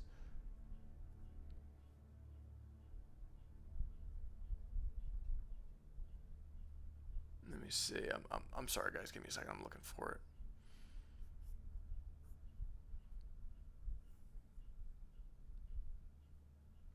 Okay, I found it. Hold up. Here it is. About to show you guys the footage right now. Go here. Swap it out. Boop. Boop. Okay. You see, you guys? Now. Yeah, this is what they leaked. See, so there's arrows up here, and there's a ship, and then you're supposed to be able to watch. Yeah, it goes, and then boom. See, and you could swap out your ship. And if you see this, right, this is ship type, stratagems, and ship module. If you look at what it actually looks like right now, when you swap over to the game that I'm playing, this is what the screen looks like. So you have destroyer, stratagem, ship module, and vehicle customization. So they've been working on this part, destroyer ship type, before vehicle customization was even released. Like this leak happened a while ago, and this is a very early. This video is covering a very early build of the game. Like I believe this was before the game released. Is what this video is actually from. But yeah, see, look at this. Ship selected, Paragon Cutter. A small warship armed with multiple missile batteries to dispense freedom at unprecedented rates, deployed by the fleet for a long-range support and called on by Helldivers for maximum explosive spectacle. That's just one ship type, but you're supposed to get like these should be releasing with the war bonds as well, like different ship types, and they've been working on it for like, let me see, when did this video drop on YouTube? Okay, so over a year ago. the game's a little over a year old, so this was very early on. And look, you can see it. The ship clearly looks different than the ship you start off that you have now. It's just like it's cool, right? Like it is something they are working on. They just, for whatever reason, haven't released it yet. Maybe they can't get it to work without like it being all buggy, or I don't know. But it's been something that they've been working on for well over a year. So don't don't freak out about you not having ship customization. You apparently at some point will. Now, will it ever get more complex than something as simple as just swapping out what your ship looks like? I don't know. Like, will you be able to customize the inside and shit? Like fucking The Sims level of customization? Probably not. Freedom be with you. I would like you to be able to customize the interior. Like if you look at the interior in here, like the colors and the ceiling and stuff, I would be cool if it was like, there was like, oh, this is the royal interior, and you click it and the whole interior changes color and like just basic like theme, Like maybe there's like decorations and like there's like a red carpet right here when you walk in, and like just even something as simple as that. I don't necessarily need it to be like I can alter that computer and I can make this computer specifically look like something and this floor specifically look like something. It doesn't need to be that detailed. But just something as small as being like, oh, I have like a basic skin that covers the entire inside of the ship, and maybe like a basic and maybe like change the actual ship itself so that the interior looks like is shaped different. You know what I mean? Something like that would be, just those two would be enough for me. I was gonna compare that to like Saints Row, but I think there's some racing games that did similar stuff to that. Wouldn't compare to a ship, but same mechanic. Fun fact: what I think about when I talk about that is Overlord, the game. Oh. Yeah, because in the game Overlord, you had like your own little dimension. You had like your own like you had your castle that was like in a fucking lava volcano or some shit. I forgot exactly what it was, but you had your own base. And you could actually edit your own base and change like the general theme of your own base. You had your own like room and your throne room and shit, and you could alter your throne and change like the rooms and what they look like. And yeah, that's kind of like what I had pictured. I'm not even expecting it to be as detailed as that though. Just like little pieces and parts, just change like a general look. Just make it so that when I leave my ship and go to another Helldivers ship to enter his game, I'm like surprised by what I see in there. You know what I mean? I'm like, oh, this is cool. Yeah. Just that little thing would give me so much engagement, so much more engagement than I otherwise. I make it more unique in yours. Yeah, it's my ship. I get to name it. What does it matter what my ship's name is if it looks like every fucking other person's ship and it has the exact same interior as everybody's ship? My captain looks like all the people in my ship look literally identical with the same voices and same everything as all the people in your ship. It's boring. Yeah. I want to fuck with shit, All right, let me check out some of these some of the stuff. You're talking about hipfire. It's 9 ultra kill, cool. Why are people doing math? What do you mean? You're also doing math in the I saw a question and I answered it. That I don't know why. You just answered it twice. Because I was wrong the first time. Oh, it's a super easy math problem.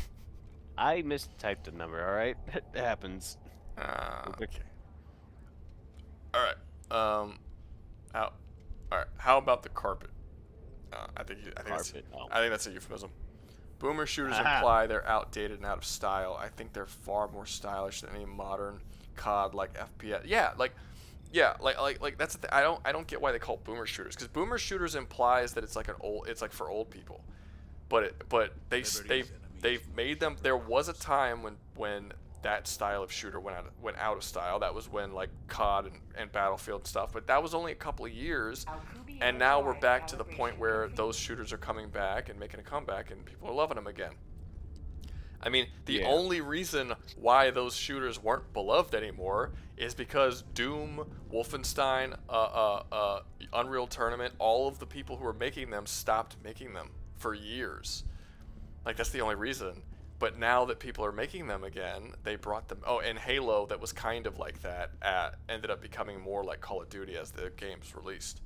I think Yeah. Reach was basically like a Call of Duty sci-fi game. Like they like the shooting mechanics. It was. I think it was around Halo 5 that they just straight up became like Call of Duty. Well, people were mad at Reach because Reach was the one that introduced a progression system and allowed you to pick your gun to the start of each type, which was something that was not a boomer shooter thing. Everyone would go in with the same guns, and then you would have to go pick your guns up on the level. Everyone was playing. There was no progression system. No one had better guns than anybody else. Everything was always even and fair, which is not the case for Call of Duty, which has progression systems for an online game. Which a lot of people who love boomer shooters are like, well, this is bullshit, because people have an advantage who are a higher level in an online game. Which was never the case, you know. Unreal Tournament's amazing. Did you watch the Unreal Tournament episode of Secret Level? I have not. No. Everyone was saying like, oh, Pac-Man was the best, or Warhammer was the best. Dude, no. Fuck you guys. The Unreal Tournament episode was so good. It was so. It made me want an Unreal Tournament show so bad. It was so good. Go watch the Unreal Tournament episode. All right. I feel like most people skipped the Unreal Tournament episode. I feel like people went in and they saw the episode of the show of the games they knew, and they didn't watch the ones they don't care about. I really loved Unreal Tournament when I was younger, and now that like. And when I saw that, I'm like, that's the one I want to see. And it's just so happened to be one of the best ones. I'm not gonna say it was the best one, but it was definitely one of the best ones. I loved it. It was so good. Go watch the Unreal Tournament. Democracy calls for Alright. Only you Let me can see. answer, Helldiver. They could have had a reward system where you earn a little model of the enemies you kill, so that you can put a little model somewhere in the quarters, like Mass Effect 2 and 3. You talking about for the Helldivers ship? I mean, maybe. I guess. I mean, like placing decorations and stuff. Have you seen Running Man? Yes, I have seen Running Man. I don't think it's called The Running Man. I'm pretty sure it's just Running Man. And yeah, I've seen it. Good movie. Is Doom Corruption stronger or equal to Warhammer Current? I feel like it's equal. Did you play Unreal Tournament LAN parties? I'm assuming you mean like local? Like not online? Yeah, they had local co-op with Unreal Tournament. You would just sort of. Like we had this thing where you would connect two Xboxes together. I don't know if that's a concept that you guys would even know about nowadays.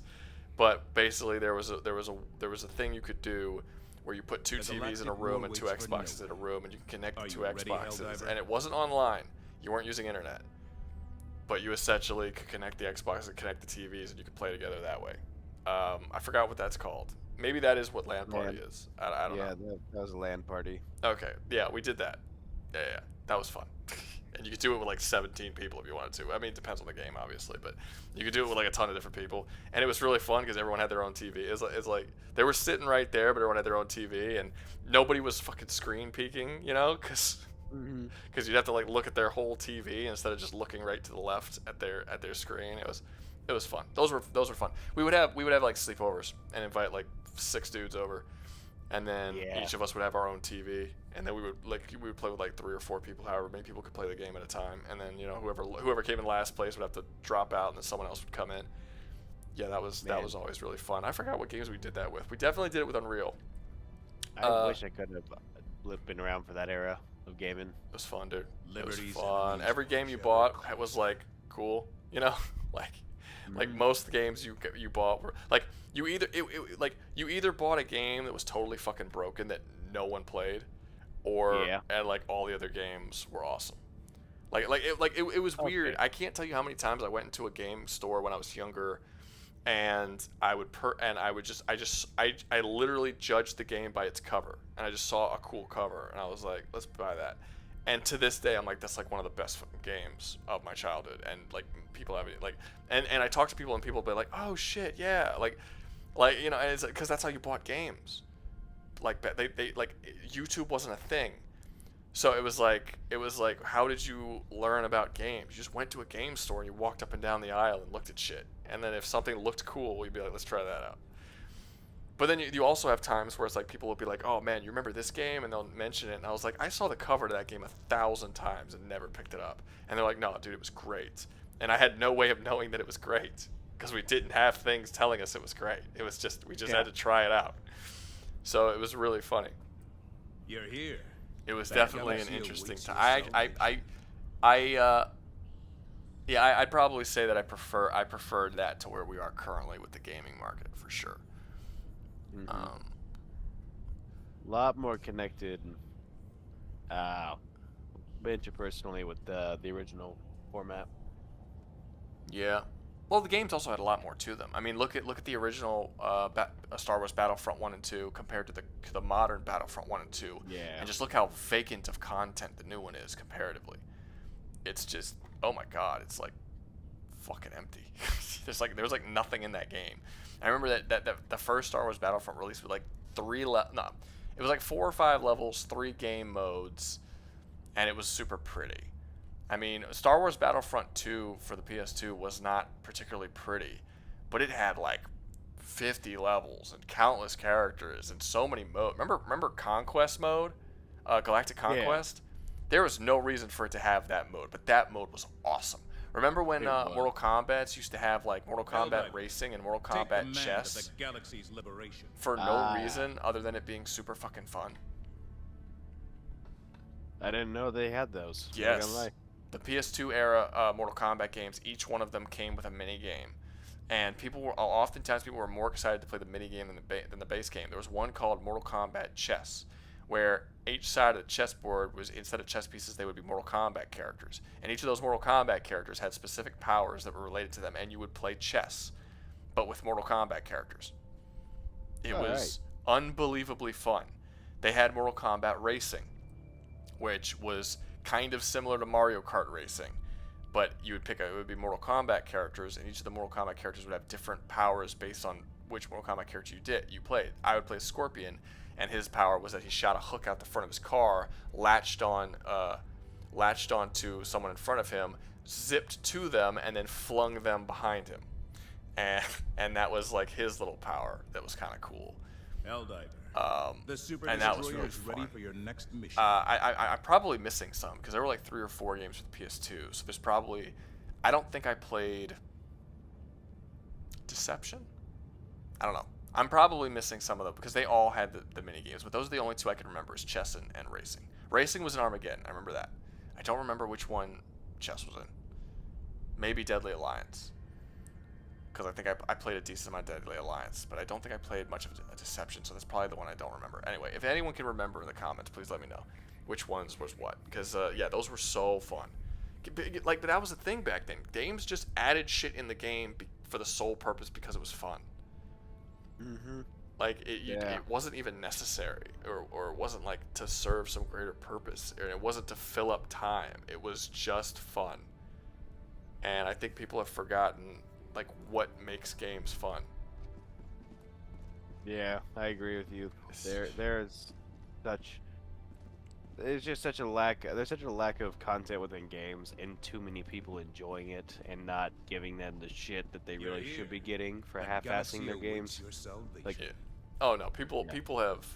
I remember when everyone lost their fucking mind because Xbox announced that it was getting rid of discs, and that like flipped the fuck everyone. Like PlayStation 4, I think, easily dominated Xbox because they didn't promise that they were going to take, because they were like, no, you could use games, we're not getting rid of discs, and they basically won the fucking console wars because people were so mad that Xbox was getting rid of discs.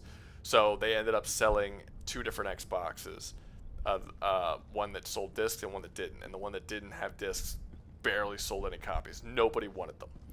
Like, people were struggling to get Xboxes in stores because of how it was selling, and every time they would you would go to a store, they would like, the ones that they would have in stock would be the only ones they would have in stock with the discs were the non-disc ones, you know. okay. Yeah, and that was, but now it's like that's normal. Like they're like it almost seems like people are accepting the fact that like discs are kind of going away. In fact, if you say, "Oh no, I like discs," people are kind of like, "Dude, it's the way of the future. Just get on board." I'm like, this is so weird. This get on board mentality. Why? Mm-hmm. If people don't like I know. it and they say they don't like it and they don't support it with their money, people aren't gonna fucking do it. Like, they're not gonna do it. You actually Yeah. do have the For power another to mission, save your Helldiver? fucking your the gaming industry. You have a way of, like, I don't get this whole thing where you just forget it because it's just going to go that way no matter what you do. Like, demand better from your games. It's so weird. I don't know if I even feel like playing another one, to be honest with you. To play another match, I'm kind of pooped. What about you guys in the comments? What do y'all want? You want me to play another match, or you want me to play something else, or do something else? I don't really feel like playing no more. Let's see. Hold on. I'm not quite going to bed yet though. I'm still up, so. Maybe I could play some Fate. Fate's a pretty chill game to play. It's pretty fun. Let's see. I beat Unicorn Overlord already. You'll also notice if you look at my games that I have, a lot of them are older games too. Like Yeah. I got Legend of the Dragoon, I got Tony Hawk's Pro Skater, War of the Monsters, fucking Psychonauts 1 and 2, Metal Slug, Pac-Man World Repack. Like, these are old fucking games. They are old games. Yeah, like, a lot of my games are old. A lot of them. Fate Reawakened is a 2005 game. Is a re-release of a 2005 game. Like, yeah. So these are all. I play a lot of older games. I'm actually. Hey, I mean, What's up? Go ahead. can't go wrong with older games because especially when they do it right. Dude, I played Sly 1. Like, I got Sly 2 right here. I went back and played Yeah. Sly 1 recently, and I got through it in like 8 hours, and that was so refreshing. It was so refreshing. I played a solid game. I enjoyed it for 8 hours straight. I platinumed it, and that was it. I was like, okay, time to move on to the next one, and I was fine with that. I don't need a $70 game that I put 60 hours in. Release a $30, $40 game that I could put 10 hours in. I'm totally cool with that. Have you ever heard of Stubbs the Zombie? Yes, I love Stumps the Zombie. Sweet, I have that game, and So good. So good. It has a harsh difficulty spike when the military shows up, but it's a really good game. I know it's so. I find it refreshing. When I had access to that game as a kid, we only had a demo disc, which only let us play the the water plant level. And whenever I got to play the full game from start to finish, it was so cathartic and just. It was great because I felt like the game didn't exist after a certain point because I hadn't seen it for so long, and then I saw it online one day. You want to hear something crazy? I remember buying that game. I'm sure I didn't get it when it first came out because I didn't pay attention to games when they came out. I just saw them in stores and picked them up. But when I bought it, I remember the first time I ate some dude's brains, and I was inside of a building, and the blood splashed, and everywhere the blood hit, like the walls and the floor, it actually stained the walls and the floor, and that blew my fucking mind. That I had never seen that technology in a game before, where it's like, holy shit, like the blood is actually staining the walls and the floor as it lands. That is so impressive, like, technologically.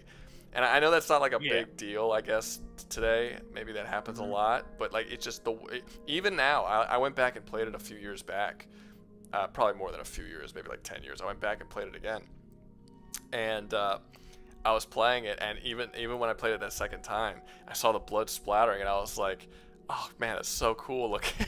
Like, I don't know, like it's so interesting to see. Did you have a similar? Or was that just like nothing to you? Or were you like blown away by the blood splatter effects?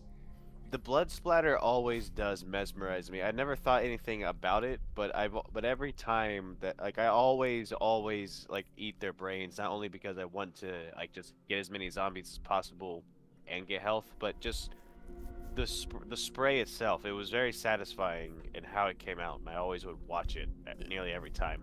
Yeah, let me see. Hold up, Stubbs the Zombie. I'm gonna say the police station level is probably where it's most impressive. Oh yeah, that I don't even know how they thought of the idea of just a fucking dance level at the end of that. It's amazing. Look at this, guys. For people who have never seen this, it's the blood splatter effects. Look at this. This game. When did this game come out? Look at this. Oh, I don't even. Now look at the wall. It splatters all over the wall. It splatters all over the floor, and it gets covered everywhere. It's just, I found this so impressive when I was a kid. I just thought it was the coolest shit ever. The blood just goes everywhere, and like his head flew off over there, like there's his brain and shit. And then you bite. Oh, and that's another thing. You bite them, and they come back to life, and they become zombies, and you can control them. Yeah. And yeah, and then one of the best. It's so good. This is. I always thought, ever since this game played this game, I was like, why have they not tried making a game where you play as a zombie doing this again? I know. Like, modern shit. You know they re-released this game a few years back, right? They re-released it? Well, how'd that go? You can buy it for PS5 and Xbox 360 or PS5 and Xbox One or whatever. Oh, yeah, that's how I would. Yeah. You could right. why you play PC? You could probably get it for PC too. Check Steam. I mean, I have the game on my Xbox. I can play it right now if I wanted. No, but I think they re-released it. I don't know if they I think they probably updated the graphics and stuff too. But the game is the exact same. Like they didn't.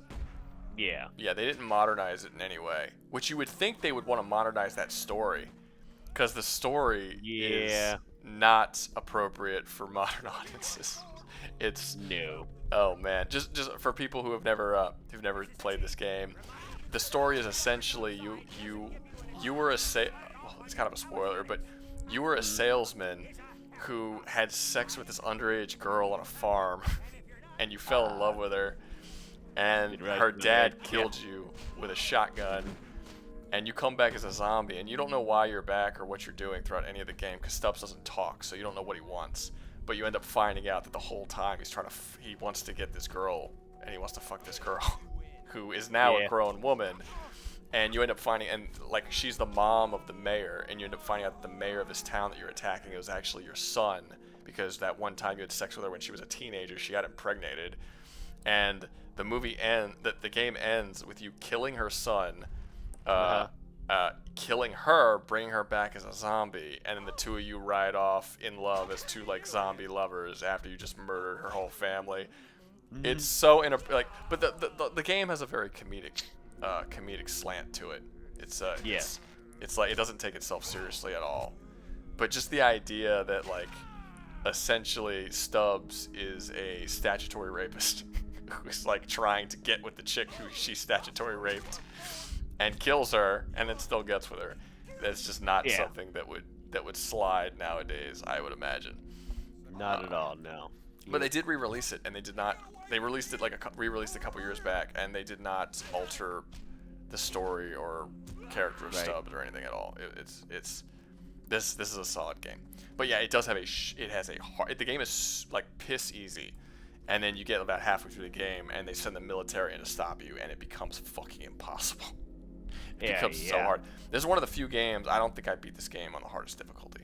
I usually play my games and beat them on the hardest difficulty at some point. I couldn't do it for this one. The difficulty shift is it is a fast difficulty shift. Wait, no, that's not what I wanted to do. Yeah, your zombies are a lot less effective against them, especially with the damn landmines. That shit, oh man, I've had to replay those levels a number of times because the fucking zombies would kill me because they wouldn't avoid the damn landmines, or they just wouldn't take out as many soldiers as they do during this particular run, and now I can't mind control the fucking sniper to do what I need to do. Yeah, and just all that shit. That's another thing. Stubbs and Zombies like abilities were so cartoonish and yet creative. Like I really liked them. Yeah. A lot. Throwing the intestines and using your head as a bowling ball and stuff like that. Yeah, and then your head would grow back and shit. No, it was good. It was good. It was one of it's, and again, that's another one of those games where I didn't know anything about it. I just saw it. I just saw it on the shelf, and I'm like, Stubbs a zombie, looks cool. Looked on the back, get to play as a zombie. Let's try that shit out. And it ended up being like one of my favorite childhood games at the time. Like, it was so good. And I still remember it to this day. Man. Stubs and Zombies it's a fantastic game. I would love them to make a Stubs 2. Like, give it the Destroy All Humans treatment. They rebuilt Destroy All Humans from the ground up, like totally new games. I don't know how well the re-release of Stubs did though. They didn't advertise it that much, and I don't think Stubs ever sold as well as Destroy All Humans did. No, it definitely didn't. No, Destroy All Humans got several sequels.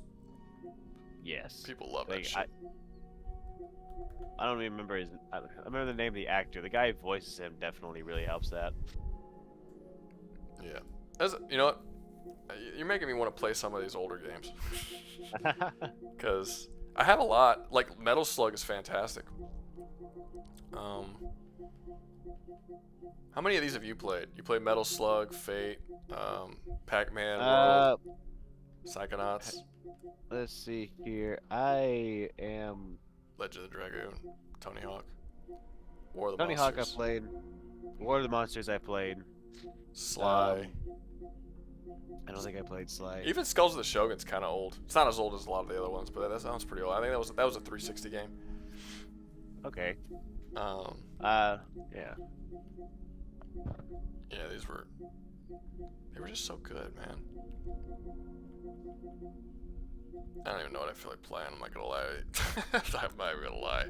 I'm pooped out on Helldivers right now. Play Tetris. Comedy doesn't exist from our rooms. Based ups. What in Nations? Let's see. What do some people say? Oh, Michael Beacon. Michael, you're the one who's writing the comic, right? I'm sorry, dude. I'm forgetting your name. I think I recognize your picture though. You're right at the comic, and you're releasing like the comic art on the Discord. Speedrun Legend of the Dragoon. I'm not fucking speedrunning that game. You're out of your goddamn mind. The reason why that's funny, by the way, is because Legend of the Dragoon is an absurdly long game. When it just to give you an idea of how long it was, it released on the PS4. I'm sorry, it released on the PS1 a year after Final Fantasy VII did. Final Fantasy VII was such a packed game that it needed 2 discs, which was unusual. Legend of the Dragoon needed 4 discs. Oh, good. Yeah. It was arguably twice the length of Final Fantasy VII. And yeah, longest end boss to date, probably. That's right. If the last boss of that game, I know people who it took 2 hours to beat. How weird. Yeah, it's super long. And let me see. Now most people don't take that long. To be fair, I think it's like a 45-minute boss for most people. Let me see. Hold up. Let's look this up now. Let's look this up. We're looking up old games. That's what we're doing now, apparently. Legend of the Dragoon end boss, who is Melbu Frama, I believe his name was. Here it is. Final boss fight ending. Nope, that's part 1. I want to see the whole thing. 20-something minutes. No, that's too short. No, that's a short one. Where's the ones that are like 45 minutes long, an hour long? Number 5, Melbu Frama. Oh wow, no, this dude did it in 36 minutes. That's not that bad. No, these aren't that bad. I've known people who have taken a lot longer than that doing it. Yeah, these aren't that bad. I see that. Here's one, 44 minutes. Yeah, 44 minutes. That's getting about what I see it taking people. Yeah, 45 minutes. Here's another one. That's usually how long is the last boss of Final Fantasy VII, Sephiroth? How long does that usually take? Isn't that a long boss fight too? I'm not familiar with it or not enough. No. Let's find out. Final Fantasy VII OG. Yeah, 20 minutes here. Let me see what's the longest one. 31 minutes. 23 minutes. Gee, oh, that's Rebirth. That's also okay. So it looks like the Original game, they're between 20 and 30 minutes long. Whereas Legend of the Dragoon, it looks like it's between 20 and 40 minutes, 45 minutes long. So, it's some. I don't know how that dude beat it in 20 minutes. I don't think I ever beat it in 20 minutes. That I wouldn't know how either. Jeez. No, I'm talking about Legend of the Dragoon, not Final Fantasy. Oh, okay. Yeah, like this dude.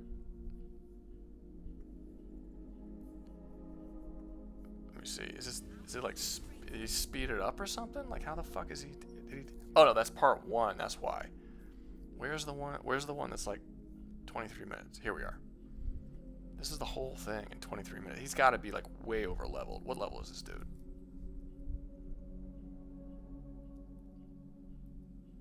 Level 37.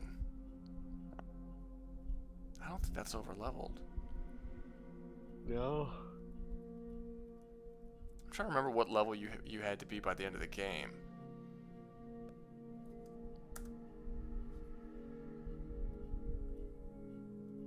It's been a while since I beat it. Hey, do you remember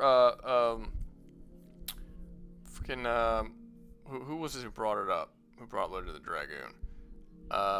Yes, Serb Skies? Serb Sky? I don't know, whatever. Skies. Do you remember what level you're supposed to be when you get to the end of Legend of the Dragoon? Because I don't actually remember. Let me see, because I think I'm actually at the end of Legend of the Dragoon in my current playthrough. It's been so long since I played this game. Jesus. Why do I have an update for Legend of the Dragoon? Oh, that's probably something to do with how the game runs it, or how the Xbox or your console runs it. I mean, that's the weirdest shit. How you update a fucking game? Hold up. I don't fucking know. I seen it happen with different games before. Game's fucking 30 years old, and I got a thing. Yeah. I'm pretty sure it's just the Xbox. All right. Fucking with something. Sony Computer Entertainment America presents. Okay, we're gonna find out because I'm at the end of the when I was playing. All I really have to do is fight the final boss. So I'm gonna look and see what level I was. I should actually probably be a little over level 2 because I remember I did quite a bit of grinding in this game. In my playthrough. Continue.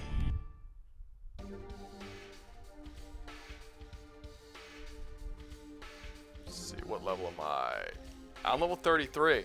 So yeah, he's probably considerably over leveled. Because I know that I am considerably over leveled.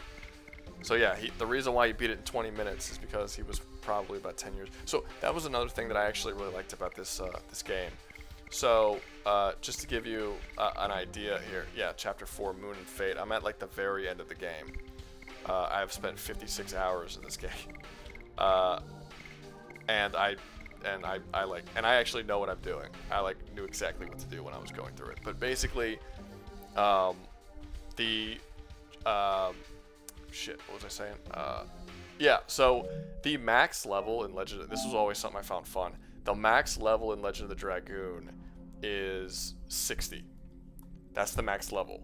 But if you just play through the game and get to the final boss, like normally, you're going to be like level, I don't know, 20, 25, 30, somewhere in there. Like you're not going to be nowhere near 60. So if you want to, you can grind, get up to, I don't know, 40, 45 and like slaughter the final boss. Like you'll be so over leveled. Like you can get to the point leveling up, but it would take forever to grind that much. Because once you get to a certain level, like the amount of XP it takes to level up again becomes ridiculous. But you can do it. Yeah, so like I just thought that was interesting how the game lets you fucking break it if you grind enough. Like why make the maximum level count 60 if you really should be beating the game around, you know, 25 or 30. Like I actually think it's a lot lower than 30. I think it's 20, but let me see. Like this dude's level 37. Let me find one that takes a normal amount of time, because 45 minutes is about the normal time it takes to beat this game. Not the game, the fucking dude. Hold up, let me see. Where's someone who takes 45 minutes? All right, what level are you guys at? I'm curious. I need to see. Does it show? Come on, what level are you? It's not gonna show me. It's not gonna fucking show me. He's not gonna fucking do it. I'm curious, man. Let me see the thing, man.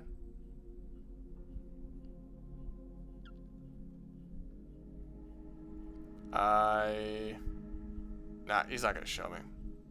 Doesn't say.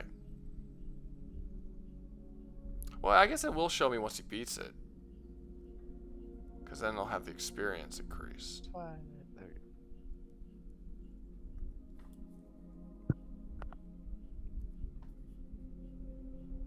No, I don't see it.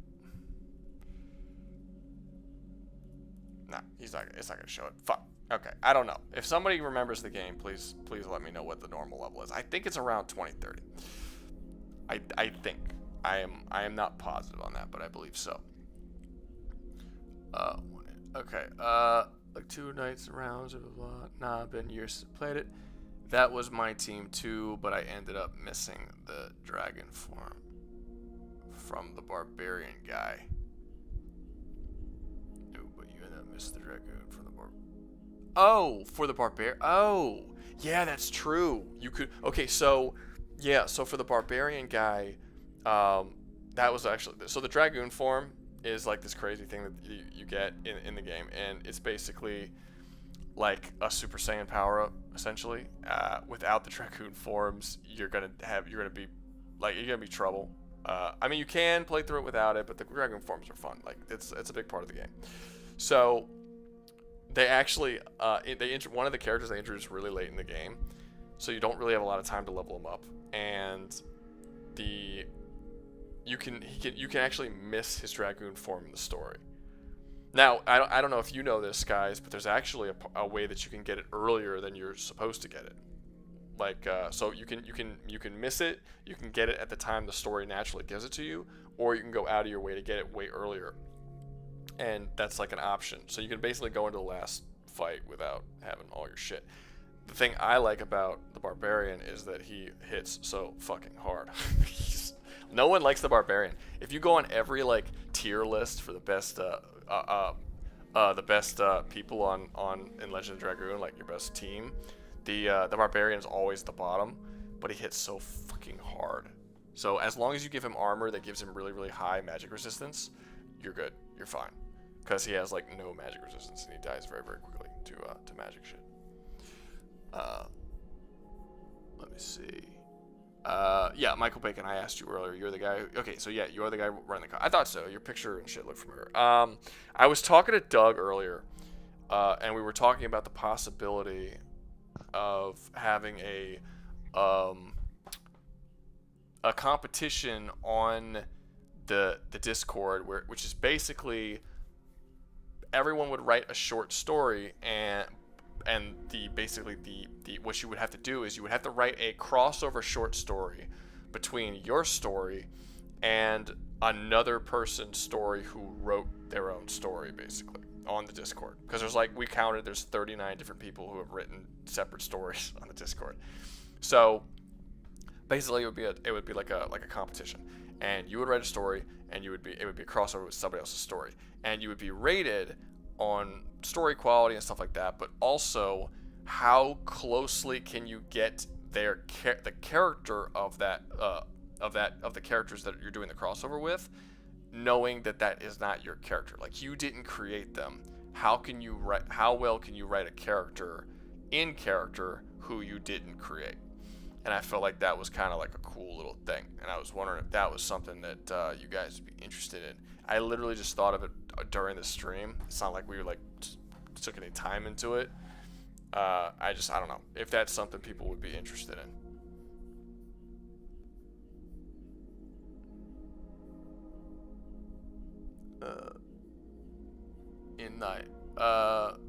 In thy flesh, who are you? Are you responding to me? What I just said?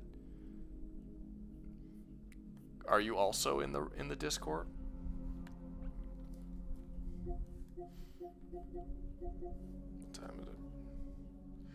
12:23. Let me see something real quick. Doug, you there? Yeah, I'm here. Yeah, okay. Just making sure. Y'all good? Closing some stuff. All right. I haven't posted much there. I just joined, but I do write. Oh, well, go post some stuff there, man. That's what it's for. It's writing advice. You can talk to people. You can trade stories. They'll read it. They'll give you feedback. They'll, that's what the whole thing's for. It's actually relatively active. Like I said, I didn't know how active it was, but I looked today to see how many stories have been posted. There's over 39 people who have posted stories on there. So it's got a larger amount of people than I thought were gonna be there or there. So I found that interesting. God damn it! Does this shit still look dark? It does. This looks really freaking dark.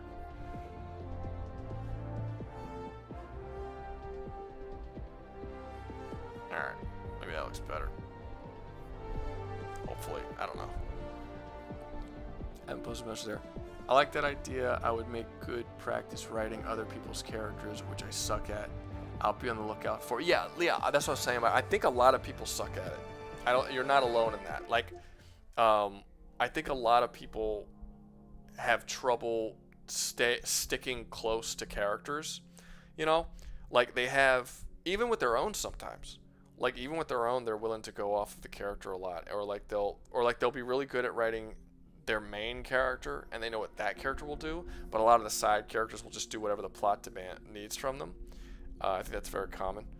But I also think that just in general, people have trouble sticking to, especially if they haven't written it. So I think it would be like a cool little challenge. Like, so you would have to read the person's story, and then pick a character or like a story that you like or a character that you really like. You're like, okay, I want to write that character, and then you would basically have the person. You would basically have the judges would basically read both stories and be like, okay, how closely did you align with this character? Yeah, and we're gonna have to make some kind of rule though, where it's like you can't ask the author for advice, because that would be breaking the fucking thing. Just like you just have to do it based on what you read, you know, and how closely it's tied. I don't know. It sounded interesting to me. I thought it was a cool idea. I still think it sounds a great idea. I need to actually do some more with my named characters though, because my short story doesn't really have much going on with them. Well, that's true. You did say it. Well, if you want to fucking write a novel's got to be more than a short story, man.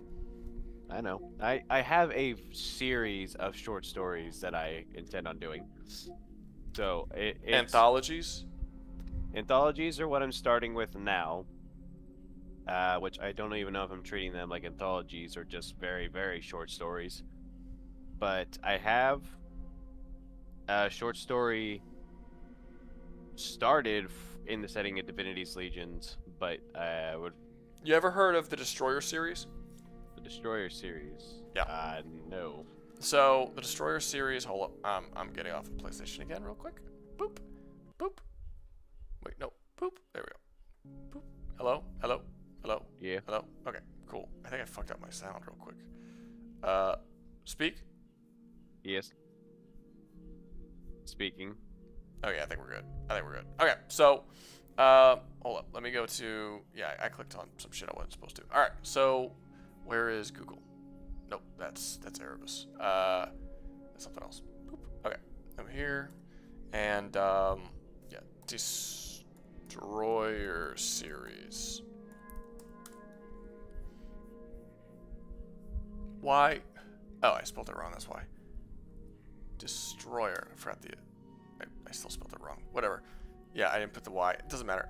Okay, so this is the Destroyer series, and this is a series with over 150 novels. They've been coming out since Yeah, 1971. So these are really, really cool books, but they're all stupidly short. Like Created the Destroyer, page count. 202 pages. That is a ridiculously short book. That's like a child's length, but it's not a child's book. It's absolutely not a child's book. Basically, the dude he's been writing these books forever. I think someone else took over. I think the guy actually died, and I think like his partner or something, his younger partner, took over writing them. They're still pretty cool. But basically, the story starts off, it's just a very basic cop story where a cop gets accused of murder and he goes on death row, and then they go to kill him, and when they think he kills him, he wakes up, and he's actually been basically recruited by this under sort of like shady government agency, and they're like, yeah, we framed you, we needed you, blah blah blah. You don't have any family, no one really likes you, whatever. We want you to work for us. Your name no longer matters. You're just gonna be this guy who does like shit for us, and that's kind of what it starts off as. But as the series continues, it gets it gets ridiculous. Like by the first was a pretty normal story about a cop who learns martial arts and goes on this like adventure, to like beat this evil dude. It's fine. But then eventually they start introducing psychics and superpowered characters, and you end up finding out that the main cop guy is actually the reincarnation of a god of destruction. And like at one point a character blows up Venus, and like it just gets so over the top insane. But they're all a bunch of short stories that follow this one guy, and it goes from being like a cop story to basically becoming Dragon Ball Z.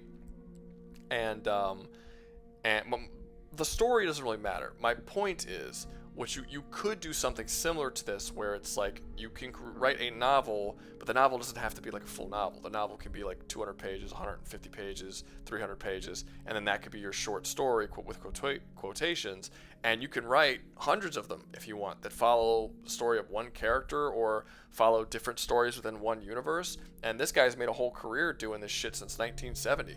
And when you publish a book, you publish it, the cost of publishing a book is based on the page count. So it may, for someone who's not sure, how well their book will be received or whatever, you can create a short novel that is 200 pages, 300 pages that will not cost you a whole lot to publish, and release those. And if they do relatively well, or you like them, or you make some money off them, whatever, you can then start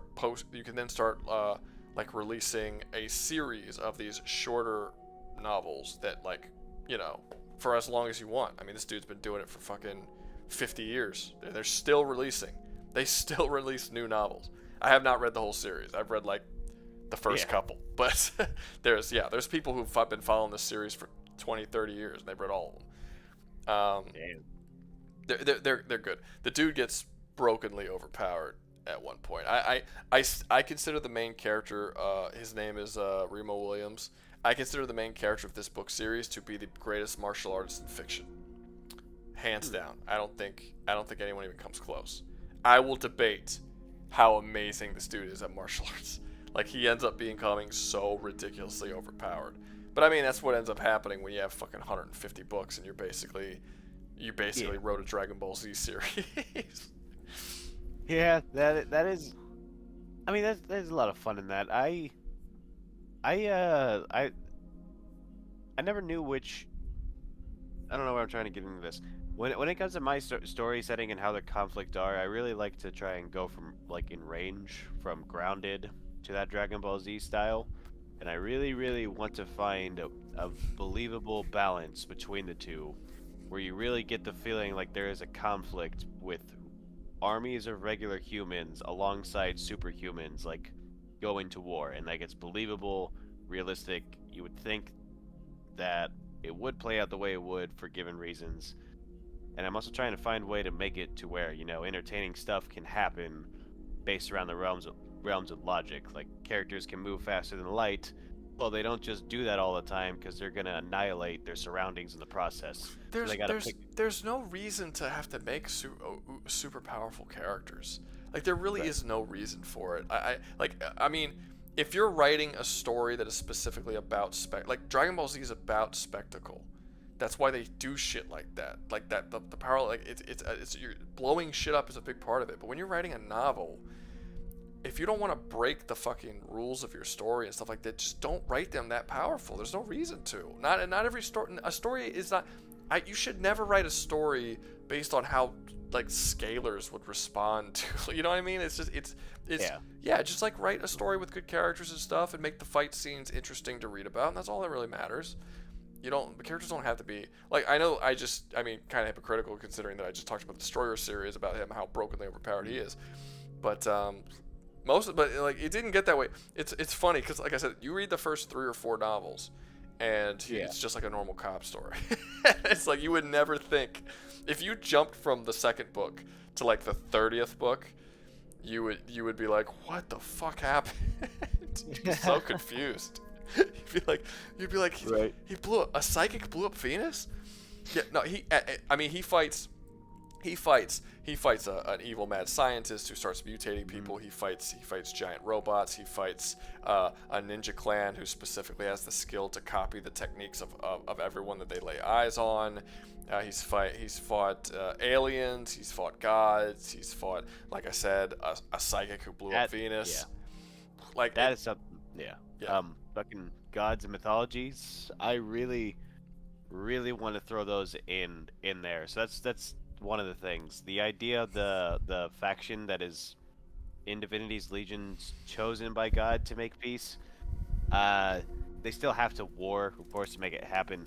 And part of that is that their warriors fight gods of every mythology, really. Like I have done a lot of research into all sorts of creatures and gods that exist. And I'm starting with Thor right now as like the first like mythological character to get represented, but after that I think I'm gonna go straight into Aztec and Mayan gods next. Gotcha. Because I really want to get like a diverse range of mythologies. I kind of just threw that in randomly, but yeah. I generally don't like to write about stuff that I didn't create. Like I don't really. I'm not gonna write a story about Greek gods and all that kind of stuff. I want to write my own characters. I don't really care much about what other people have already made. But I get it. I get the idea. Right. Anyway, someone asked, what can he do? What can Remo Williams do? So Remo Williams, I'm trying to remember the name. It's a Korean name. I'm not gonna remember the name. I'm gonna just say the English name. His fighting style is known as the Sun Source, and the way it's described is that it's in Korean, but we're just gonna call it the Sun Source. The Sun Source fighting style, it is described as being, let's say that, so the Sun Source is the sun, and every other form of violence that has ever been done in the entirety of all of existence are just rays of light that come from the Sun Source. They cannot exist without the Sun Source. The Sun Source is the source of all forms of violence. Basically, if you punch someone, if you kick someone, if you use any form of martial arts, nerve attacks, Kinshiro touches him and blows him up, all of these are just lesser versions of the Sun Source. They are basically like the what do you call it, the dime store version of what the Sun Source is.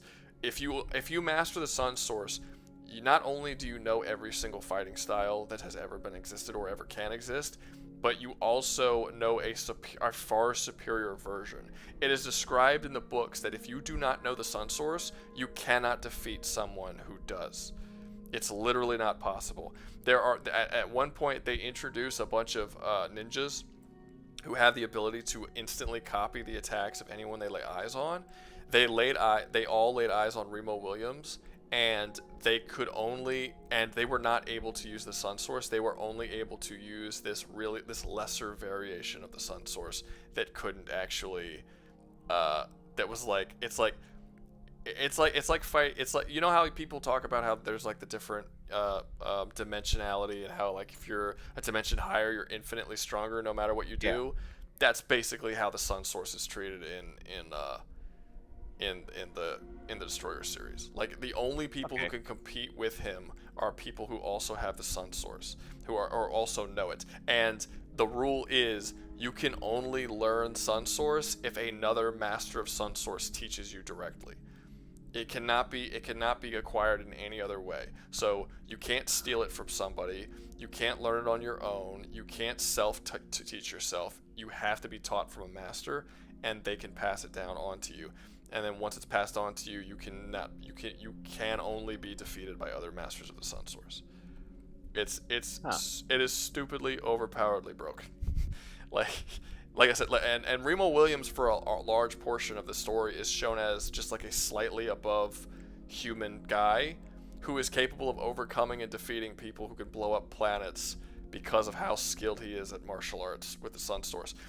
Remo Williams himself is, I forgot what title they give him, but he ends up acquiring a title that basically means he is the greatest master of the Sun Source that is alive and who has currently ever lived. Because also, if you learn the Sun Source, you basically become immortal. That's another thing about it too. Yeah. So essentially, in his own universe, he's the greatest fighter that can possibly exist. But this would also apply putting him into any other universe as well. I don't think that there's another martial artist that can match Remo Williams in a fight, or even come close to matching Remo Williams in a fight. The way he is written is so broken. Like, it gets to the point that all of the enemies that he fights are people who also know the Sun Source, but also have some sort of other broken godlike power, like a psychic who could blow up. Like, the psychic who blows up the planet also knows the Sun Source. He gets taught the Sun Source. So he's a psychic who blows up planets who is also like the greatest martial artist that is possible. And Remo Williams still beats him in a fight, despite the fact that Remo Williams cannot blow up planets. At least not up to that point. Eventually he does. He basically becomes God and he can destroy the entire universe with ease. But that's later on in the series. Yeah. Basically, he's one of those broken characters. But like I said, all the books are like 200 pages. They're very, very short. They're very quick reads, and they're just fun. Remo Williams, if I were to say like who can I compare Remo Williams to? He's kind of like Reacher in a lot of ways. He's a little, I would say he's not as intelligent as Reacher, but in terms of like the type of character Reacher is, where he can overcome and beat any challenge he comes into contact with. In every novel he's having sex with a different woman. He doesn't have like one love interest. He's fucking everybody. Like, he's a player, like a super player. He's super brutal, doesn't care about the law at all. He's just a guy who just gets shit done, but he also happens to be like the most powerful character in the entire universe. So in that way he's kind of like Reacher, but I wouldn't say that he's smarter than Reacher. Reacher's definitely smarter. But yeah, he's like an old school 80s action hero type character that was also given like Dragon Ball Z powers. Like, kind of. If you get 80s action hardcore hard as nails cop fused with a Dragon Ball Z character, that's Remo Williams. so it's a cool little series. Let's see. I like to create worlds for nothing. Just in my head coming up with bullshit. Waiting for my bus to watch this. Haman. Derivatives. What are you asking? I don't know what any of these means. Kind of reminds me of Karate Kid from DC. You never mentioned what Venus did to deserve this. What do you mean? Nothing. He just blew up Venus. I honestly think, if I remember correctly, I'm almost positive he blew up Venus just to prove that he could. I'm almost positive that's the reason. Like, he wanted to prove to Remo Williams that he could do it, so he did it, I think. And this is not that far in. This is like within the first 10 novels. So like that's the power level you're working from pretty early on. Like I said, if you read the first 3 or 4 novels, you're not going to hit that. But eventually you start hitting that within the first like 10 or 15. And then by the time you get to like 30, 40, 50, you're like universe destroying characters. It gets so far beyond what you can possibly. It's ridiculous. Yeah, universal level is definitely one of those levels of power that it's like, yeah, I'd rather not have more than any characters, and I can count on my hand that can do that. Yeah. Yeah. Him versus Chuck Norris.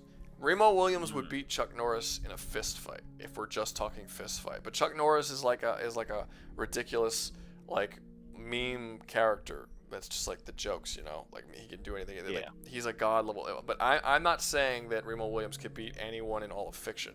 I'm saying that Remo Williams is the greatest martial artist in fiction that I have ever seen. I don't think there's another character.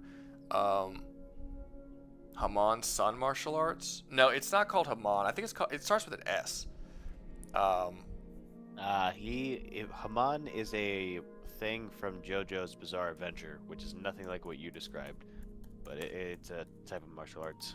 Oh, got you. I'm trying to remember what this. There it is. Sinanju. Sinanju. It's a Korean word. The sun source of all martial arts was created by Warren Murphy and Richard Zerr in the cult paperback book series The Destroyer. Yeah. Sinanju. So yeah, look, the sun source of all martial arts. That's how that's described. And yeah, how it's described in the actual book is that Sinanju is the sun itself, and all other forms of violence that can possibly exist are just rays of sun, or just rays of light that come off the sun. They are nothing compared to the sun itself. Damn. And they never can be. They are like all of martial arts comes from Sinanju, and they're just lesser forms. That's pretty wild. Yeah, it's broken. It's like literally written into the story that he can't lose ever in a fight. It's kind of crazy. Yeah, I've kind of thought of something similar to, not far off, like some sort of conceptual things. Like there was a point in time where I was taking literal like sayings and just like terminologies and trying to make that into some sort of like official thing and like laws of the universe. So they're literally in the setting of Divinity's Legions. There is a literal immovable object and a literal unstoppable force in a dimension where they exist, trading positions with one another, which is what allows physics to exist throughout all of reality. Fun. Yeah. If you can stop this, which there's a thing that angels and demons do, which are the top of the food chain when it comes to power in this. If you can stop the unstoppable force or move the immovable object, you will receive armor from it, from either or. They are sentient. That's another idea, that non-sentient things are sentient despite lacking a consciousness that we can view.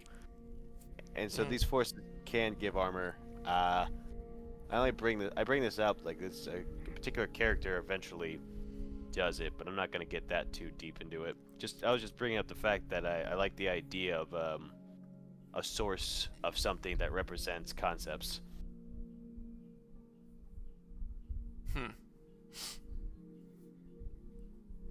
So the story that you want to make a short, or not anthology series, but the short series that you want to make, the long running culmination of several short stories. I don't know what you would call that, but that's the one that's based on all the gods and shit.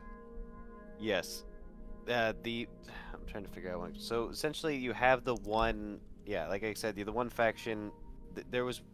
So the reason why I even have everything to a level of power to where it is there was a long time ago online. I was at the discussion with some dude about him talking about how people believing in God originally said he was a man in the clouds. Now that we discovered space, he is somewhere else, and that all we're ever doing is just reaching and reaching. And he made this, long, drawn out comment, just insulting people. And I just remember at that point was when I decided, you know what, I'm gonna write a story with multiverses, gods, demons, all this, just to prove a point that my God that I believe in is at the top of it all, and that he'll still be there. So that's why you have this range of power and things that I do. It's a religious story.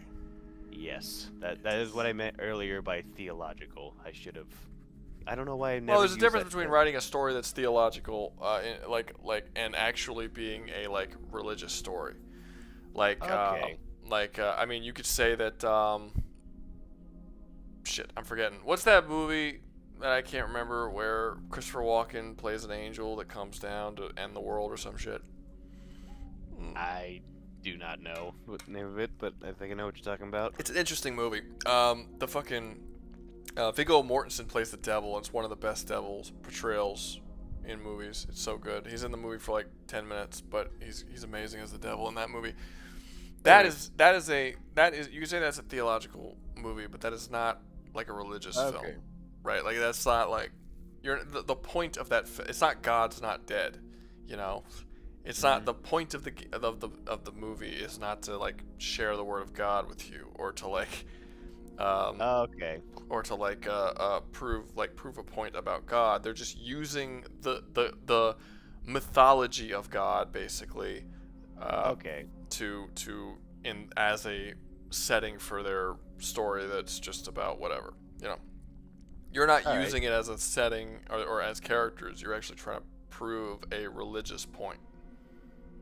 Pretty much, yeah. Trying to show the dichotomy between man and God, our nature versus his.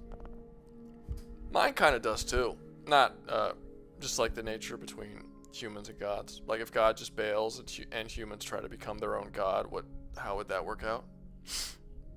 This is actually a relatively large theme of the story that I'm writing. Yeah, I remember reading into your lore pages and reading all the stuff, especially with the really fascinated me. I don't remember what you called them. Were the beings that miss the gods and are resentful for them leaving? The Rakai. The Rakai, yeah. Those guys are interesting. And I remember you have one of them which was like locked in a planet and surrounded by a fuck ton of ships. Yeah, because he's about. They put him in a prison that was not meant to hold him, and he was in there for. I forgot how long I said he was in there for. It was like 100,000 years, and now the prison's breaking apart, and like, I make it very clear in the story that he caused some problems before when he was out, and like the most powerful dude in the universe shows up and is like terrified that this dude's about to get out. He's like, fuck, and it's just like, yeah, I like that one a lot. That's a cool. I like to get to a point where I can actually write that story out. I can't wait to really see when you get into the Rakai and whatnot, especially since you've with Aura, like that entire like combat magics. I don't know if magic system might be an appropriate official term. I don't know if we would use it, but that system is I like it. I like it for seeing the different variations and whatnot, and for what they are. Fuck, I almost lost my train of thought while saying this, but the point is, I can't wait to see you get more in depth into that with your story, because we have seen the aura be used by like the queen in like bounding people's minds and whatnot, and with her telekinesis. But the story itself just hasn't yet really dived into it. No, it hasn't. I'm probably going to do it right now I'm in the first story arc of it. I'll probably dive into it in the third, because I have this story planned out. I have the next story mostly planned out, and I have a rough idea of the third story, of the third arc, and that's where I'll probably go into detail about what all of this is. Initially, you weren't here, but I've gone back and edited a lot of the parts of the story since I originally posted them, so they're a little bit different than they were originally. Originally, I have everyone in the story already knowing what aura is, and like Bone literally tells shit at the beginning. He like exactly what aura is. Oh, this is aura, blah blah blah blah. And I was like, I don't like that. So I went back and I made it so that like no one really knows what it is. Like nobody in the town that that shit starts in has any idea what aura is. It's just this thing they have, and it's basically, or it's this thing that certain people have, and then it's going to be this thing that as the world expands and the universe gets bigger, you're going to realize that this thing that's super super rare for this sort of primitive area is actually extremely common outside, and they have a much vaster knowledge of of what it is.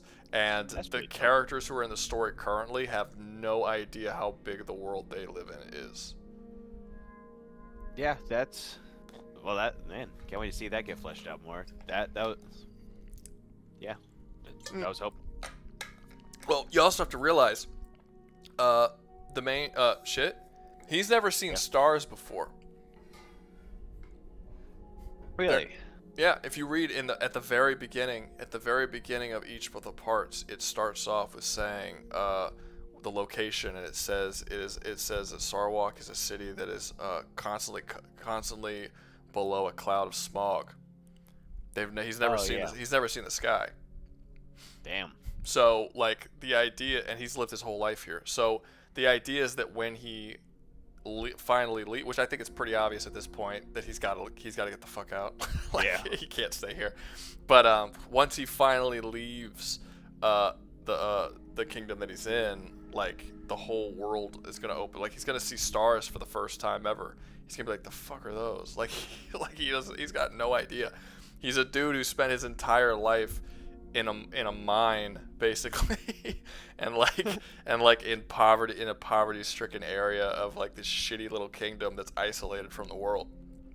So he's gonna be very much so like a fish out of water kind of situation, and everyone's going to be baffled by what he doesn't know, and his personality and who he is as a person is going to be something that most people wouldn't even think to be like someone like you exists, seriously. like it's gonna be like one of those situations. I'm not gonna get too much into it, but okay, because I'm still planning it out. I'm thinking that the first arc is probably, I hate saying how long they're gonna be, because initially the arc was supposed to be three parts. Like that was the plan. Now we're on what's 5 or 6. 5. We're on 5. So, and the 6th one is coming out, so it's already doubled in length. I think as of right now, it is like 60-something pages or something like that I've written total. All 5 parts together is like 60-something pages. Anyway, point is, when I get to, I'm thinking I should be able to finish it by 7. 6 if I rush it, but I'm not gonna rush it. So I think it's gonna be finished by 7, the first arc, and then I think I'll be able to dive in after that. Cause the flashback that we got the last chapter, I wasn't intending on doing that. Like I was gonna do that in the 2nd or 3rd arc. That was gonna be like a revelation, of his backstory. But I felt like if you're gonna do a story called Birth of the Defier, and he is the Defier, then you should probably show like what made him what he is.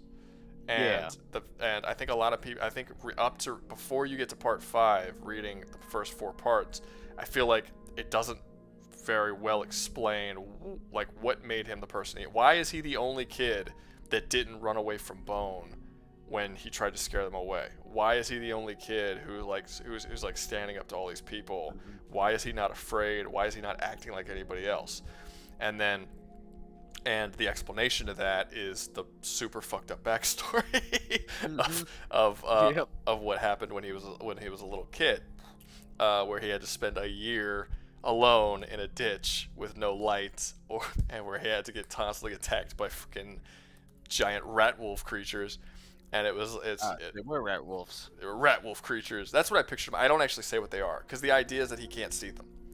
Like he is in a dark, deep pit where no light reaches. So it's just complete, utter darkness, and he's stuck down there for a year, and he's being attacked by something. So in the story, I don't describe what's attacking him. In my mind, I was thinking they're like kind of like rat wolves, like they're like really, really big fucking rats, or like small wolves, like maybe coyote sized, and they're just like these sort of nocturnal, like cave dwelling creatures, and he's constantly being attacked by them, and he has no idea what it is, and it just keeps happening spontaneously, and he's just trapped down here. But he has to go hunt them because there's nothing to eat down there except for these things that keep trying to attack him, and he's stuck for a whole year. But that's like the whole, for people who haven't gotten to that part. But Yeah. But yeah, it's like, and I just didn't like how I was on part 4 and realized I have no idea why he is this way. Like, what makes him be able to do all the things he does. And then I was like, okay, I need to do something. Like, I need to show how he got this way. So that's when I added the flashback. And that was... Yeah. Yeah, which I didn't intend on initially doing at all. I mean, it was definitely really cleared up the mystery behind the character, because I did look back, like when I saw the 5th one came out, I went back and started reading the other sections to catch back up, and I was seeing that shit had scars and was incredibly muscular from the beginning, implying that he had been through something. And so that was just one thing on my mind, was like, wow, how did he end up in this place? And so it was satisfying to get that backstory, especially including the rot rock. I don't know why. Rot yeah, rock. I don't know why. I like it. I think it rolls off. Rot rock. I think it really sounds. does. It sounds like a real term that would be used. It by sounds like a people genre of music. Rot rock. It does. does. It sounds like a genre of music to me. You know, like they got heavy metal and screamo and rot rock. You know, it's like it just sounds like it.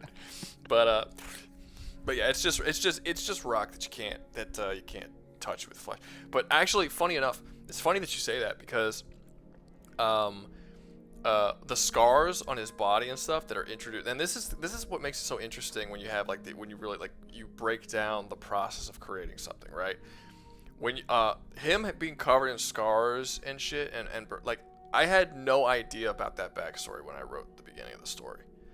Like, the only reason in my mind that he had the scars is because he spent his life down in a mine, mining as a small child. Like, the scars were there because it was supposed to, like, represent, like, how tough his life has been. He is a child. He is a child worker in a mine that he's been in since he was like 6-7 years old, working in extremely dangerous conditions where most children die before they get into adulthood. A lot of adults will die doing this work, but they're throwing children in this mine because this is just the society they live in. They're working these kids to death. That's why he had the scars. It was not because of his backstory.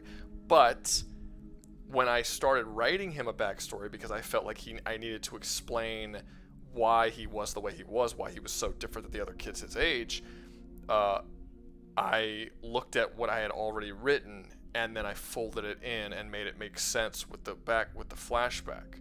So what you're saying is correct. The fact that you went back and read it and now it's like, oh, that explains it. Yes, that was intentional. But when I wrote the first part, that wasn't planned that way.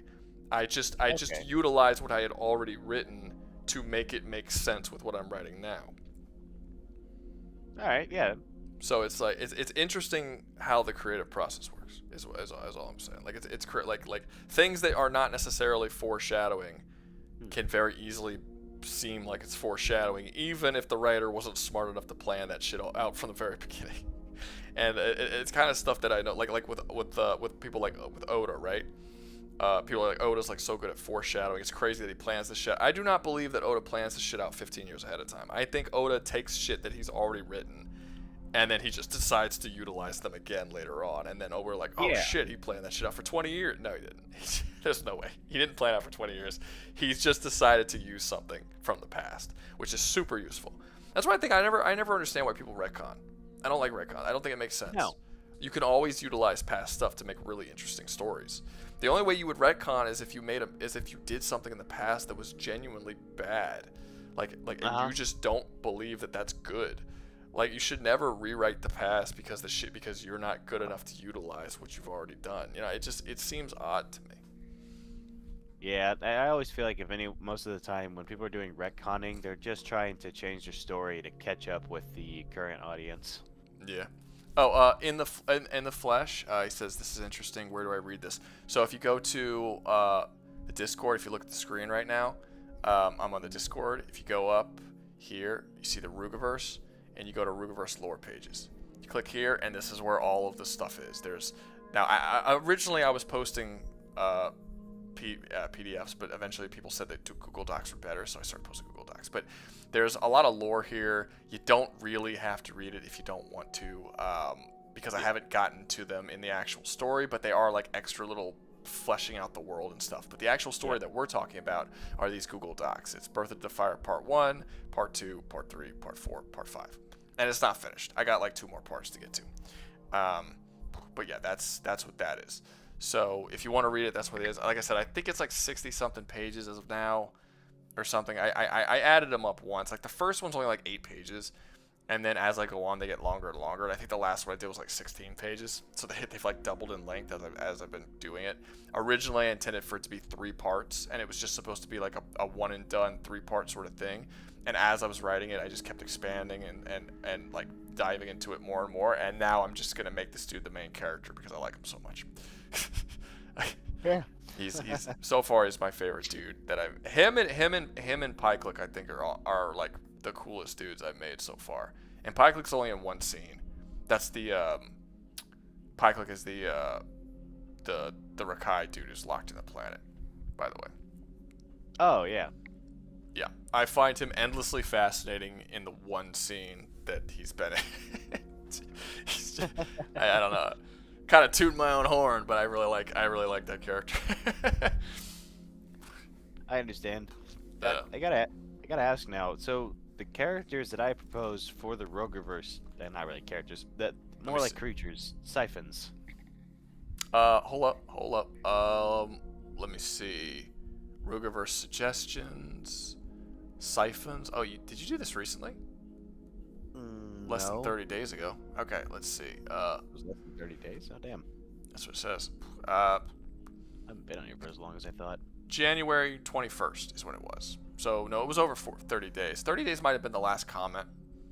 Yeah, that would make more sense. All right, let's see.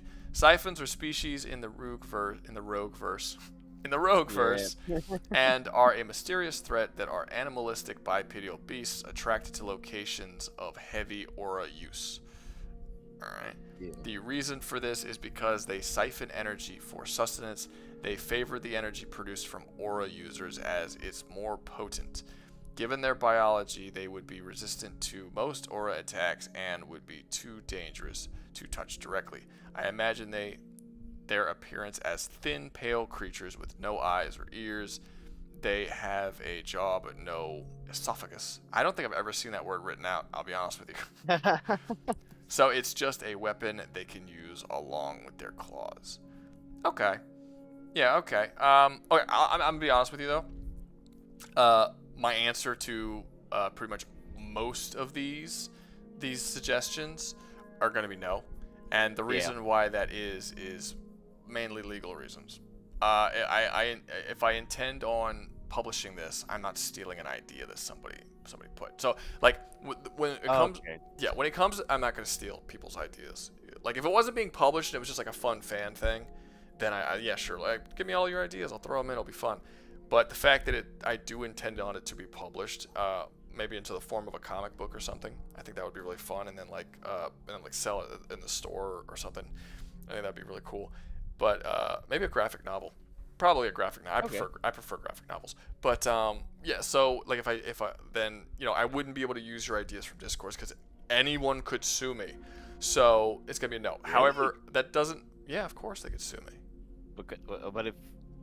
But if it's my work, how would they be the ones to get any like any No. I'm saying any person on the Discord who writes something on the Discord that I take and use in my story could then sue me for it. Oh, yeah. Any of them, any one of them, and That's fair. yeah, and it's just You can't just trust my word. Yeah. That makes sense. Yeah, and it's just I mean, look at Niamo, right? Niamo and we were cool for a long time. He was the mod on my Discord for like a year.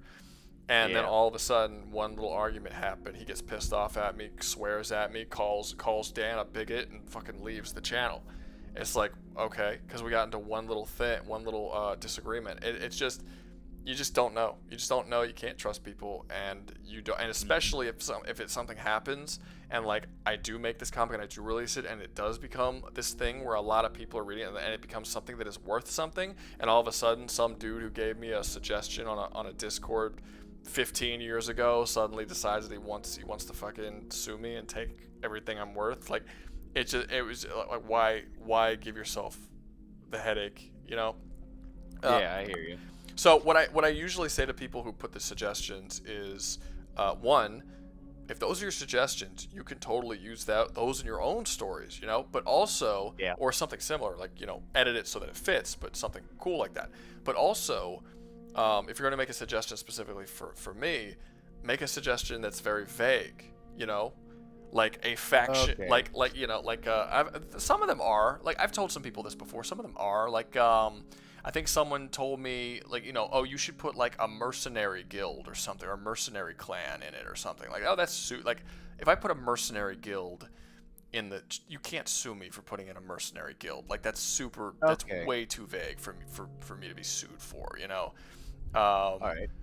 This one right Well. here, Space USSR, basically just like basically Russian communists in space. Okay. That's like, he wouldn't be able to sue me for that. You know what I mean? Like, stuff like that. That makes sense. But honestly, Alright, like, so if you, yeah, go ahead. So I guess the more appropriate thing, because the concept that I used to put together the siphons was the idea of a cosmic horror that can interact with the world differently from the inhabitants of it, essentially. You're 'Cause talking about the siphon thing? Yeah, yeah.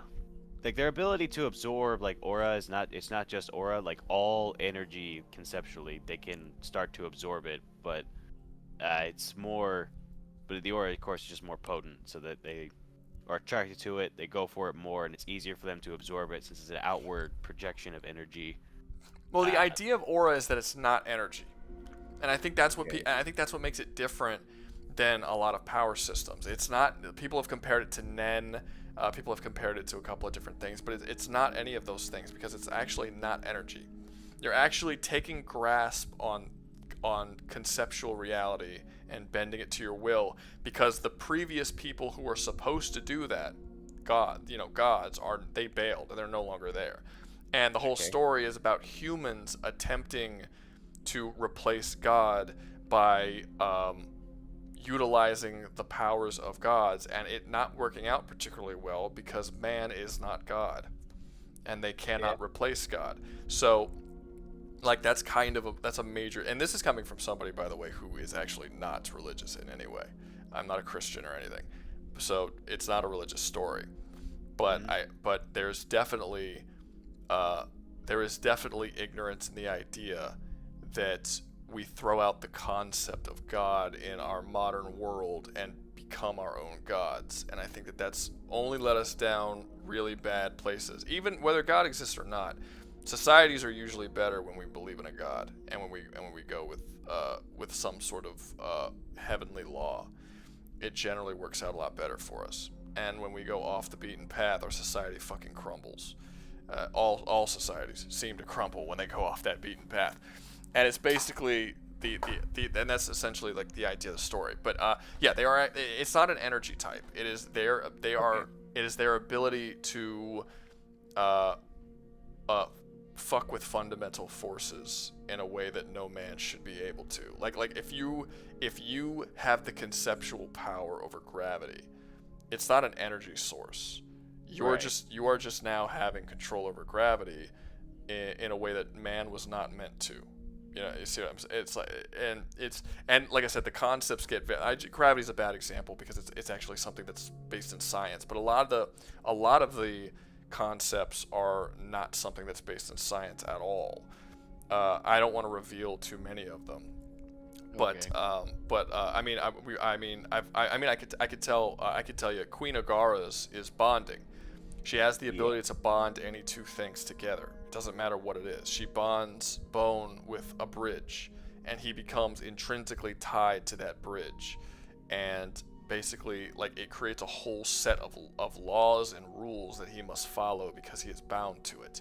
She binds Nos to her son Tagir, and her entire persona changes to be a loving, supportive concubine to Tagir against her own will. She can't help it. She is now bound to him permanently, and it's like, and it's the word bind, or the word bound. That's what she has the conceptual control over. She could technically bind any two things. It doesn't have to be people. she wanted to, she could bound the weather to something, or she could bind anything. Although I would say that she probably didn't have a full grasp of what she could do necessarily. Where like once the story goes on, it will expand, and you'll start to see just how crazy this shit actually gets. But as of right now, she's not really 100% aware. And the idea of aura is that different people are capable of controlling different fundamental concepts. It's all very psychological. The concept that people control is based on who they are as a person. So Agara's is bound because of her ties to family, and that being the most important thing to her life. You'll notice, like if you read, again, this is stuff that I don't go over, and I never plan to. It's just something that I hope people pick up, and if they don't pick up, that's fine. I'm okay with people not picking up stuff, but it's something that people can think about, you know. But the idea is that Agara was never meant to be queen. Or, I'm sorry, Agara was never meant to be the ruler of Sarwak. Her husband was. She was a supportive queen to her husband. Her husband died, and she did not have faith in Tagir to take over the kingdom, so she took over in his place. But she was not raised to be a leader of a country. She's a very, very bad leader of the country. This is why the country is in such a horrible state. The king was actually a very good leader. She's a terrible one. She doesn't know what she's doing. And every decision that she makes is for the good of her son and her family. She doesn't want her son, she never allows her son to grow up. Like, this is another thing that I haven't dove into it yet, but I will in the future. Basically, if Tagir's father never died, he would be in a place to be a good leader. Tagir is currently a very immature, kind of indifferent sort of character to the world around him, and he is that way because his mother has coddled him ever since his father's died. He did not have a father for like the last 10 years of his life, and it has made it so that he is ill-prepared to be king. He is not ready for that shit at all. And this is all because of his mother's coddling and her basically obsession with keeping her son with her because she doesn't want to lose him the same way that she lost his father. And this is where her sort of bounding power comes from. It is a very much so her thing that she can bind things together because of how hard she is bound to the idea of her family and to her son Tagir. And that's where her power comes from. And everybody's power is going to reflect who they are. I'm hoping that as the story progresses and as you read it, people will actually be able to guess what these characters' aura powers will be before they are actually revealed. Because you can just look at the character and be like, this is what it should be based on who that person is. Okay. I'm hoping. It might not necessarily be the case. But I'm hoping, like, I already know what some characters' powers are going to be before we, like, what their actual aura that they unlock is going to be before it actually comes out. And you should also know, the stories that the Defier stuff, it's essentially a summary of what the story will eventually be. There's going to be little detail in a comic book. It's going to be little details added, little scenes here and there that will be added. This is not going to be a direct representation from page to comic because there would be a lot of things missing. So I plan on doing a lot of little, like, there's going to be stuff that's like visual information that you're going to get from the actual comic panels. There's going to be little dialogues that's added here and there. What I'm doing, the part 1 through 5 that I have written currently is basically a summary in my mind of how the story will play out. That's all right. That's essentially what it is. So you're getting a summary of the story by reading that, but you're not getting the whole story. Understood. Makes sense.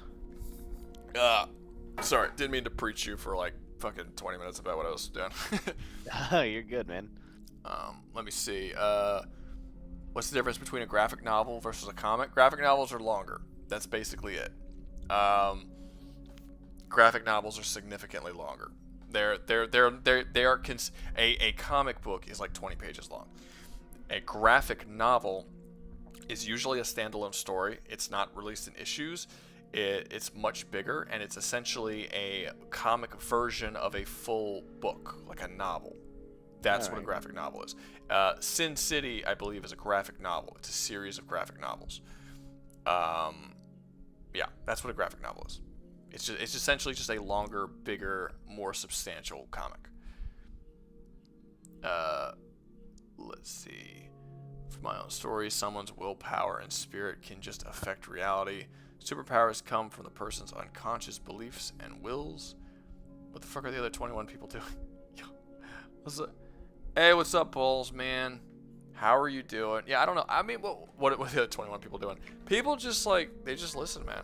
A lot of people just, people have told me that they just like to be at work and just listen to shit, and they don't even really care what it is. They just like listening. Sometimes they find shit interesting. Sometimes they find it boring, and they'll click off. But, you know, I mean, there's 23 people in the stream currently, but since we started the stream, there's been 533 people in the stream.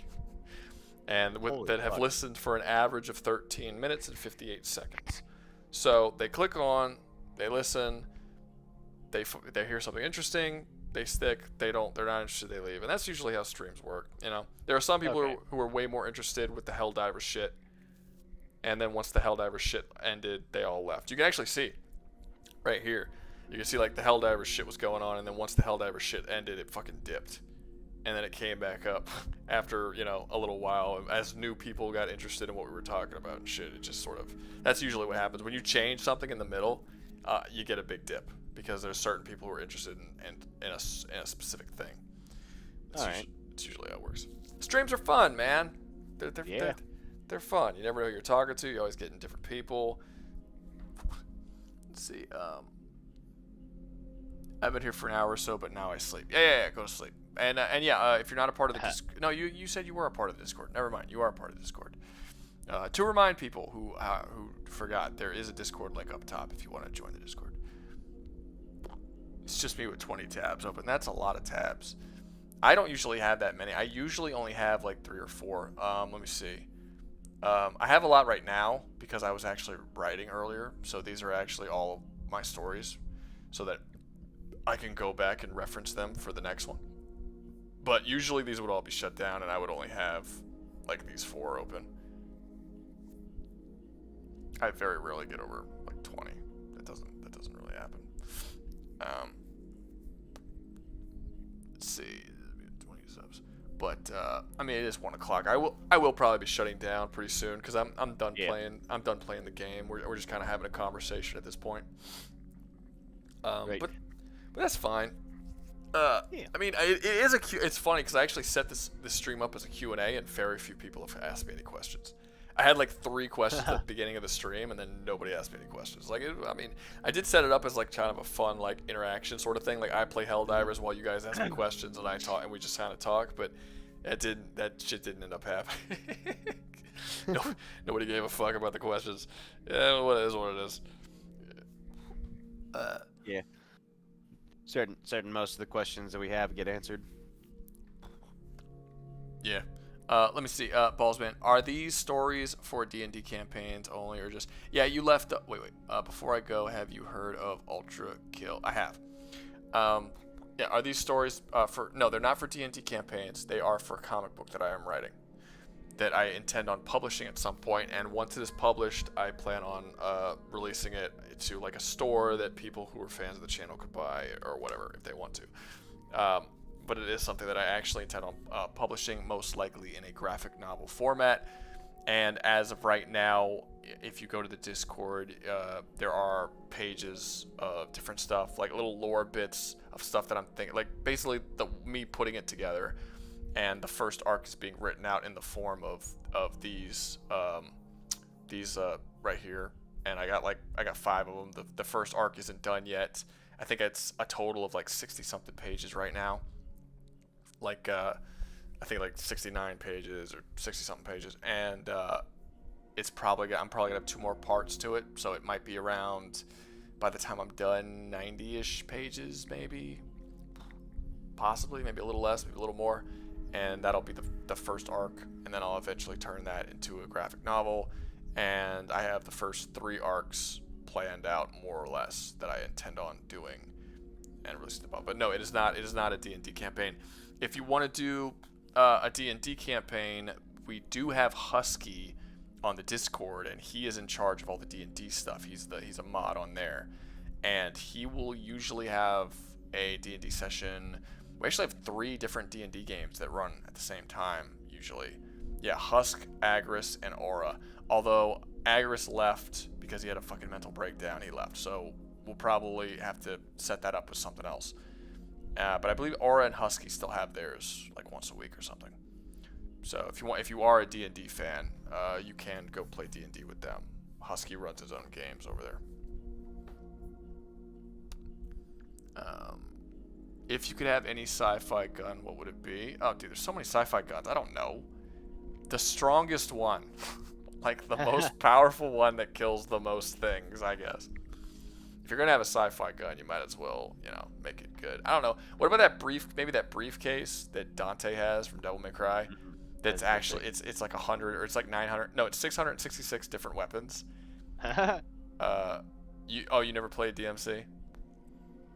Oh, I have. I mean, like very small amounts of it. I got you. Yeah, in DMC, in Devil May Cry 4, he gets one of his weapons is a briefcase, and the briefcase turns into. It has 666 different weapons that he can just turn it in and shape it into whatever he wants, and then it does. That's pretty cool. That's pretty fucking cool, guy. Yeah.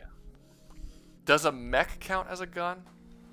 Nah, that's a vehicle. It's got a gun in it though. It is a gun. I mean, just a big take gun. Just the gun, maybe. The mech gun. Have a whole volcano rifle from a fucking Warhammer Titan. Yeah. Balls. Not gonna lie, that seems hella interesting. Yeah, no. If you're interested in it, you can go on there and you can read them. They're open. They're just available for the public. If you think they're trash, then you know not to buy the comic. Oh wait, nope, no, not right that. But if you like them, no one's told me that no one has said, you know, that it's not really good. I'm generally I don't want to toot my own horn, but I am generally a pretty good writer. I actually put myself in college by writing screenplays for people and selling them. Damn. So I did do it professionally for, I don't know, maybe a little under 10 years, about 9 years. I sold screenplays professionally, and I've written for short films, and I've written for student films. I've written for amateur films, never a professional film, never anything in theaters. Don't even bother asking, nothing that big. But I have written. I have probably written several hundred screenplays over the past 10-15 years. So yeah, it's yeah. So it's not like yeah. So it's not like I'm just like some like dude who's like, hey, let's give this shit a shot. Never done it before. No, I actually do know how to do this. to some extent, I know how story works, and I know how to write shit. And remember, it's only gay to read, not to write. It's an ongoing joke on the channel if you've never seen any of my videos that reading is gay. Let me see. You know, with discussing with your stories and hearing some of the stuff that people mention in the comments, I didn't realize until now I don't have a set power system in my story.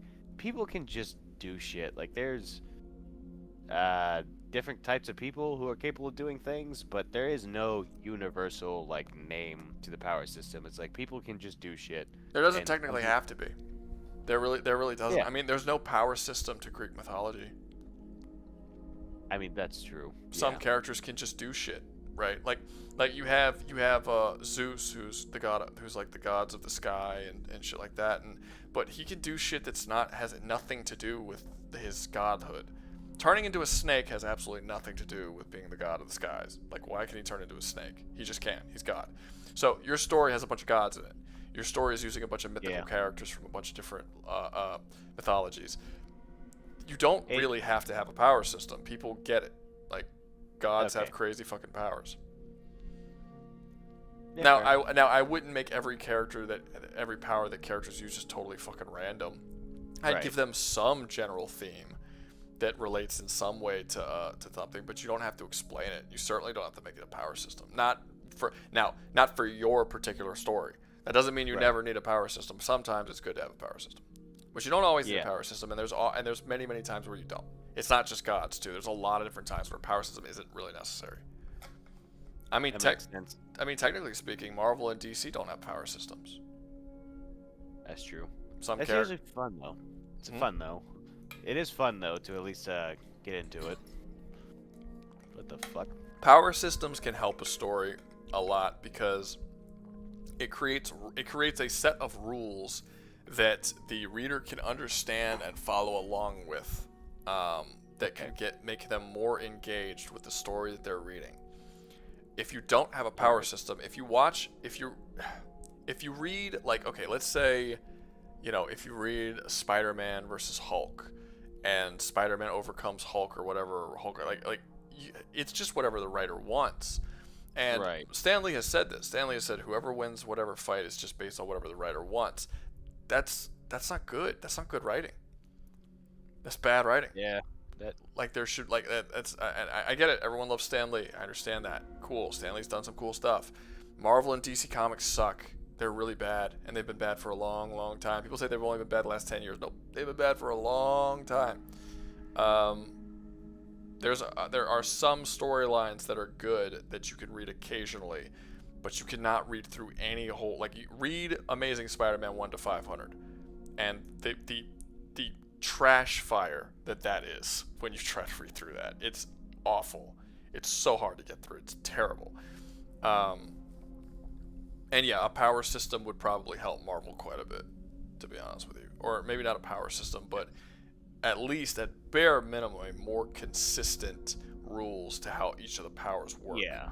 Maybe like individual power system for each character. So I do. Okay, so I do. I don't think I have a power. So when I say power system, I don't have like a universal name like what you made, what you named with Aura. But I guess maybe technically I could say I have one. Fuck, my brain farted on the term I was just using, but I have powers established for humans because it's different for, it would be different for us than for everything else, is that there can exist like a number of different types of humans that are all fundamentally different. Like you have us, we're a part of that mix.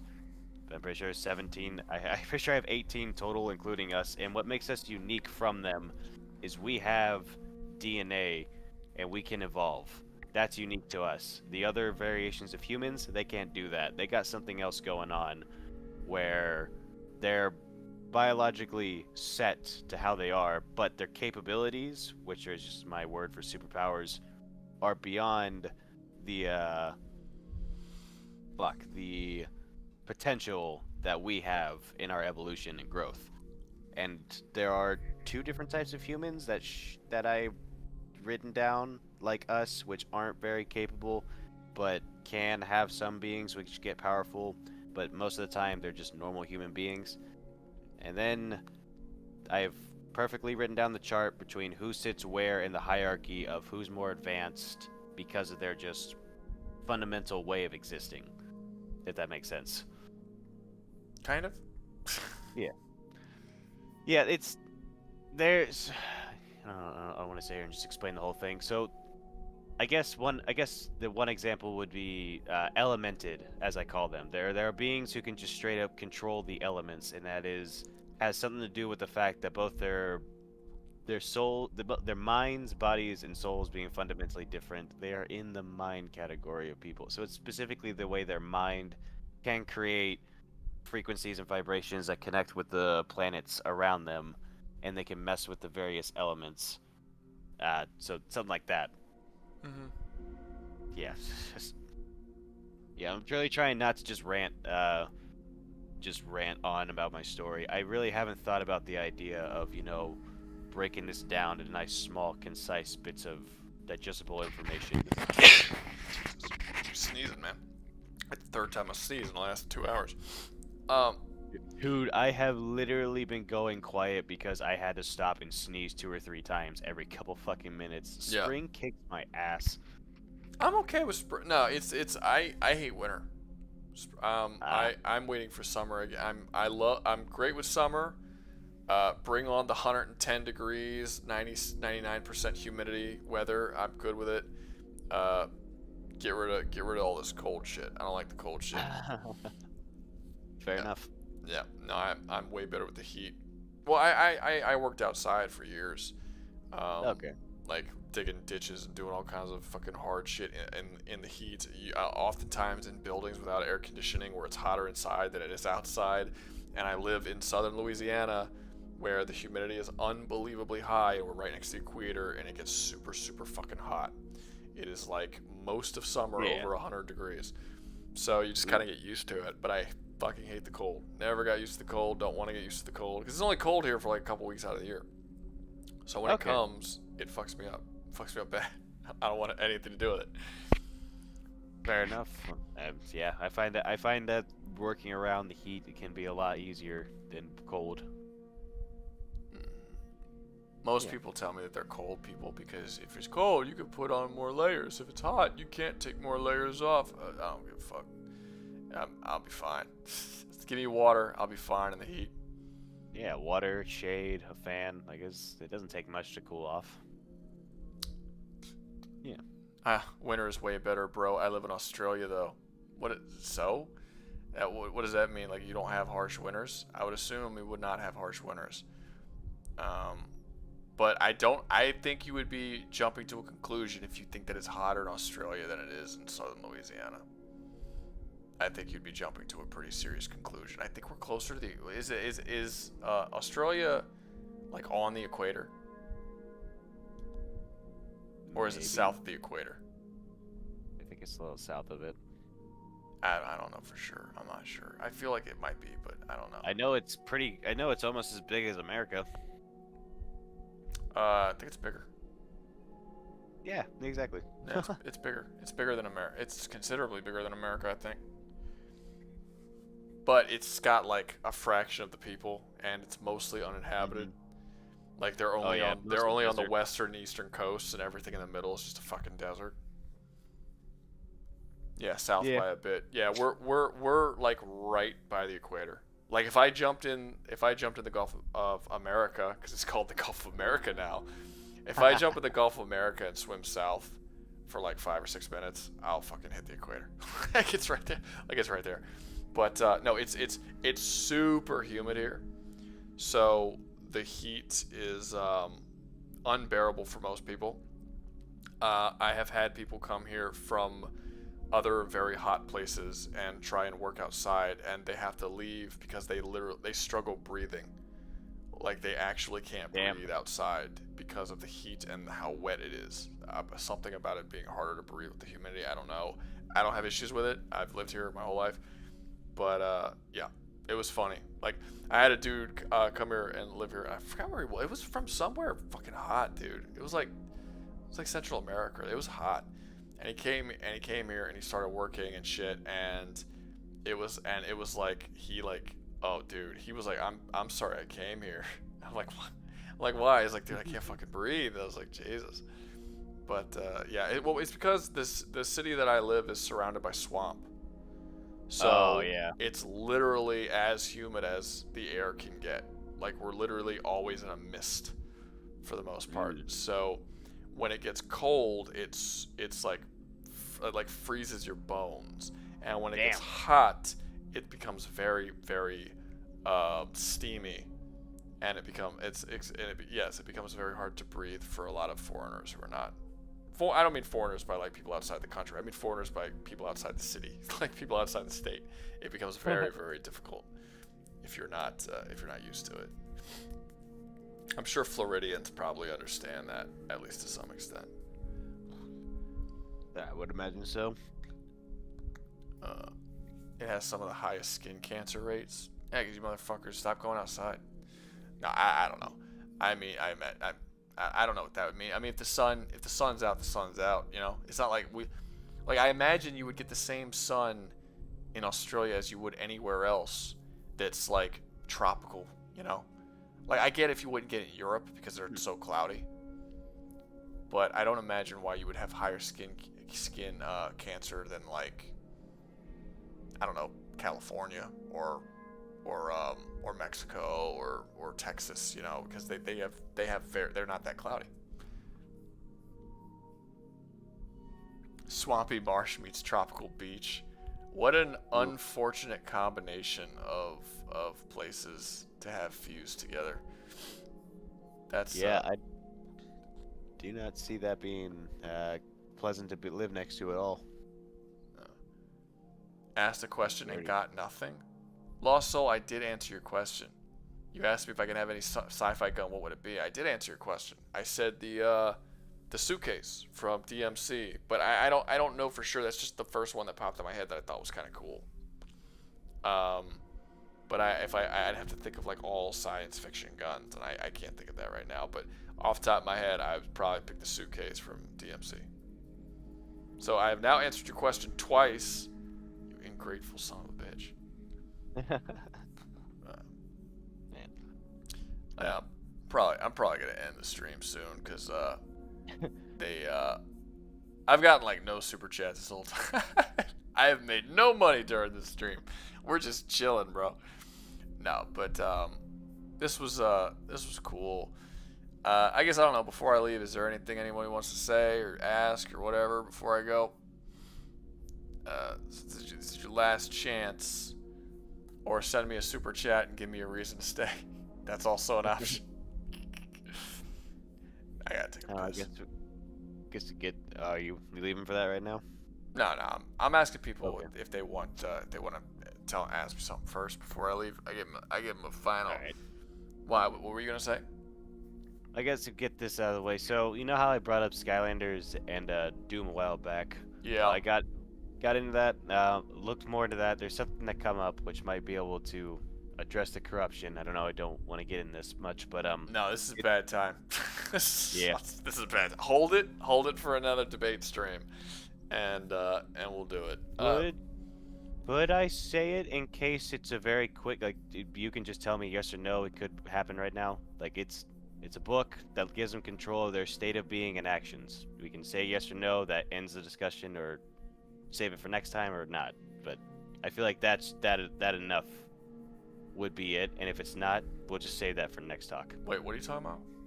So they have a book that every Skylander, and including Master Eon, the main Portal Master, they're all written in it, and it gives them control over their actions and their state of being, like fundamental state of being, which is how they resisted their corruption and resist other magic that fucks up Skylands. Okay, what's stopping the book from getting corrupted? I mean, it can be. You just have to get it. You just have to take it from him. Why would I have to take it from him? Because he can protect it with his own magic. Like How would he protect it with his own magic? I mean, if he has the ability to manipulate the state of being of an object, I don't see what's stopping him from. I thought you said the book was the one that was manipulating the state of being of an object. Was it the book or was it the guy? Because you said it was the book that was doing it. I guess it'd be the book. It's complicated. It's complicated. Or it's so simplified that it doesn't explain anything. That would make. I mean, maybe. Thoughts on the new Avatar series following Korra? I'm lacking hop. I'm assuming that means hope. I'm probably more hopeful than you, but I'm not like tremendously hopeful. Look, here's the thing: the creators of Avatar: The Last Airbender made a like once in a generation quality show. Then when they made Korra, they did not make a good show, but they did have a lot of stuff going against them. Nickelodeon didn't have a lot of faith in them. They constantly thought their show was going to get the axe, so they had to end every single season with a like complete ending for the story, not knowing if they would get a sequel to it. They kept getting the episode numbers changed on them. They thought they were going to get more episodes than they were, and then it got changed halfway through the season, and they got cut in half. They're like, oh shit, well I guess we have to rush this storyline now. Like, they had to deal with a lot of shit for Legend of Korra, a lot of stuff. And one of the main writers left. That's another big thing. One of the main writers that was on Avatar: The Last Airbender was not on Korra. So, like, there's clearly some issues there. So I'm not sure if it's fair to say that Korra is a good representation of their ability to write. because they've already shown that they can write very, very good stories with the first one. Now, am I scared that their time has changed them? Because stories can't just be good stories that tell like good human like stories about the nature of humanity and people and stuff, that everything's got to be about whatever the modern politic is of the day, which has annoyed me in the past. It will continue to annoy me now. I find it annoying. That started to slip in a little bit in Korra, not so much that it was egregious. However, if you watch The Dragon Prince, which is one of the writers of Avatar, it is egregious in The Dragon Prince. So, do I think that might happen to Avatar? I think that's very possible that might happen to Avatar. That worries me more than Korra being bad. I don't blame them for Korra being bad. Not entirely. I blame them a little bit, but not. It's always going to be a little bit their fault, but it's not entirely their fault. But they've been given their whole own studio. They actually named it Avatar Studio, where they gave the original creators of Avatar like full power to create whatever shows they want, and this is what they're going to create. I'm gonna give them a shot. I'm gonna try it out. I hope it's good. It's possible it won't be. But I'll watch the first couple episodes, see what's going on. So hopeful is not the word. I am not absent of hope. But I'm not hopeful either. I think it could go either way. Flip a coin. 50-50. Let's do it. But I'm not getting my hopes up either. You know. Yeah. But yeah. I think it's too soon to hate on it.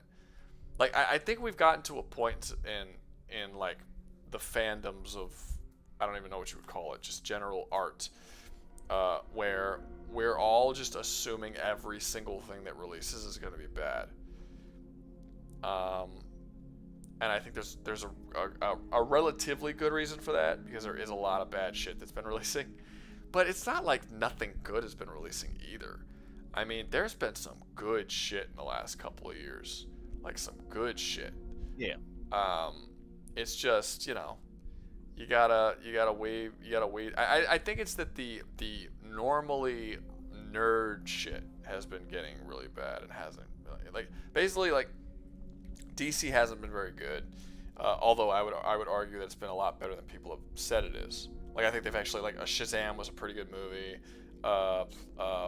Yeah. The second Suicide Squad was a really good movie. They've done all right. They haven't done. The Batman was really good. Like, DC's done better than people have been saying there is. But like Marvel and Pixar and Star Wars, basically anything Disney's made. I feel like Disney is what's making everything bad, and then people are like stretching that out and acting like everything is shit. Disney is shit.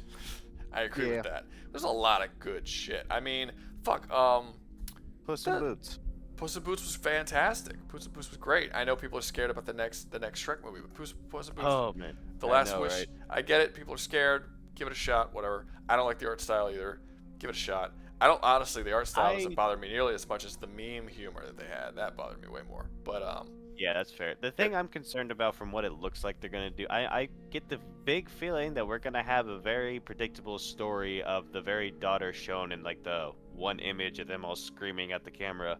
I guarantee that one daughter is gonna want to go out and do something with her life, and Shrek's gonna be the overprotective father with it's Fiona gonna be the being Croods, is what you're saying.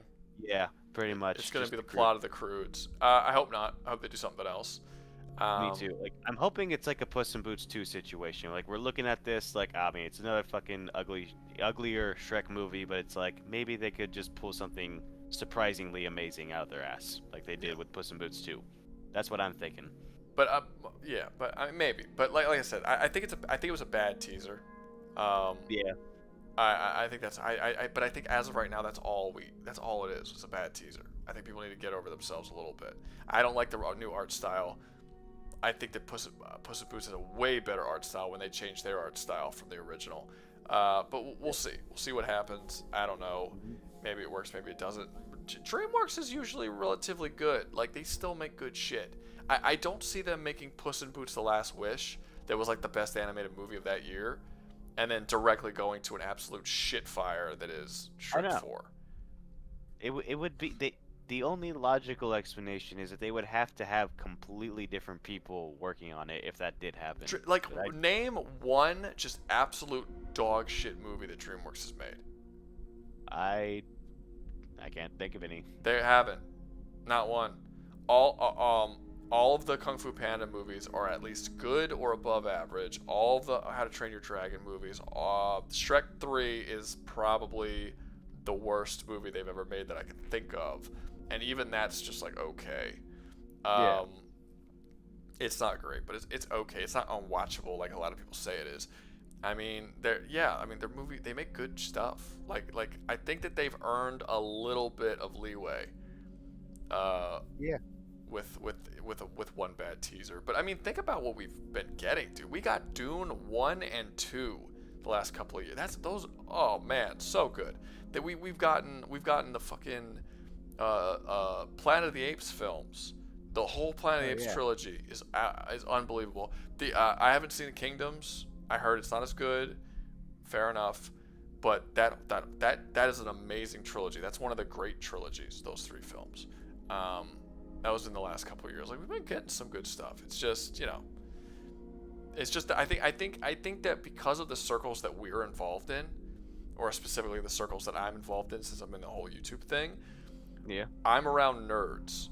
And nerds fucking love Marvel and superheroes and Star Wars and sci-fi and that shit. And when it comes to that, a lot of it's gotten bad. But every time I ask someone what's your favorite movie, they're like, oh, it's The Dark Knight. Oh, it's Iron Man 1. Oh, it's fucking Star Wars. Oh, it's some nerdy shit. And it's like, do you guys watch other films? Like, if I made a top 10 list of great films, a superhero film would not be on it. A Star Wars would not be on it. I do not put any of those films as like the greatest films of all time. But I feel like a lot of these guys are in this sort of, I'm not gonna say echo chamber is not the right word, but they're just you're talking to people who watch the nerd shit solely. They're never gonna go out and watch, I don't know, Pride and Prejudice, which is like a really solid romantic film. It's like they're not gonna go watch that. They're not gonna watch, I don't know, Children of Men, which is a fantastic like alternate sci-fi future movie where people can't have kids anymore and everyone thinks the world's gonna end, and then the first woman in like 20-something years has a baby and they're like, oh shit, you could save the human race. And then this dude's got to transport her across the country through a war zone. It's such a cool premise to a film and such a cool story. And like a lot of the people who I talk to online, they wouldn't have seen it because they spend all their time watching the nerd shit. And I get it, the nerd shit can be fun, but it is fucking far from the best shit that you can watch. There's way better shit. No Country for Old Men, great film. Like, I mean, so much good stuff. So much good stuff. So yeah, I think to like circle back to what your actual question was. I'm a little worried for what Legend of Korra is going to do. I'm sorry, not Legend of Korra. The next Avatar is going to be. I'm not terrified for it. I think it could be. I think it's a flip a coin situation as of right now. But if it does turn out to be bad, it's not going to destroy my fucking. It's not going to destroy the first Avatar: Last Airbender for me or anything like that. I don't really think that way. It's not. I move on. If I don't like something, I move on. I really liked Star Wars. When Star Wars started getting bad, I stopped watching it. I don't have this nostalgic attachment to Star Wars. If something gets bad, you don't watch it. If something's good, you start watching it. That's just, life's a lot easier when you work that way. Let's see.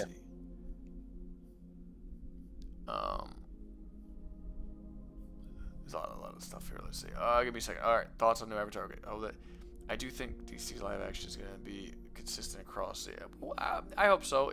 I mean, so far, James Gunn hasn't made a bad film yet. Even his worst films aren't bad. So yeah, I think it'll be fine. I mean, look, the DCU will inevitably go bad as well. They're going to make bad movies at some point, but I'm okay with them making the occasional bad movie because it's not easy to make a movie if like overall it's consistently enjoyable and good. And the way James Gunn wants to do it is he wants to put the directors in charge of the movies and not the studio, which is how Marvel's been doing it, which is why all of their movies are so goddamn bland and have been since long before people have been saying they are. Their problems have been started way before Endgame ended. Like, I don't know, people seem to think that the problem started after Endgame. No, they've had problems for a long time with generic, boring-ass movies that keep repeating themselves again and again and again and again, and it's just not great. All the movies feeling the same, never really doing anything different with them. James Gunn's not going to do that. He's already said he wants like fucked up R-rated horror films, and crime dramas, and like really hopeful movies like the Superman movies that's coming out. He wants comedies and all different kinds of genres. Like, good. Like, let's keep this shit up. He's also said that he's going to use Star Wars as more of a template than Marvel. And what he means by that is not like because like Star Wars is bad. He doesn't mean quality-wise. He means that with the DC films, they're not going to be a bunch of films that are all building to some great conclusion where they're all going to come together. It's going to be one universe, but all of these stories are going to take place on different parts of the universe, and they may never come together, or you might see a crossover here or there. But for the most part, it's going to feel like a wide universe, not like one story that's building up. It's going to feel like a bunch of different pockets of the universe that we're going to explore. That is the better way to do it. Because I think after a while, your movies are going to start suffering because you have to worry about everything that's going on in all these other fucking movies, and you don't have the creative freedom to do what you want to do. So, I think it's going to be fine. I think he's going to do fine with the DCU. I really do. Yeah, Clayface body horror film sounds awesome. Yeah, can you like imagine The Fly, but with Clayface? I will tell you though, if you were going to do a body horror film, I wouldn't have chose Clayface. I feel like there's better DC characters. I mean, I guess Swamp Thing doesn't really. You couldn't do that one because he doesn't have a slow transformation. He just becomes Swamp Thing, so it doesn't really work. A Solomon Grundy horror film would be really fucking cool. I would watch a Solomon Grundy horror film. Hey man, I've been seeing you crank out your videos and have been really enjoying your stuff. Great job with the channel. Hope you keep it up. Thanks, man. I'm almost at 30,000, huh? By now. Where am I right now? I don't even know. I'm getting there. Yeah, 29.8. I'm getting there. I'll probably hit 30 within the month or so. But yeah, we're thanks, man. I hope you enjoy. We got another. I was supposed to come up with I wanted to come up with a video tomorrow morning. It's not gonna happen. So I started to do the stream instead. But I will be releasing. It will be coming out Wednesday morning, which is a day behind what I wanted to. Sorry about that, but it is coming. And then hopefully I can get a video out the following day on Thursday, because normally it would be Tuesday and then Thursday. This is getting pushed to Wednesday, so it's getting me a day behind. Maybe I can get a video done in one day and release it Thursday, but more than likely it'll be posted out on Friday, which is not what I wanted.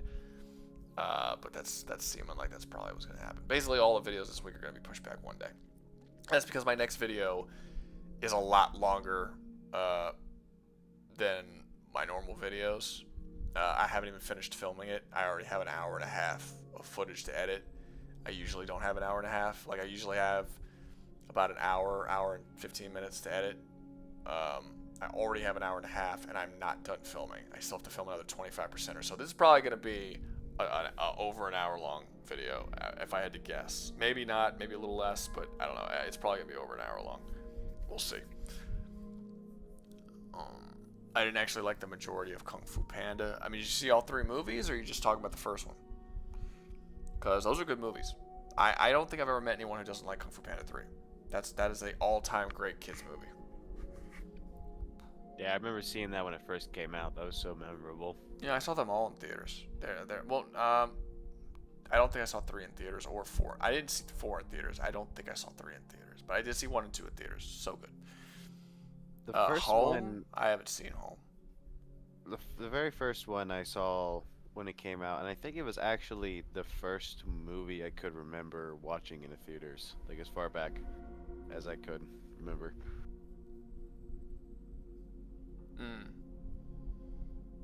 Do not remember when it came out. I do just remember being really young, and my dad and my stepmother not having their own place at the time. So yeah, a long time ago. Lost Soul said, what about a Mr. Freeze solo movie? No, when that guy was saying the Clayface film, he wasn't just making up an idea for a film. That was actually announced.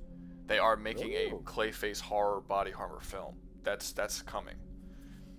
A Mr. Freeze movie would be cool, I guess, but that's like a theoretical thing. This isn't theoretical. They are actually making it, which is wild. Awesome. Yeah, it's wild. Yeah, that's what I'm saying. Like they're throwing out so many interesting ideas. Like superhero movies do not have to be limited to what Marvel has decided to make them. They can be whatever they want to be. You can make it. You can tell any kind of story. It's just people with superpowers, and you can use those superpowers in any kind of demented ways, or you can make a comedy, a romance, whatever. You know, you can do whatever.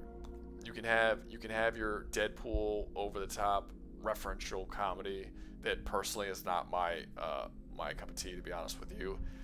And then you can have like your fucking, I don't know, what's another one? Like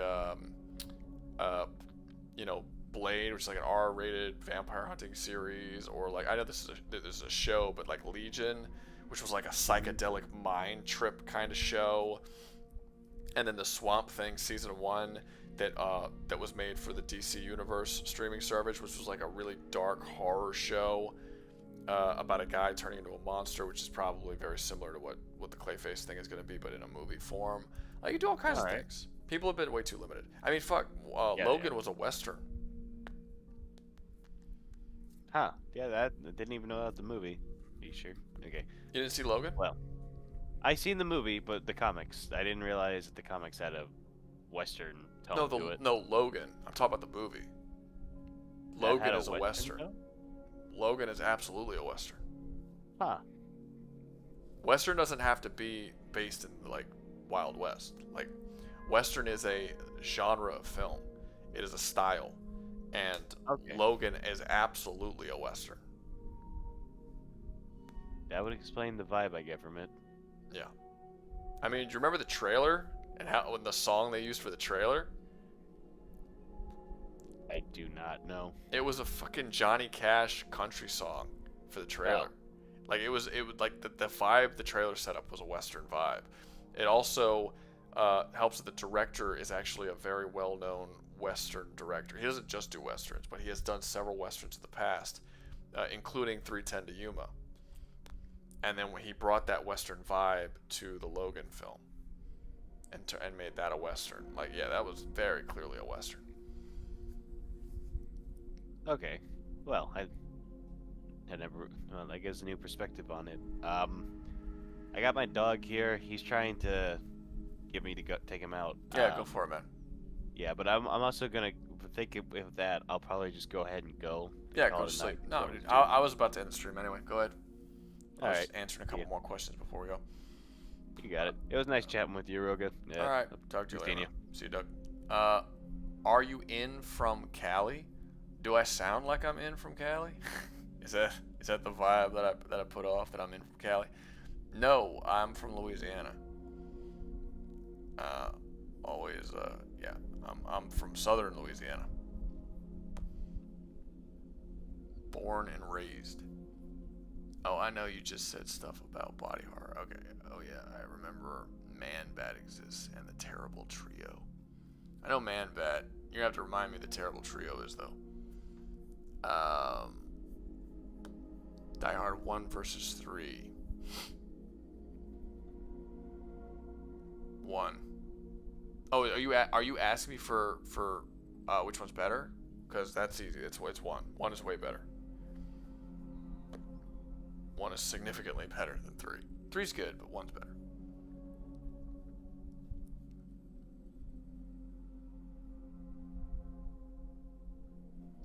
Shall we head off? It's been like half an hour when you said we'd end it. Lost. You do this every time we stream. No one is chaining you to a chair and making you watch the stream. If you want to go, you can go. That doesn't like. Yeah, I do intend on getting off soon, and I should have gotten off a while ago. I get that, but I mean, you don't have to stay. If you want to leave, you can totally go.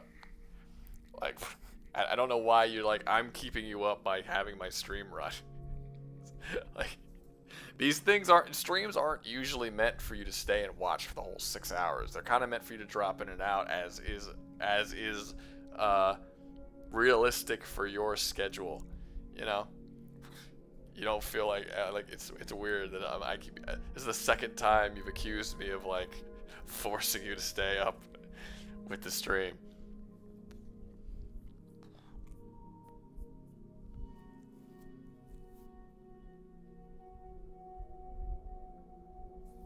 Let's see. Oh, what is that? I don't know what that is. That emoji is like a cyclops or something. I can't even see that. Imagine not joining the stream for the first time. That's like I don't understand that sentence. Imagine not joining the stream for the yeah, that sentence doesn't make sense. The terrible trio were 3 assholes usually who could become furry and or just wear masks. Fun. You'd be surprised. We get people from all over here. I think you'd probably enjoy it. If you ever come down to visit, we have so many old theaters to play movies for every flavor. So I'm assuming that you're from California. Also, I don't think you could say if I ever come down there when you're in California and I'm in southern Louisiana. Pretty sure I would go up there.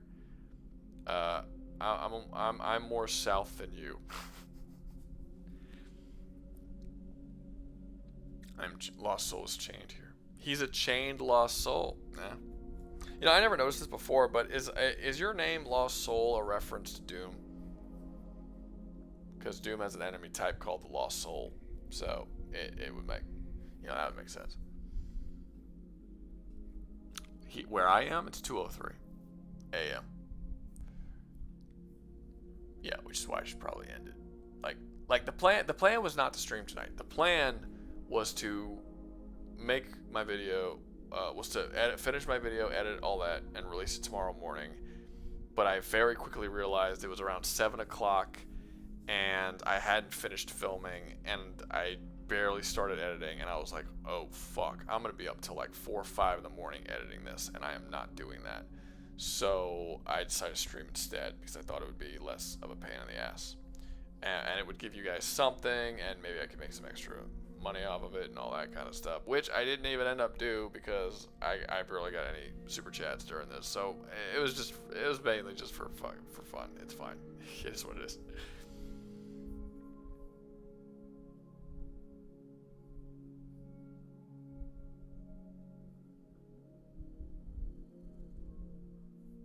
No, that was just an edgy 13-year-old. All right, so I think, okay, it doesn't seem like anyone else has anything they want to talk about or do anything, so I will be going to bed. Like I said, for anybody who wasn't here when I said it earlier, video will not be out tomorrow morning. It will definitely be out Wednesday morning, so just know the normal schedule of the week is getting pushed back by a day. So you'll be getting something Wednesday morning, and then usually you would get something Tuesday, Thursday, and then like maybe Saturday. This week it'll probably be Wednesday, Friday, Sunday, possibly. I don't know. We'll see. If I can get a video done in one day, then the schedule will get moved back, and then you might get something Wednesday, then Thursday, and then it'll be the normal time of, you know, Saturday or whatever. But yeah, it's I don't know. We'll see where it goes. But the last video I made is going to take longer. It's going to be a longer video than normal. It's going to take me longer to film, longer to edit, longer to everything. That's why I got to get pushed back a day. But it's a big one, and I hope you guys enjoy it. Yeah. Anyway, that's going to be all from me, and I will see you guys, I guess, next time I stream, which will be Saturday for sure. Maybe before that. I don't know. Maybe. But definitely Saturday. And I hope you guys enjoy the video on Wednesday. See y'all later. Bye.